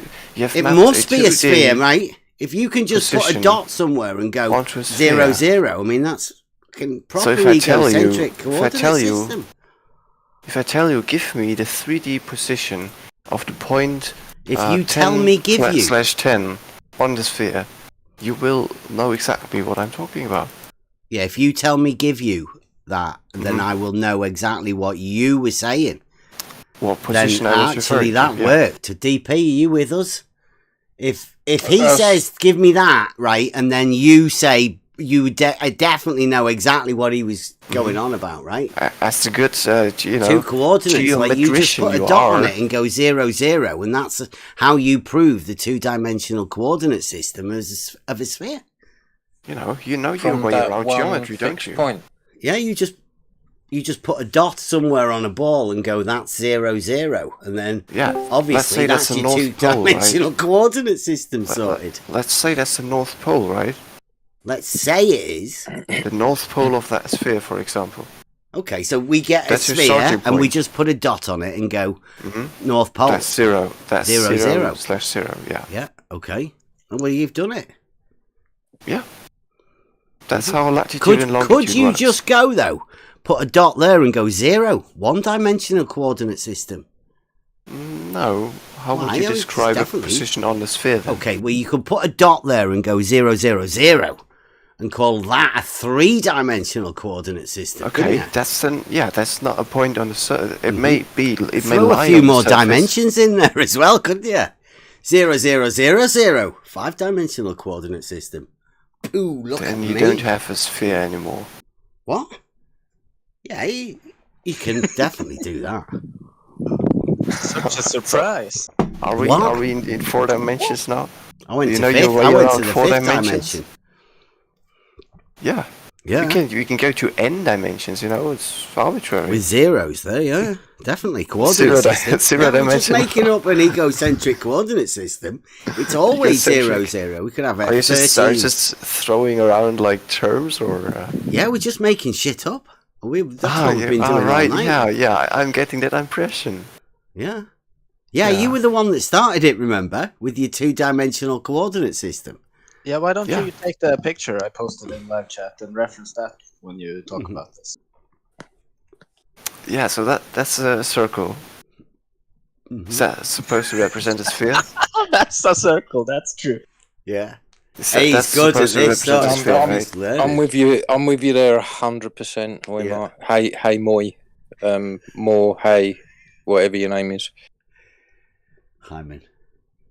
Oh.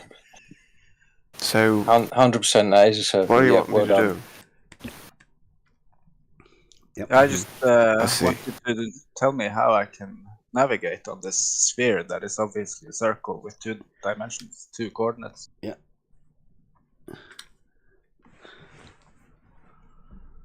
How you can navigate in that?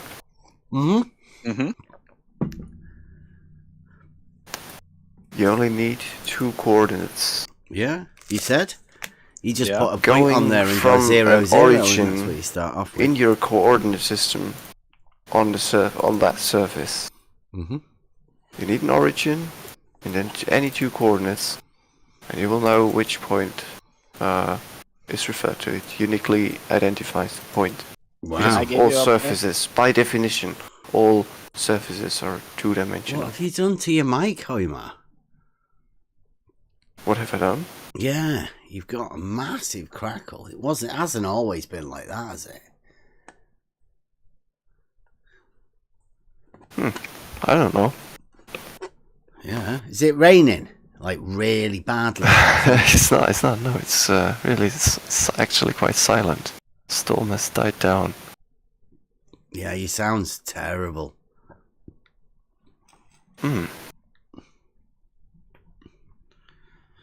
So, go on. Are you going to expand a bit on this 2-dimensional coordinate system?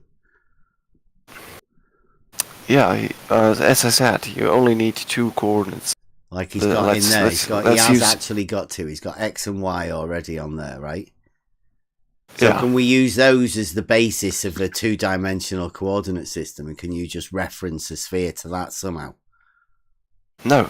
It's the other way around. You have a sphere. Use the X and the Y. You have a sphere which has a surface on which you can identify any point by 2 coordinates. Like he's put over there. Yeah, 6, like 6, 6 there. 6, 6 there. That's definitely 2 coordinates, but that's not on the sphere. He's tricked you so there. So how does that relate? How does that reference the surface or the sphere in any way? That references a 2-dimensional coordinate system. I reckon the that, X and the Y. X is one, Y is the other. Like length and breadth type thing. Yeah. Yeah. You know, like traditional 2D. You know, without thinking 3D. Like really in the traditional sense of 2D. It's tricky, isn't it? Do you know what dimension means? Yeah, I know what 2D is, definitely. Can you tell me?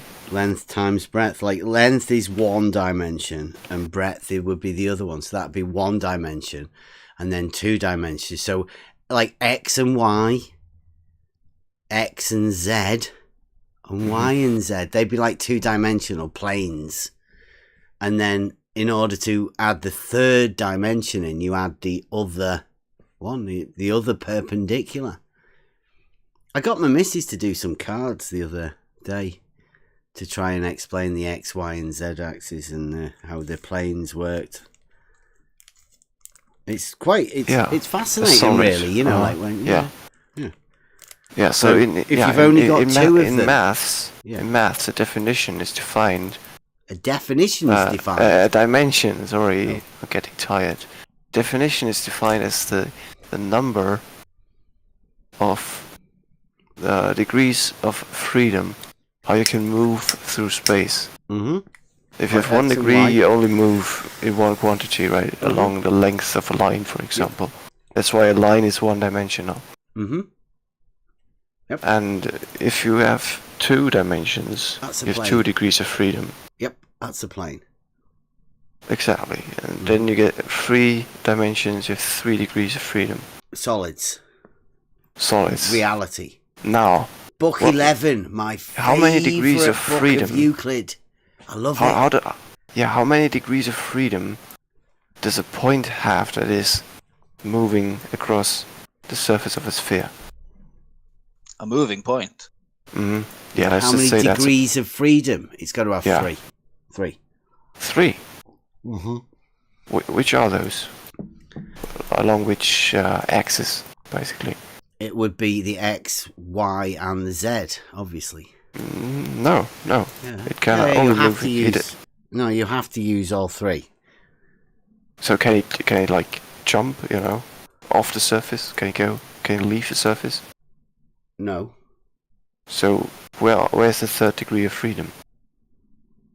There's the X, Y, and the Z. Like if you were to put. Imagine the point on a sphere, it can only go in the middle left, of a sphere, right. then you would That's be one able axis. to position everything around the X, Y, and the Z.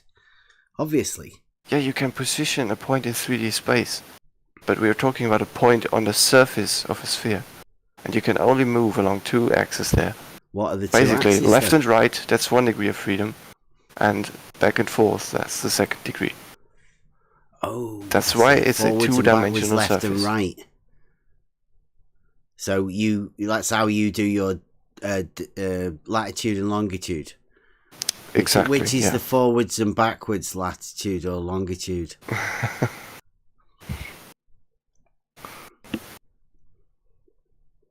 Which is which? Which is which? Yeah. So the longitude is from the north to the south pole. Okay, and how's that measured? How's that measured? Yeah, it was centered in. Is that? What was it? I think in Greenwich or somewhere in the UK. It's like a city that's like this 0 meridian. I mean, it's arbitrary, but it's arbitrary. It was just defined as that, and everyone uses the system, so it works as long as everybody has the same. Is this for latitude? Origin. Latitude. And Greenwich is a suburb of London. No, I got it wrong. Not a city. Sorry. It's longitude. Longitude is for. Oh, okay. So the longitude is Greenwich. Greenwich, yeah, it was established at the Observatory of Greenwich. Okay. Yeah, which is a suburb of London. Yeah, it's not a city. Yeah. Nice. Yeah. Okay, so that's they went Greenwich. This is where we're going to have 0. Mm-hmm. And then how do you? Is that like left and right? Yeah, exactly. Okay, that's so how do you right know on the left or right from there? Do you have to measure that? Well, you can use a compass, right? Because the magnetic coordinate poles system. are what these. Yeah. Okay. That aligns your. It points towards the origin. North. The compass. Yes. Okay. So when you're on the what did you say? Longitude. That's what you do, and then so what is the north? Is that north like the coordinate? That's where all the meridians meet. Okay, so you're starting off at 0, and then how do you know? That's at Greenwich, London. That's 0. That's a 0 meridian. So Greenwich starts at 0. Okay, and then what is it to the left and the right? I mean, how do I know what coordinate I am? Because I've got to find myself, right? Mm-hmm. So what's just to the right of Greenwich? What would I call that on this coordinate two-dimensional coordinate system? Just right of Greenwich? Right, that would be eastern direction. So let's say 1 degree eastern direction, because it has 180 degrees so around. I've walked each half. How far's 1 degree? I mean, what do you mean by that? So if I'm at Greenwich and I've got my compass, right, and it's pointing to north, and then I walk east. Yeah. Yeah. For what did you say? 1 degree. Yeah. So how do I know when to stop 1 degree? What 1 degree am I measuring? Where is that? That depends, because these to find. Yeah, because these lines are radial from the pole, right? Distance at the equator will be the greatest for 1 degree. Will be much greater than in Greenwich or the North Pole. How do I know where that one is? Because that's the other coordinate system. So, in order for me to find the longitude, I know where 0 is. Right? How do I know where 1 degree is? What is it 1 degree of? Because I'm taking it the compass would still point to north. Yeah, I mean, usually... How do I know celestial bodies for that? Celestial bodies? Yeah, you can use the sun or, Polaris. You need a reference star and then look up in your nautical almanac that I hope you have with you to navigate using longitude and latitude. No, we're just dealing with the longitude at the minute. How do we know we've gone 1 degree? Because that's what you said. If we move east, we move east 1 degree. Where's the 1 degree that we're measuring?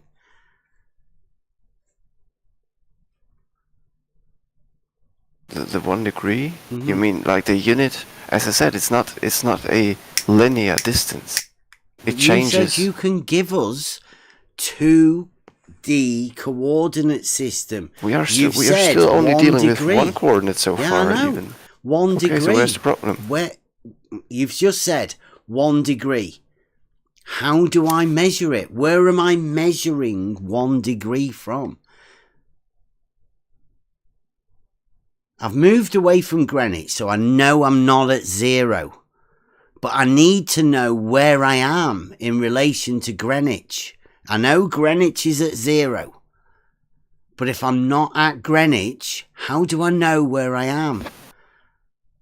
Wait, how do I know 1 degree from Greenwich when I'm not at Greenwich?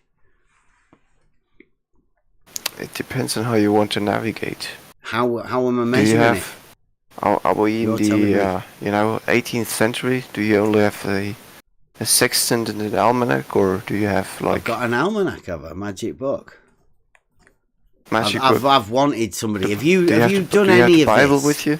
Have you done any of this at all? What is this question again? You keep asking this in the middle of any conversation, Bev. Right, okay. What is that about? I've wanted to know about this at all from everyone. So, luckily enough, you've come in here. So, I've got a sextant, right? And I've got the magic book, right? Just so happens, right? I've got no idea what the fuck I'm doing. Okay. So I do know how the sextant works, though. Right, so I can measure the angle. Great. Now, I'm not at Greenwich, but I do have a sextant and the magic book. Tell me what I'm doing. You're still on the northern hemisphere. I don't know. I haven't got a clue. You don't know? Okay, so we need to find that out first. I do have a sextant and a magic book, though. So, what are we doing first? Yeah, you determine if you're on the northern or southern hemisphere. Which, how do you know that? Several ways of doing that. You could look at the zodiac signs that you can see at night, and then figure out which celestial hemisphere you see. Or you could figure out which direction, water rotates in what's it called? In a vortex. Yeah. It rotates, I think, clockwise on the southern hemisphere and counterclockwise in the northern hemisphere. Wow. It's quite interesting. Have you ever seen that? It does sound quite interesting. Yeah, it's quite interesting. Yeah. You can, pour a glass of water into a sink. It needs to create a vortex, and then you'll. How do you? Can I just ask, right? Since you went there, how do you plot the lights in the sky in a 2D coordinate system?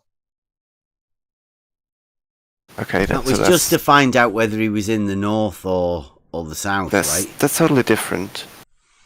And I'd just like it shows that you didn't really understand what's. I'd just like to say that the shape of the sink can determine which way down the plug hole the water goes.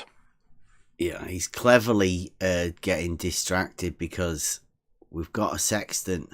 What are we doing? It doesn't really relate to what we're talking about, right? Okay, what am I doing? Exactly. What am I doing with the sextant? I've got a sextant. Tell me what I'm doing with it. Right. So you want to know which longitude you're at, right? I want to know where I'm at when you're two-dimensional coordinate system. You use the sextant to determine elevation angles to a reference object. Let's use Polaris. Okay. So now you have the elevation angle. Yeah. And you look 55. Up in your almanac. At 55 degrees. Mm-hmm. Yeah. Page 55, is it? I've never actually used. Actually, this. No. Actually, that's the wrong way around. We don't want to. Yeah, that will be for determining latitude. Obviously, prematurely measuring that's for angles, determining latitude. Yeah, we want to know longitude, which is a bit more complicated. Okay. Okay, go on then. What are we? I take it we're measuring an angle, are we? To a different light. As far as I'm aware, the easiest way is to compare the standard angle of the sun with a clock, with an accurate clock that you need to have with you. I didn't got one. You don't have one? Well, then you're lost, I'm afraid. Oh, so you can't do it with just an angle then? Man, who's talking about just an angle? Wait, who's talking about just an angle? You said you had your almanac with you. Okay, well, all right then. Come on, we've got a sextant. Yeah. Okay. Sextant, almanac, clock, right? No. You don't, because you only have to match your time to an elevation angle. Well, what? But let's say we've not got that. How do we do it? Well, then you're ill-equipped. You can't navigate using longitude and latitude. So you need a clock. You do. You've not got time as one of your dimensions, have you? This was not about. It was only about position on the surface of a sphere. Yeah, you 2 dimensions that you had. Yeah. Well, how does time play into the position You've of a just point said you on need a clock. Why do you divert, Beth? Can't why have do you time as one of your dimensions. I mean, so we're crazy, we're talking about celestial navigation with the sextant. Yeah. And originally, we were talking about how you can determine a point using 2 dimensions on the surface of a sphere. So go on then. What are those 2 dimensions? We're totally getting into the weeds here. Go on then. You're the one that's brought time into it, Hoymar, not Bev. And time, according to you, is I was explaining. It's definitely not a dimension, is it? Well, I did say according to him. So are we talking about geometry or celestial navigation? We're talking about your 2-dimensional coordinate system on the surface of the sphere. So let's set aside celestial navigation. We have your 2 dimensions. Point on it. The point on a sphere has 2 degrees of freedom. That's 2 dimensions. You only need an origin that you agree on, right? We said Greenwich, yeah? For latitude, yeah. For longitude, so we have the North Pole. Oh, so you've already got 2 there. Latitude and the North Pole. Okay. Now, how do I get my position from knowing those? Go.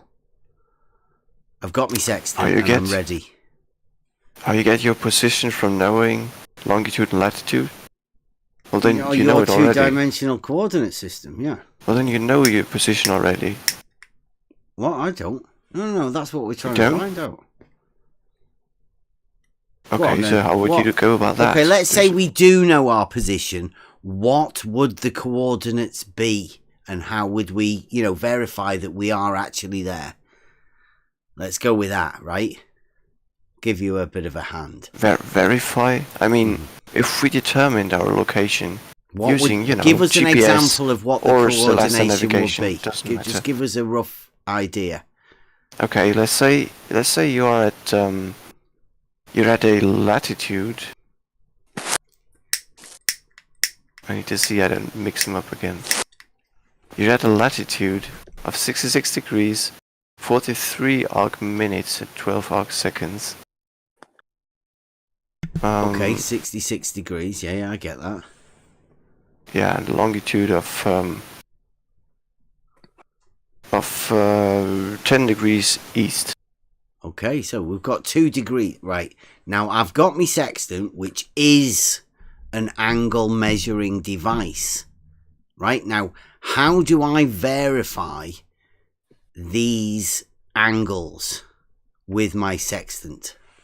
So we jump back to from the 2 dimensions of a surface to celestial navigation. The angles, yeah. Okay, so. But that doesn't. I mean, we can't just go from one thing to the other without reaching any conclusion whatsoever. Yeah, but where are these angles measured from? What do I do to measure these angles?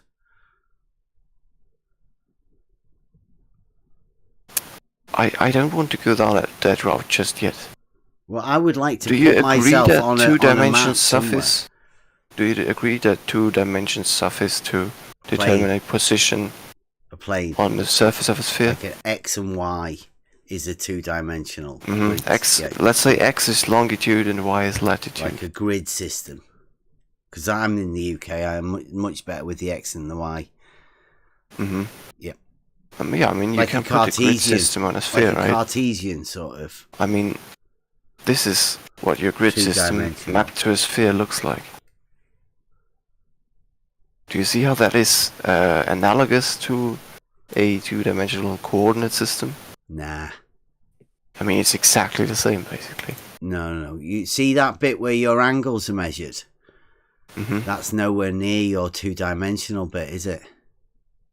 So that's you're entering into the 3rd dimension there to measure the angle. Okay, so what's the third quantity? I mean, yeah, a real life happens in 3 dimensions. We know that. 3-dimension. Yeah. Yeah, but you don't actually think you can measure that angle, right? That's not the angle you've been measuring, surely. How do you measure that angle? I'm asking you. That angle is how latitude is defined. Yeah, but how do you measure it? You do understand how to measure angles, right? I do, yeah. Okay, now, I've got a sextant.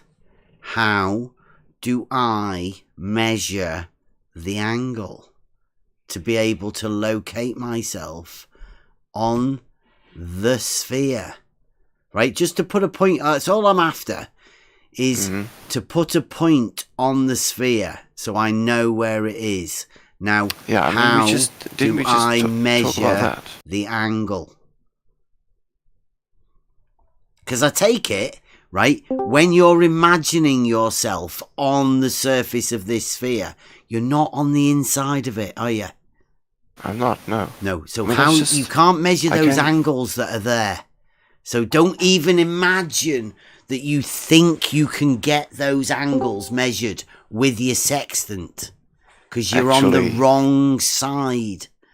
That was not what I was trying to demonstrate. In your imagination, you're plotting around on the outside of that sphere. You cannot measure those angles on the inside of it. As I just posted. That's a 2-dimensional grid mapped to a sphere. That's your idea. That's 2 dimensions, isn't it? No. Let's say X and Y, or longitude and latitude. Where's the problem? No, that's not what two-dimensional. Do you see a problem with that? Yes, I definitely see a problem. Mark, I've just got a quick question. Right, why are the lines around the back obscured by the lines in front? Because that's the other side of the sphere. Yeah. So they're behind. Yeah, it's a three-dimensional object. So those lines are behind the ones in front because it's a three-dimensional object. Correct.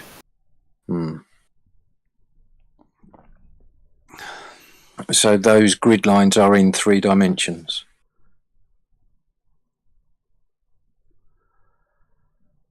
I mean, it's tricky. Grid lines are in 3 dimensions. All over the place with you. Yeah, they are, dude.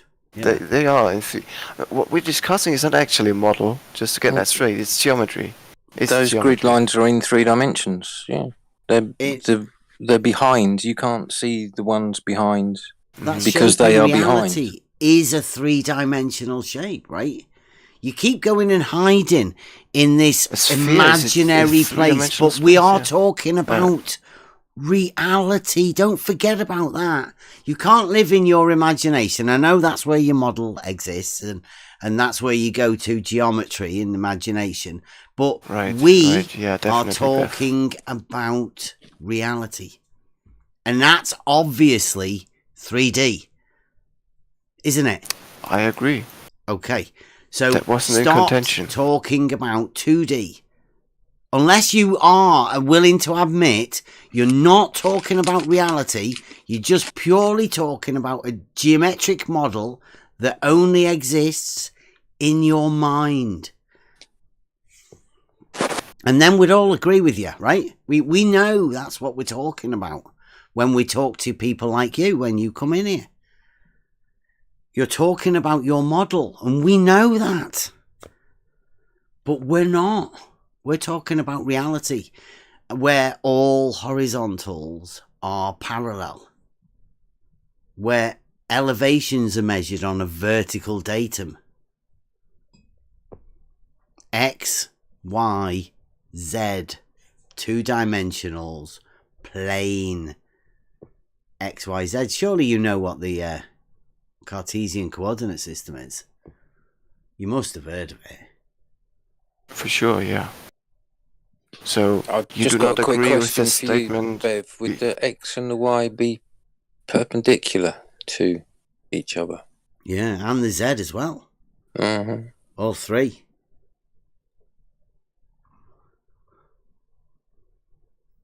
So, the surface of a sphere.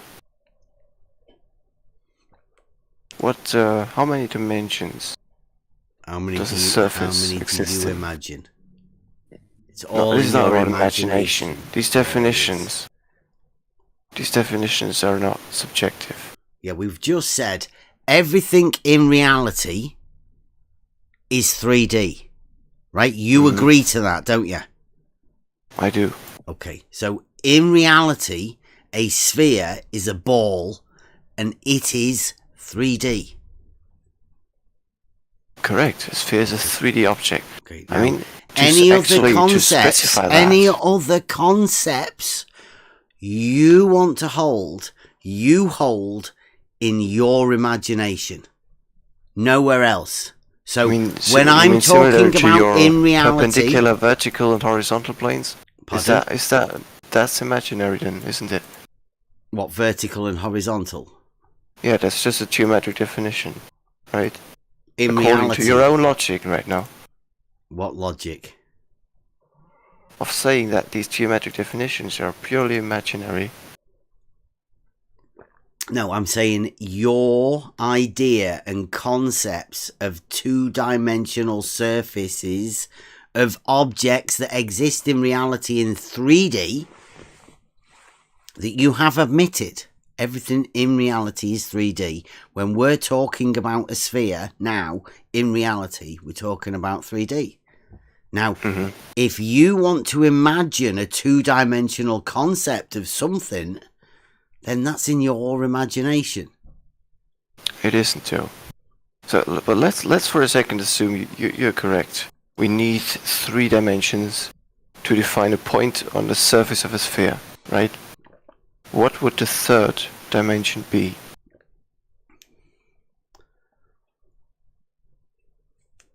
What do you reckon? Well, I'm saying you can, well, you obviously can specify any point in 3D space using 3 coordinates, so 3 dimensions. For the surface of a sphere, as per definition, you only need 2 coordinates. Yeah. Because it's actually 2-dimensional. On a sphere, I could point to the top and say, top of sphere. Yeah. That's like 1, isn't it? I could just top. That's top of the sphere. Is that a coordinate? It's not. You would say, if that was your origin... 0, 0, couldn't we? Yeah. There you go. 2 yeah, exactly. Coordinates. Or we could That's 0, the North 0, Pole. 0. You just identify the North Pole. So I know exactly which point on Earth you're talking about. The top of the ball. How model afflicted are you? Not model North afflicted. Pole. That's how longitude and latitude work. Top of a ball. That's the North Pole. Yep. Does every ball have a North Pole? It has poles. What, a ball? I mean, a ball? I mean, geometrically, to define it, you only need a center point and a radius. Have you got confused?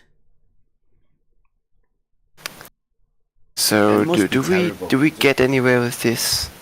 You'll never get anywhere with it because it's a concept. Do you believe me that you can identify a location on the surface of a sphere? Absolutely not, because you've done absolutely shit at trying to describe it. And even when you did try to do it, you brought in time, which is I didn't. According that was about to celestial you, navigation. Third dimension. Biff brought celestial navigation. No, you're the one that brought a clock into it. Celestial navigation. You're the one that brought a clock to the dimensionality of the surface of a sphere. You tell me. You brought a clock into it. Tell me how celestial navigation. We're talking about the dimensionality of a coordinate system on a sphere, and you brought time into it, which according to you is a dimension. Oh, come on. Are you serious right now? Yeah. The clock was part of explaining celestial navigation. Which you brought into it because you needed a 3rd dimension, and that dimension that you chose was time. Oh, I had X, Y, and time. Oh, this is according to you, time is a dimension. Or is time not a dimension according to you now? According to Einstein's general relativity, it is a dimension. Yeah. Yeah. It is well, there you go. You brought in the 3rd dimension by bringing in the clock. Why would you say that? I mean, according to you, that's not correct anyway. So, what's the issue with a clock? I mean, we can agree that what a clock is, that it works. You know how it works. Stop teasing him, DP. You know they need time and an angle. They're the 2 dimensions. So you basically you're just diverting. Come on, admit it.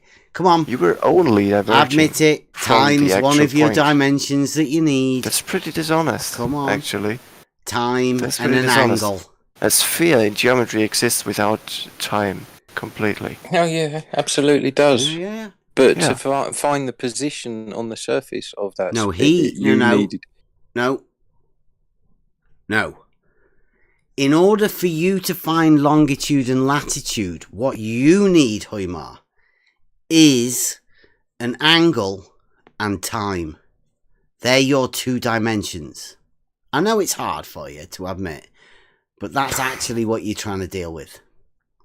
I mean, it must be awfully well. I mean, it was not about celestial navigation. That's not what it was about. Sort your sextant book out and off you go. Go and see the Sextant Masters. Go and see who's the best, Bob. If you gave studied it hard. The longitude and latitude of your hometown, to Bob. Bob needs I a bit of help. Where you live. He'll sort you out. 10th man will help you out as well. Well, no, we're 10th man. Do you reckon you could take on 10th man?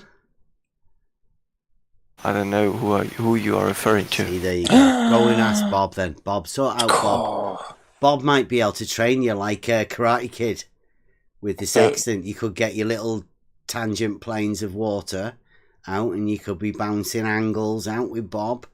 Make sure you sand and dry fit the parts of your sextant before you. No, you don't get those off the thing. You have to buy one of Mark 7, maybe. I think they were up to Mark 15, the big boys.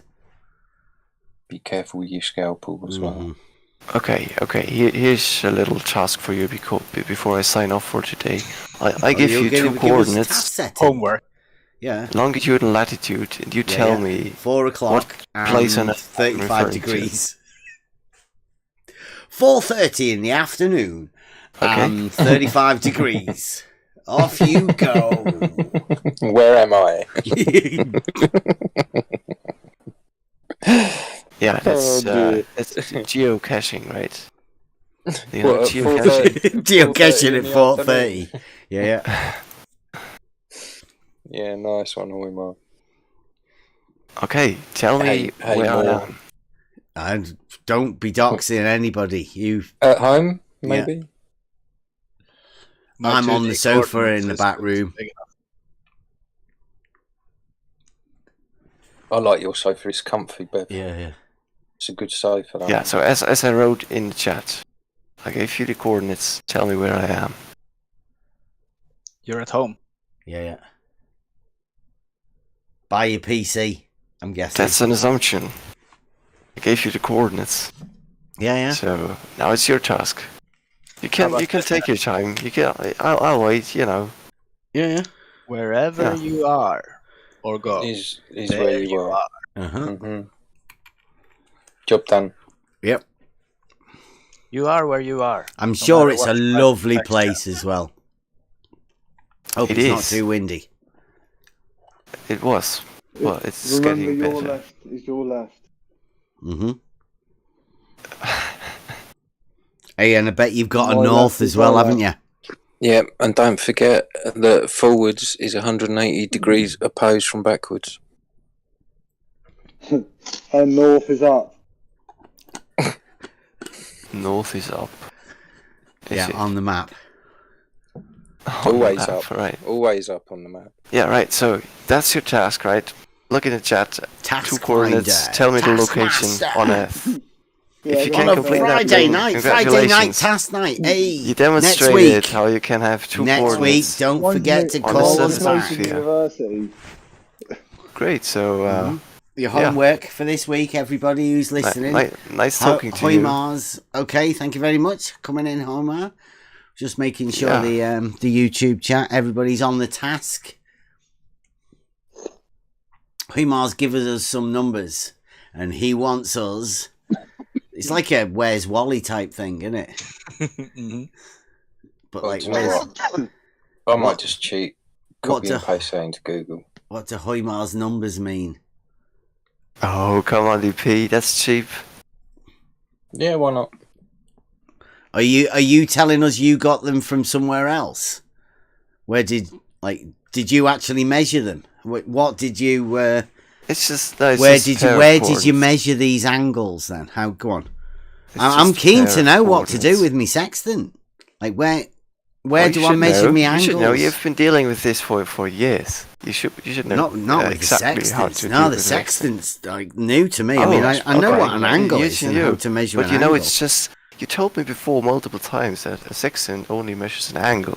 Yeah. You can do fuck all with an angle. Yep. To which I jokingly responded by calling it fuck all angle from now on.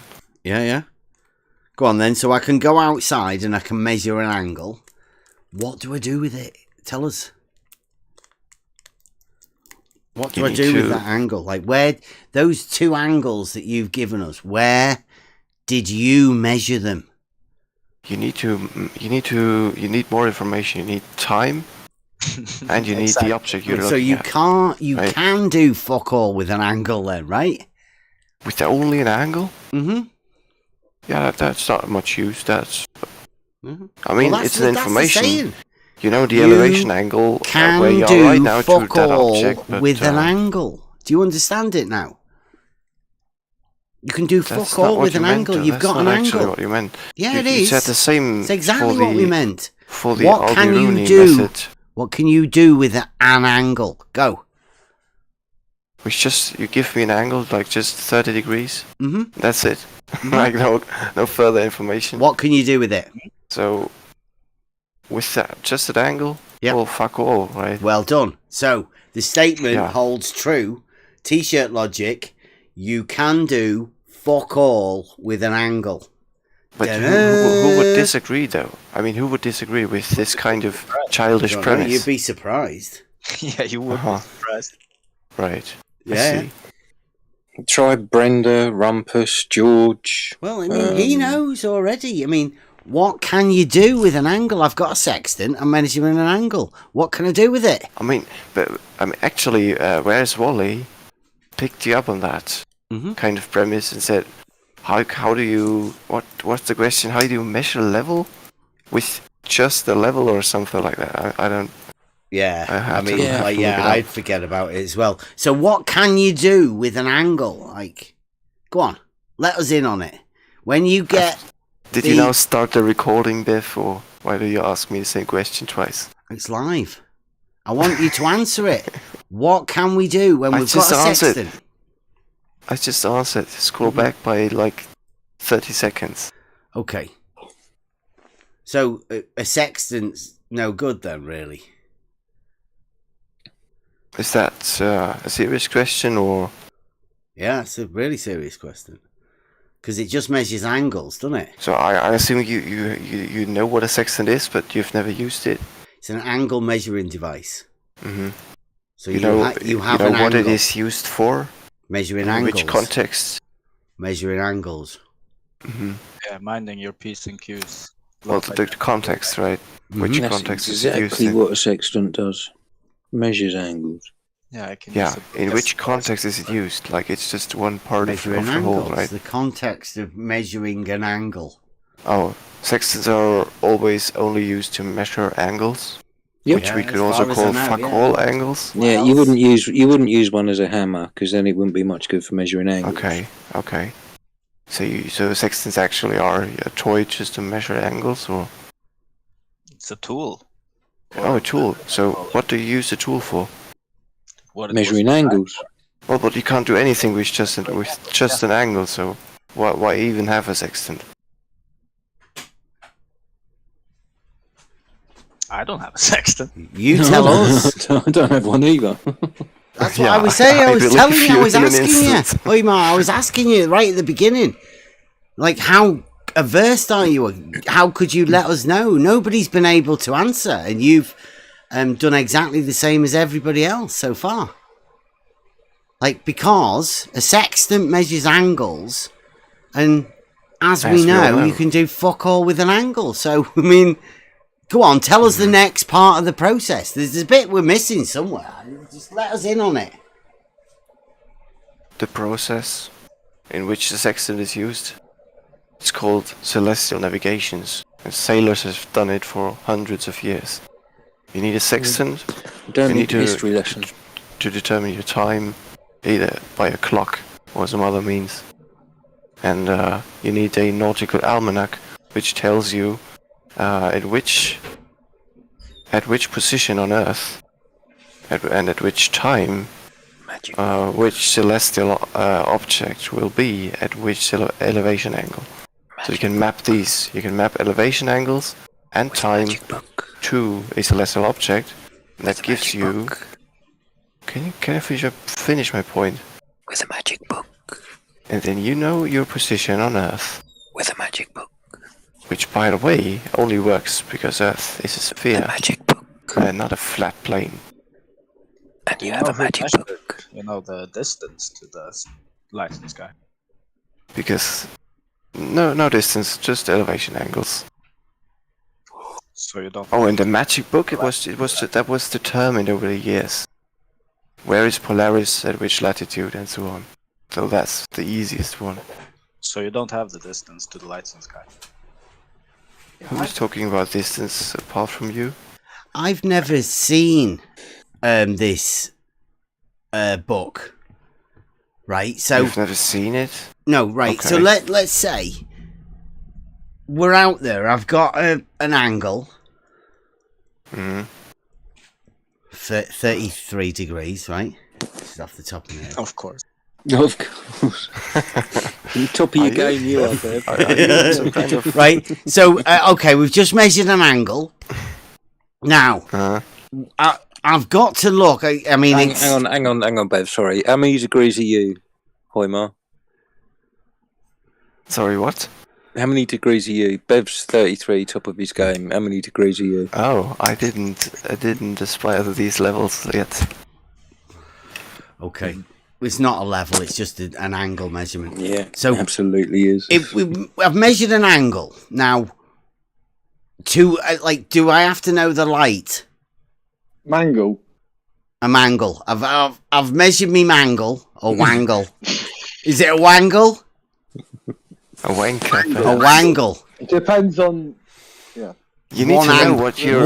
Need to know what you are. What you're measuring your elevation angle to. A one angle. Right? I find a light in the sky that I know, right? Oh, big bear. That you know. Look at that one. Looks like a big fucking bear. Shit, I'll have that one. Right? So, right, I go like at 33 degrees, there's a fucking big bear there, and it's 4:30 in the morning, obviously, because it has to be right at night time sometime, doesn't it? Big bear at 4:30. Yeah, yeah. Right now, do I open the book? I was going to say, is it? The bear? Yeah, like, well, I don't know. Like, it just looked like a fucking bear. I don't know. It's in my imagination. Don't be stressing me out, man. You're saying it, yeah. So we're just trying to do some celestial navigation, right? So I've measured an angle, and I've got the time, and I know the light in the sky. Right? I get me book. Now, do I go to the star, right? The light, the bear, or do I go to 4:30 in the book? Or do I have to go to the light, the bear, reference 4:30 on the light? That depends. And then on do I have to have the dates as well? But does the date come into it? It depends on the actual almanac, but the typical almanac actually, it starts with the time. Okay. And then you have it like a table, where one celestial object has several columns. Oh, no way! You can't go 4:30 and then it goes which star. Oh, fucking hell! Search this fucking page. I mean, and then you go like, well, sure okay, 4:30 this star. If the big bear appears in the usual nautical almanacs, but this is a big fucking book, right? So what does it tell me? Right, it sure is. I can when show you I a get page this, right? When I get this 4:30, this bear, right, and I get that right, and I go 4:30 bear. Does it say you are here? Exactly. Yeah, exactly. It gives you latitude and longitude. Right now, is there some that have like June 25th, 4:30? Because I've heard that the lights in the sky go on a cycle, like not only yearly, but there are obviously expanding cycles. Some of them go to like 18 years. Yeah, these almanacs are actually revised every year and then published again. And revised if you have an old edition, you will be off the mark. Yeah, and the star positions are actually revised because the stars moves ever so slightly. No way. Oh, they do. What, like from horizon to horizon? No, from 1 year to the next, for example. Or you can track it over like 10 or 50 years. In the sky, they're not moving, but they're moving. What exactly do you mean? I mean, they perform a complete 360-degree rotation around the axis of Earth every 24 hours. The stars rotate around the axis of Earth. They appear to. Earth's axis. Yeah, they appear to do that. Oh, you see, done the same thing you did earlier with the pole. Yeah. Mm-hmm. The axis. Yeah, for example, Polaris only moves very slightly. Like it's the circle it describes is extremely tiny because it's roughly. It's more like a wobble than a circle. More like a wobble, exactly. Here we go then, right? I've got a question for you. Seeing as you've got a model, and I take it on your model, vertical is absolutely every direction. Yeah, you're right, actually. Okay, so where's the axis of tilt? And what do you reference that to? The axis of tilt? Yeah. It wouldn't be referenced to vertical in any chance, would it?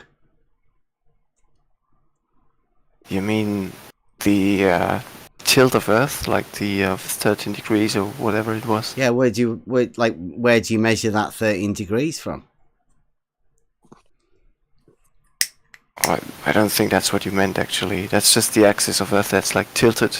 Yeah, compared to the ecliptic of the to? sun around the sun. Yeah, what do you reference that tilt to?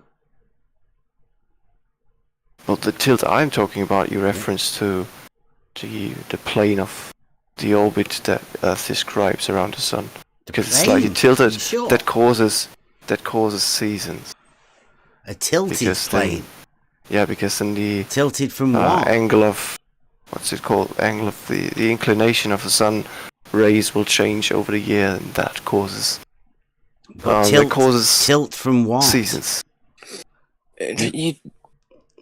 You've got a tilt of a plane, but a tilt from what? No. And you've got an axis it's an orbital plane, an ecliptic, and the Earth is actually not upright in that ecliptic, but it's tilted. Upright from what? Tilted from what?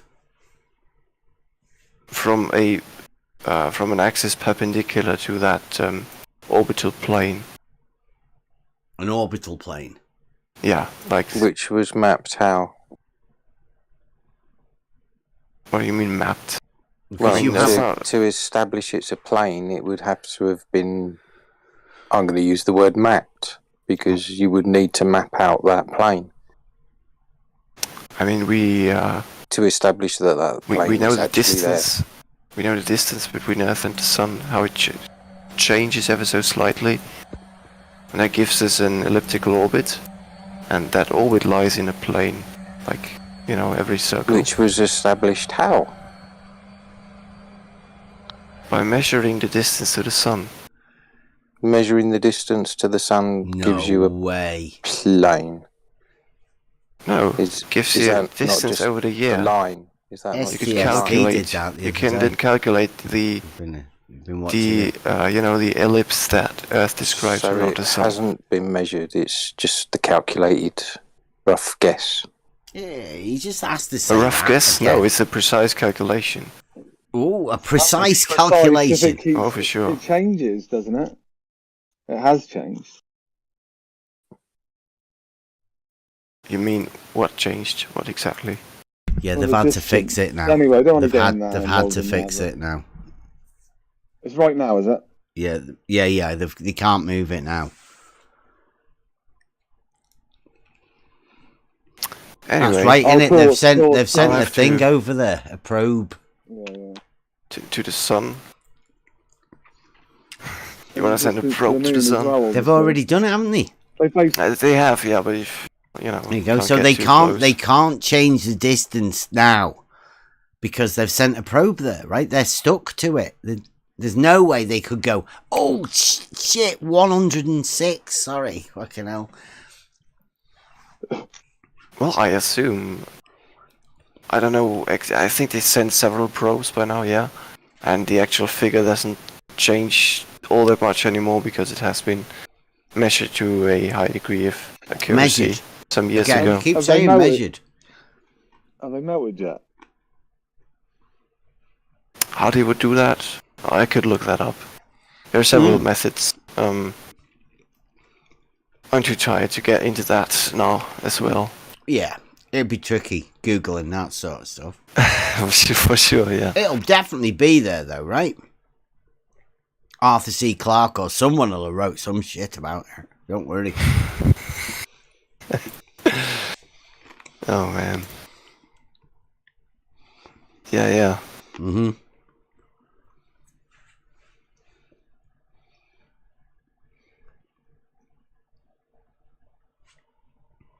So, did we actually get anywhere with this now? Like, do you agree that as the surface of a sphere is two-dimensional? Any surface in geometry. You know, two-dimensional surfaces are completely conceptual.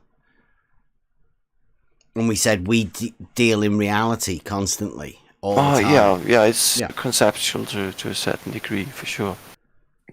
To a certain degree. What, about 45 degrees Fahrenheit or something like that? No, what's the opposite? What's the opposite to conceptual, Hoimar? The opposite? I presume it's real. Wow. Or actual. Actual, yes. Yeah. So it's either one or the other. So it can't be conceptual to a degree. It's either one or the other. No, you can have a concept that mirrors reality. You know, that's in conjunction with reality. That is conceptual. It mirrors reality in a conceptual way. It isn't actuality, is it? It depends on what we're talking about. I mean, for, structural engineers plan a bridge, they will make a concept, on paper. That's conceptual. CAD or whatever. And then the thing will actually be built, so... Yeah, and then it becomes actuality. The concept became actual, yeah. Yeah, but the concept is still a concept. You don't have degrees of that being a concept, do you? The same as you don't have degrees of the bridge being actual.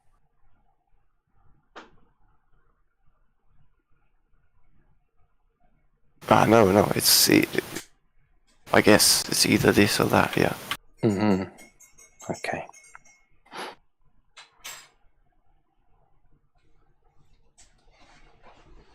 Do you think you're learning here, Hoimar? Because I mean, you're spending a lot of time here. Yeah, I'm learning as I go. Good.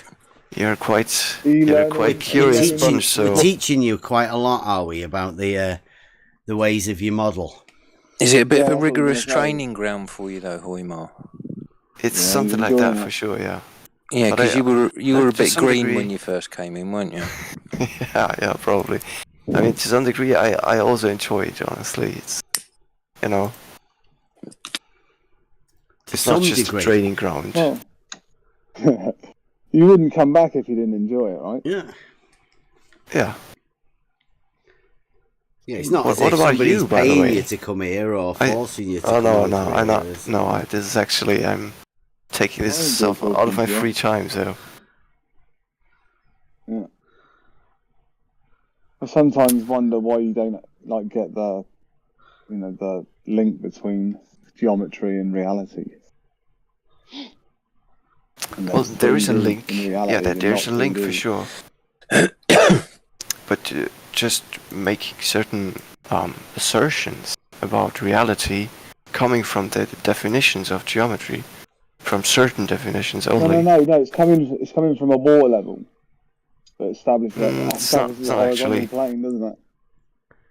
Two ends. You just got one water level with two ends. That's it. Yeah, it establishes a horizontal plane. It can be used as that practically.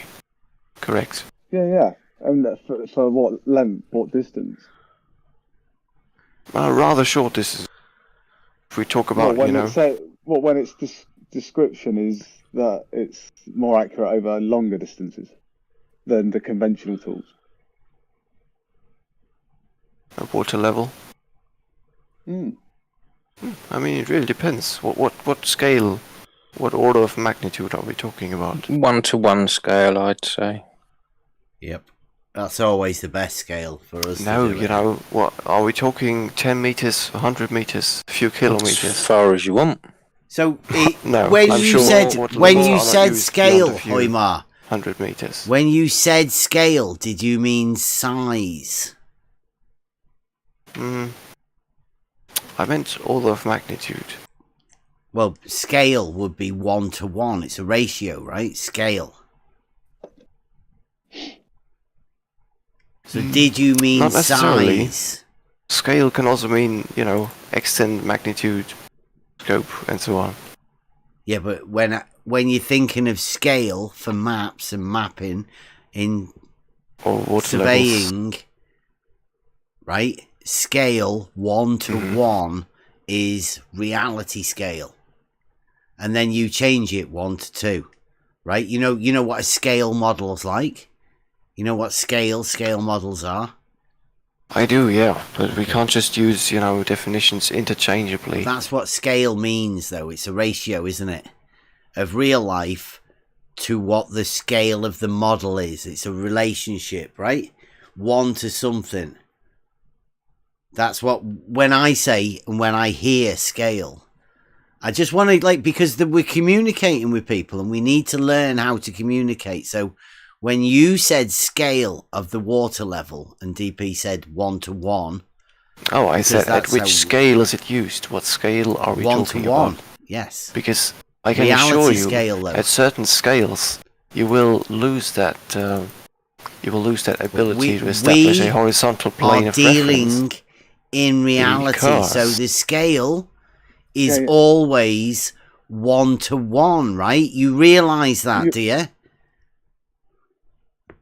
Yeah, you're talking about magnitude. Magnitude, yeah. The size. The size. Not scale.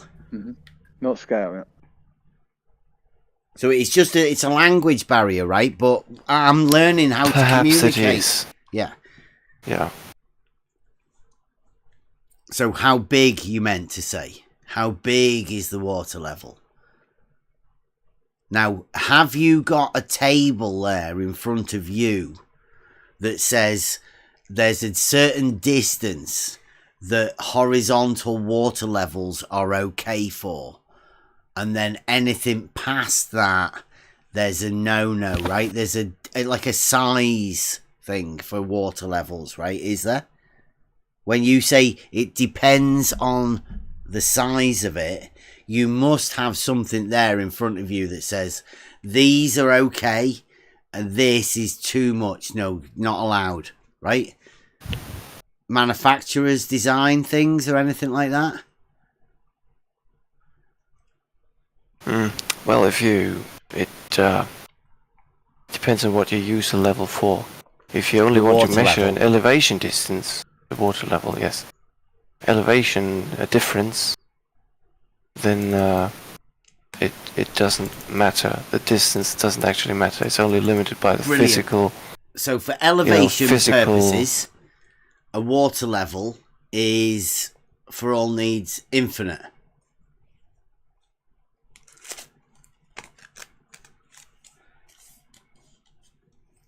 Sorry, can you repeat that? For elevation purposes, a water level, like for your words, is infinite. Like you can extend it for as long as you want. It will always establish an even in theory, elevation. Yes. In practice, you will get a problem with hydrostatics at some point, I assume. You assume? Because you would have to find a pipe at which... Yeah. Yeah. You know, have you ever seen an infinitely long pipe that you can, you know that there's through? No such thing as an infinitely long pipe, right? Yeah, so you can't use it infinitely. Yeah, but go on then. Are you going to put a limit to it then? What's your limit to a water level? Well, I would say a few hundred meters. Like if we're talking about establishing a horizontal plane with a water level, then a few hundred meters at most. A horizontal plane now, not just a even elevation. Yeah. A horizontal even elevation. Yeah, because the inaccuracy due to the curvature of Earth will will accumulate over distance. And you can even measure that. If drop. You can measure the drop of it, You can measure the drop of the physical position of your, your tubes. You're measuring, what are they called? Water level. Because that's what it is. You're measuring the water inside. Yeah, the two. Tube. What are the two end? It's just the water, called? literally. Just the what. You could just have a pipe. There's no two ends. It's just the water level, isn't it, within the pipe? Yeah, but you don't establish horizontal planes with just a pipe. Of course you can. That's pretty inaccurate. Water. It's only about the water that's in it. Yeah, but what I wanted to get at... The pipe is just a container for the water. Do you not get that? The pipe is inconsequential apart from being a container for the water. The water level does what the water level does. It establishes a horizontal plane. Now you're saying that it drops, are you? Do you think it's not horizontal over a certain distance, therefore I do. Providing a slope? No, actually, to be quite precise, I say it's never actually horizontal, but at short distances, it does not matter that it's not actually horizontal because we're talking about, about a scale of micrometers or less. So you've backpedaled on what you said to spot on when you said that the water establishes a horizontal plane. No, how did what I just said falsify the statement that it establishes? Because now you're saying it's not a horizontal plane. Yeah. The water doesn't actually form. You had to backtrack there. That was sort of a mid-sentence backtrack. It was okay. It's not. These things are not mutually exclusive. Or do you need, micrometer precision? Hang on, a horizontal plane being a horizontal plane and not being a horizontal plane at the same time are not mutually exclusive. How do you work that out? No, I'm just saying the water is not actually forming a horizontal plane. Why haven't you answered my question?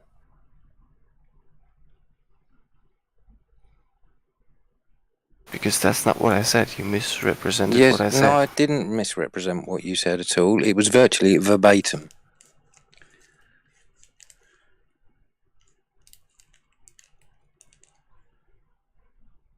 You can measure this. Have you tried measuring this? The level surface drops down from the horizontal plane at a rate of 8 inches. I guess so.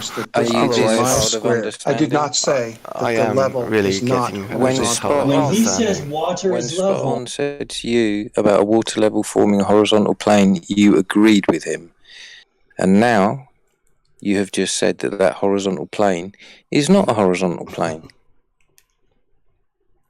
No. There is no horizontal plane.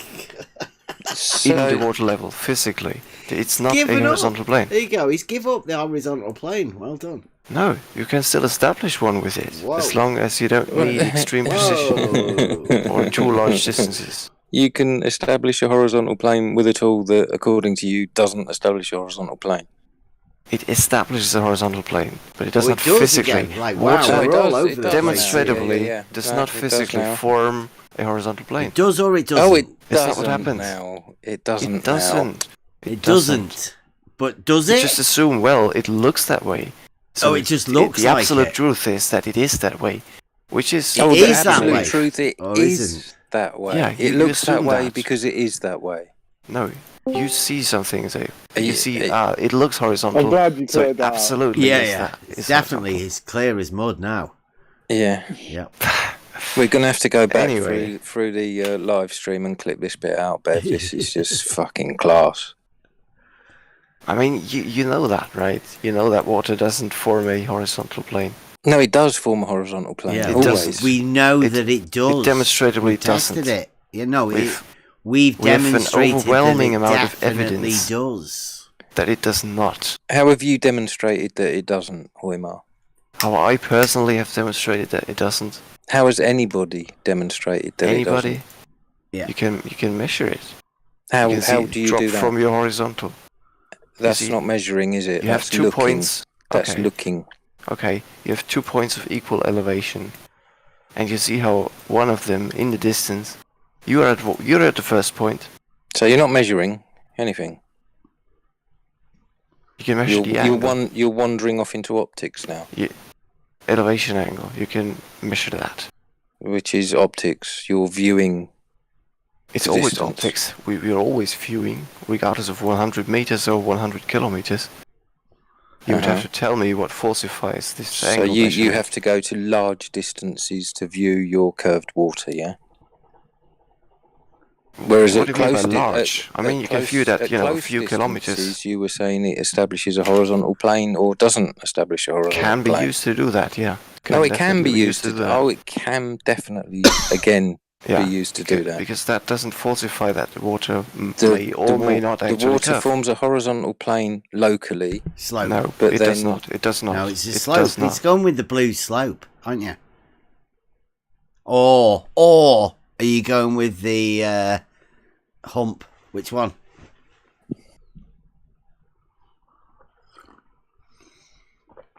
Drop or hump? Slope. Drop, hump, slope. No, it's just, it's not that complicated. It's just constant curvature. Which one? Drop, hump, slope. All three.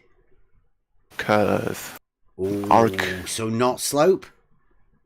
Or just like a trigonometrically derived slope value, but imagine curve. Matching curve? Imagined curve with a slope value, like trigonometrically derived calculations. Or are you going to go with a measured? You're going to go with the nutsack drop? I have no clue what you're talking about. Blue's internal tangent vertical plane hump.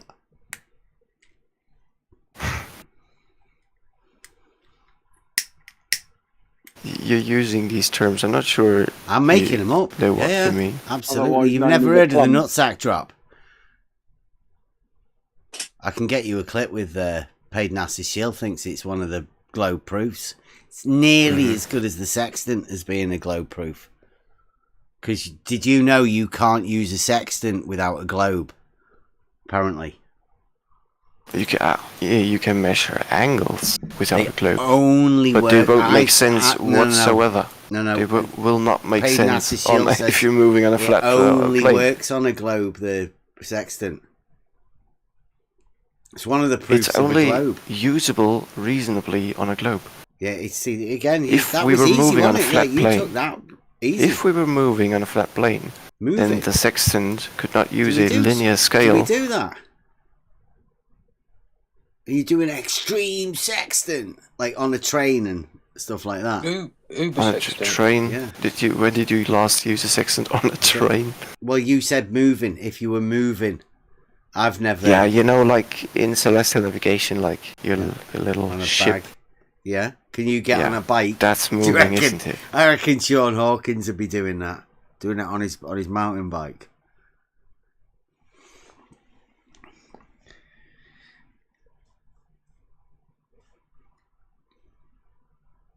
No-handed. I bet he could do it no-handed on a bike. Sextant.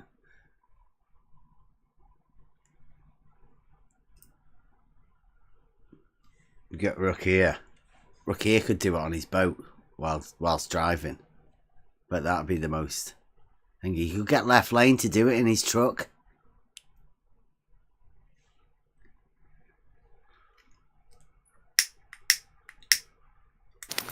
So you're saying curvature is only imaginary, right? It's just a model, only a mathematical model, right? Or is that not what you're saying? Are you saying you like flat Earth math as a model? Is that what you're saying? I'm not sure such a thing exists. You want flat Earth math to model. It's kind of an oxymoron. Is that what you're saying?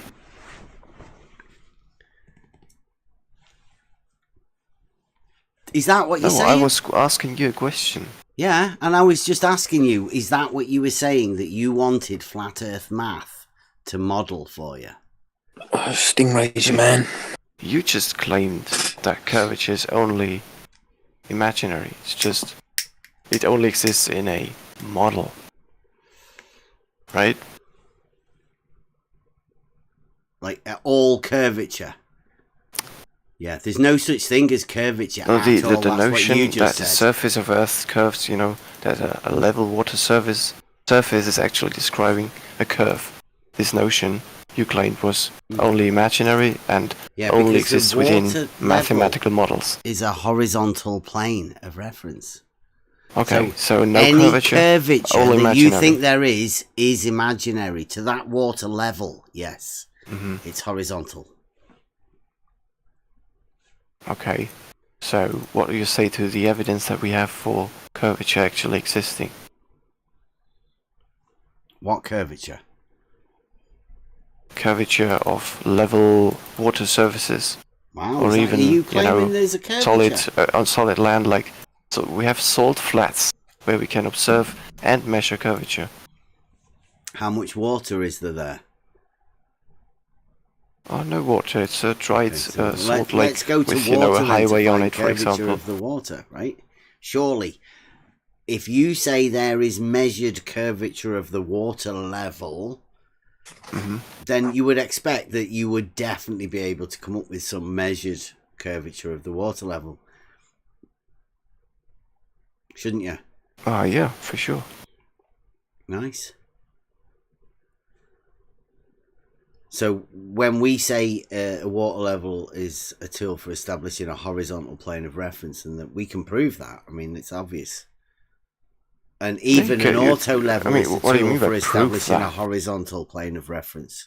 If your proof is to say, well, it works, it can be used that way, that's not a proof. Okay. How does that prove that water is lying in a horizontal plane?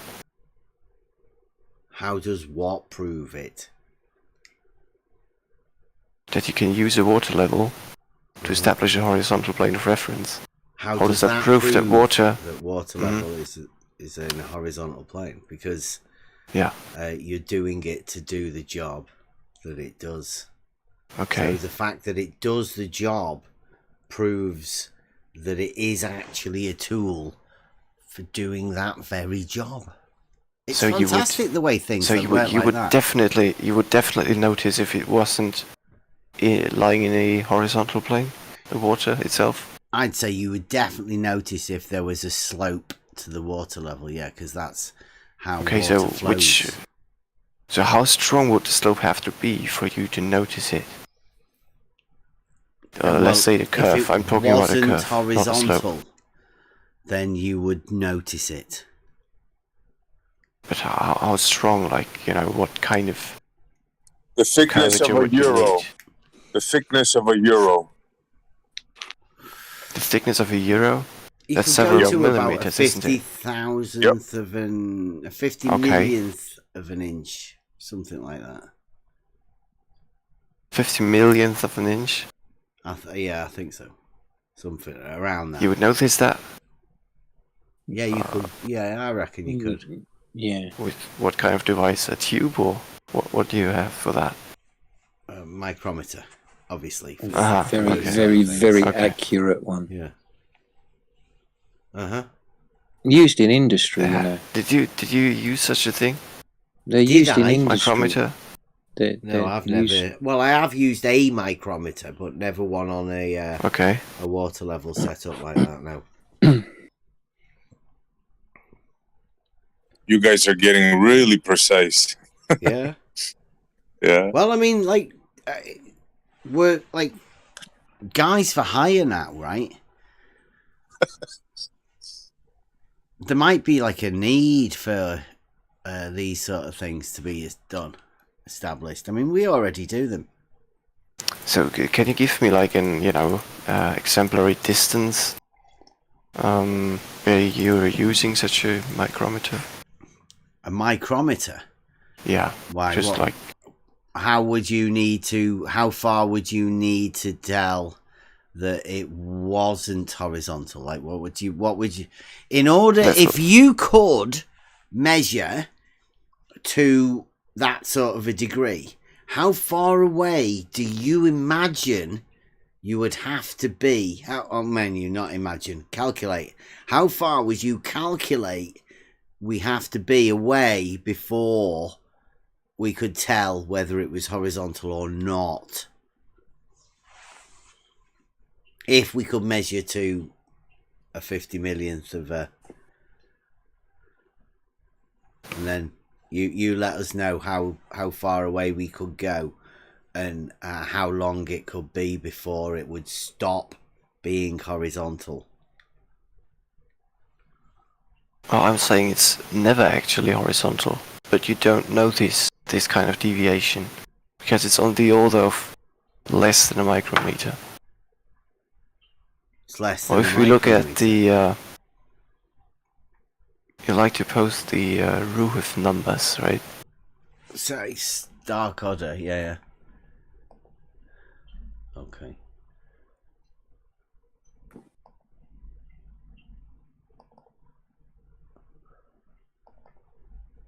There's the Starkadder ones. Checked and verified by Starkadder. Oh, Starkadder, okay, yeah. But the Ruhith numbers are down in the bottom right-hand corner, like the original. Yeah, so over 100 meters we would have 784 micrometers. Yeah, 0.78 of a millimeter. Drop from the horizontal plane. Yeah. Mm-hmm. So you reckon we would definitely be able to measure it at 100 meters, right? If we can reliably measure, that scale. That size. But look at that, Bev. If you move out to 200 meters, that gives you 3.1 millimeters. Yeah, and you could definitely don't need a micrometer for that. You don't need a micrometer for that, do you? You can measure that with a ruler. 3.1 with a ruler? Mil. Yeah, can you 3.1 mil. And then just because your theodolite only has millimeter precision for distances up to 100 meters, this is right? Water level. Who's using a theodolite? It's a water level. Well, as an example, I mean, you wouldn't use a water level, right, to measure drop from horizontal on a globe Earth, because the water level will only give you an elevation change, which, if it isn't there, won't tell you anything. Yeah, well, what so you would have to actually sight down your water level. No, you need Dark Shark now. He's gone to Dark Shark land now. See, what the problem is you've got is you imagine you can't tell because you imagine that there's a drop, or is there a hump? Of course you can tell. Of course, it's evident. Okay, well, that's why when we did our test, we decided to make sure that it was a straight line. That was our test, was to make sure it was a straight line all the way across. Shared straight line segments. Shared? So you have shared line segments? Yeah. So just in case they were actually radial, like on a globe Earth, it would still be moving on a micrometer scale. The shortest distance between 2 points wouldn't be able to tell if your shared line segments suddenly became an arc. Yeah, suddenly. What do you mean you wouldn't be able to tell? Not suddenly. So is gradually. That like you can get to the infinite, like the Zeno paradox, right? But what if you go from here to here? Well, yeah, that's a straight line, but you can't tell what it's like in the middle. Well, let's put a water level in the middle. Yeah, but you can't really tell what happens in the middle of that. And that's where you're going to go, right? Whilst we're proving it's a straight line between those 2 points and the shortest distance every time, you're going to say there's a hump in the middle. Because there can't be a drop, right? You're going to, at some point, you're going to come back and go, there's definitely not a drop, because that's ridiculous. Water would flow if there was a drop. If there was an elevation change. Which does not happen on a level surface. Right, okay. Now, in reality, I know you've never done any surveying, but we'll go back to this again. We have to. Any measured drop from a horizontal plane is an elevation change. That is not correct. It is. That's exactly how elevation is measured in reference to a level. Which is a tool that establishes a horizontal plane of reference. Don't level say in no. this case is a noun. It refers to a surface. A level surface. So by the noun using the is wrong the surface, definitions, is it? you make your axioms. Which is the noun or the adjective? Which one are you using? Is that in reference to a level? You said, well... What are you using, the noun or the adjective? The noun. The noun, which itself has multiple definitions as well. Is the tool that establishes a horizontal plane of reference. Are you sure that's what you want to be using? Or do you want to mulligan it? And the noun, horizontal plane of reference. That's not the noun of the level doesn't have multiple definitions either. It can be applied to multiple different types of level. It has, depending on the context. In certain contexts, you will equate level to flat.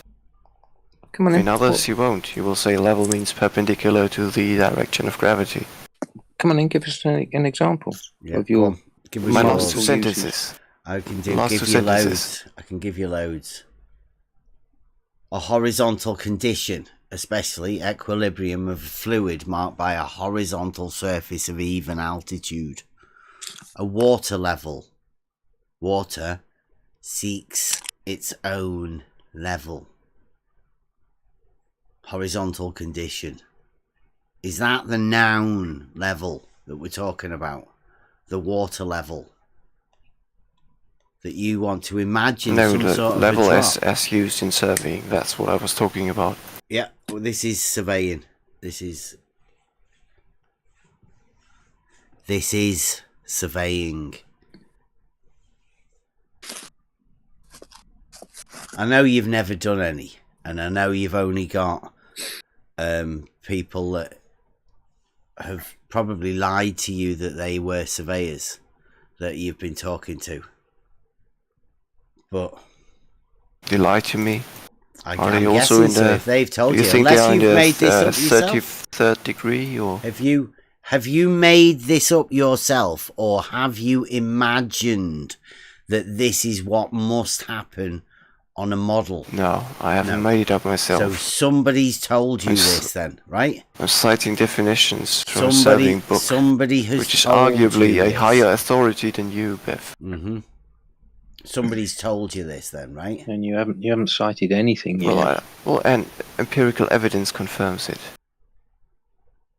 Your empirical evidence or somebody else's? Confirms what? Mine. What is it you're confirming? A level water surface is not a horizontal plane. And how did you gain that empirical evidence for yourself? By seeing points of equal elevation drop down from a horizontal plane over distance. So you looked at it and thought, tis ball, tis globe. Come on, you must have a big bank of all sorts of stuff, right? Sorry, you're cutting out. You need a big bank of... Where's all of your level stuff?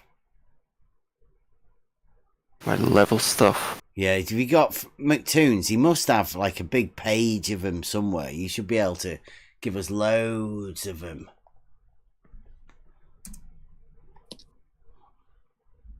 I mean, I've been collecting quite a few. Got a whole website full of them. Yeah, I know the site, yeah. What, on the level.live? No, Go check it out. Look at that. Yeah, Beth showed me previously. But right, I think I have to call it quits going on in that for picture? Oh, you might see that, and they've put in the live chat. What do you reckon's going on there? Which the last one? Yeah. Please keep left. Yeah, what's going on? That's the water surface. Nice. Mm-hmm. Yeah. Do you reckon that's level? That's level, yeah. Yeah. And that bit in the background there that's higher. You think it's higher? Do you think it's level?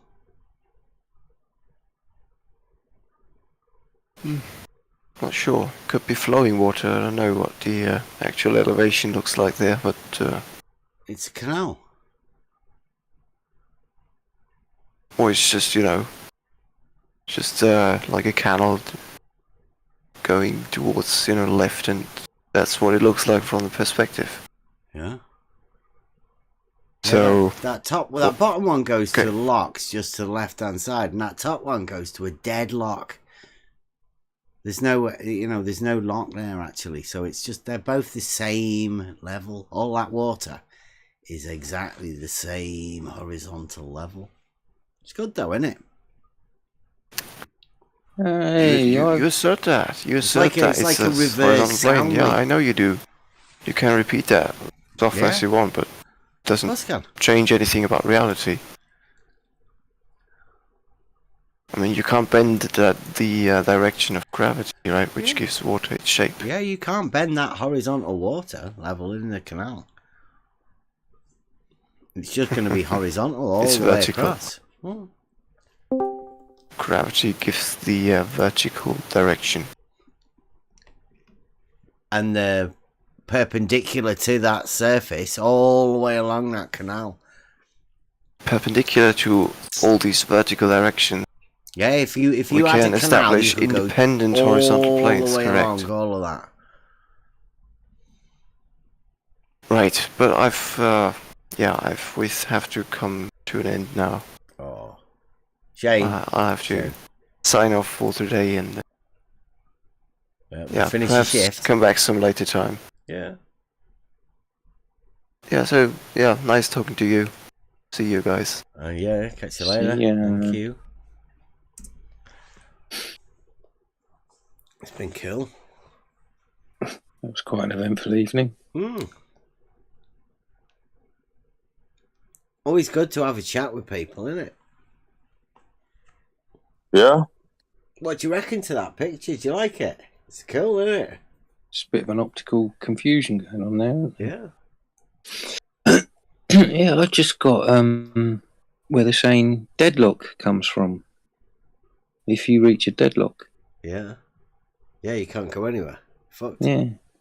Yeah, and it comes from having a deadlock in the canal system. Yeah.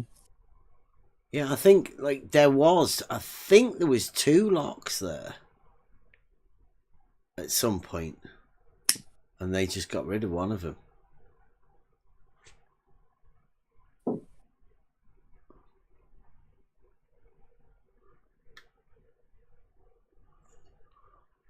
I might have to go back there and see if I can get a better picture of that. You'll clip in, Bev. Okay. Right, well.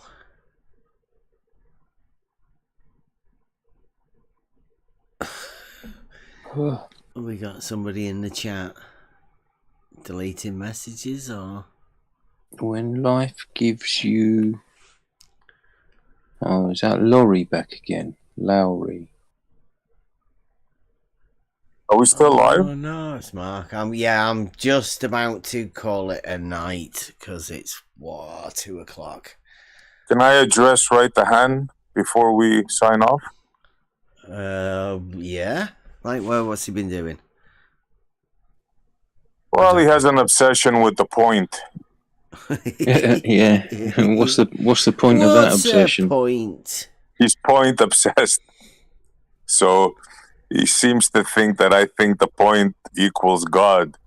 So I would like to invite Right the Hand to have a conversation about God and about the point. Whenever he likes, I'm here. I think it's going to be a fascinating conversation.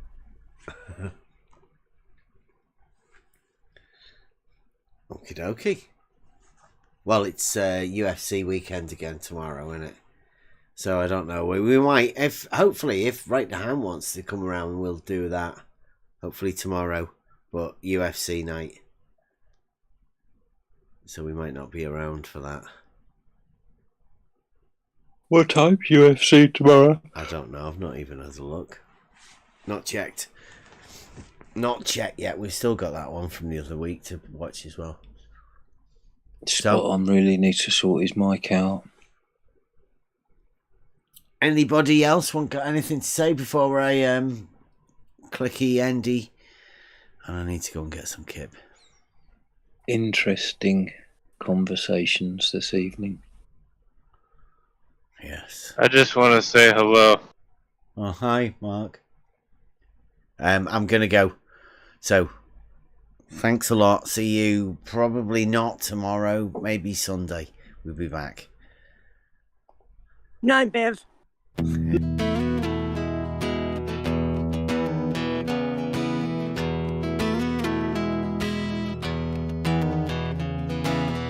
It's the echo in your brain. You know you can't sustain the misconceptions in your mind. One day you'll see for sure what all of this was for. Then you can leave it all behind. The journey begins.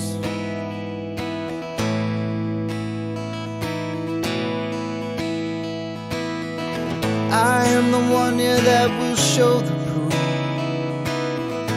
I am the one, yeah, that is searching for the truth. I am the whispers of the logic in your mind. I am an agent of the Logos.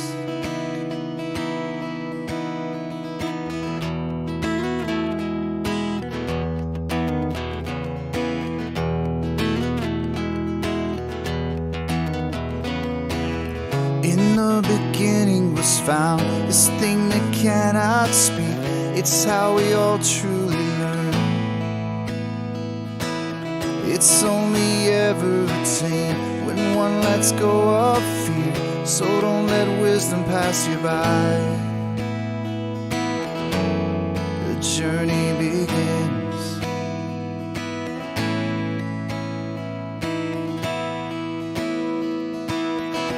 I am the one here that will show the proof. I am the one here that is searching for the truth.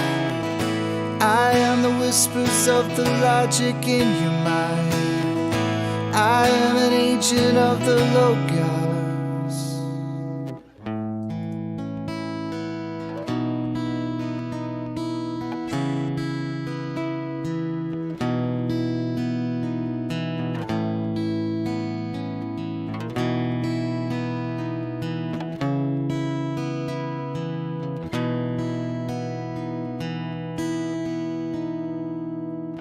It was there all along. How could I never have seen this thing that's danced all around? It wasn't until I left behind the things I believed that I could see things so clear. The journey begins.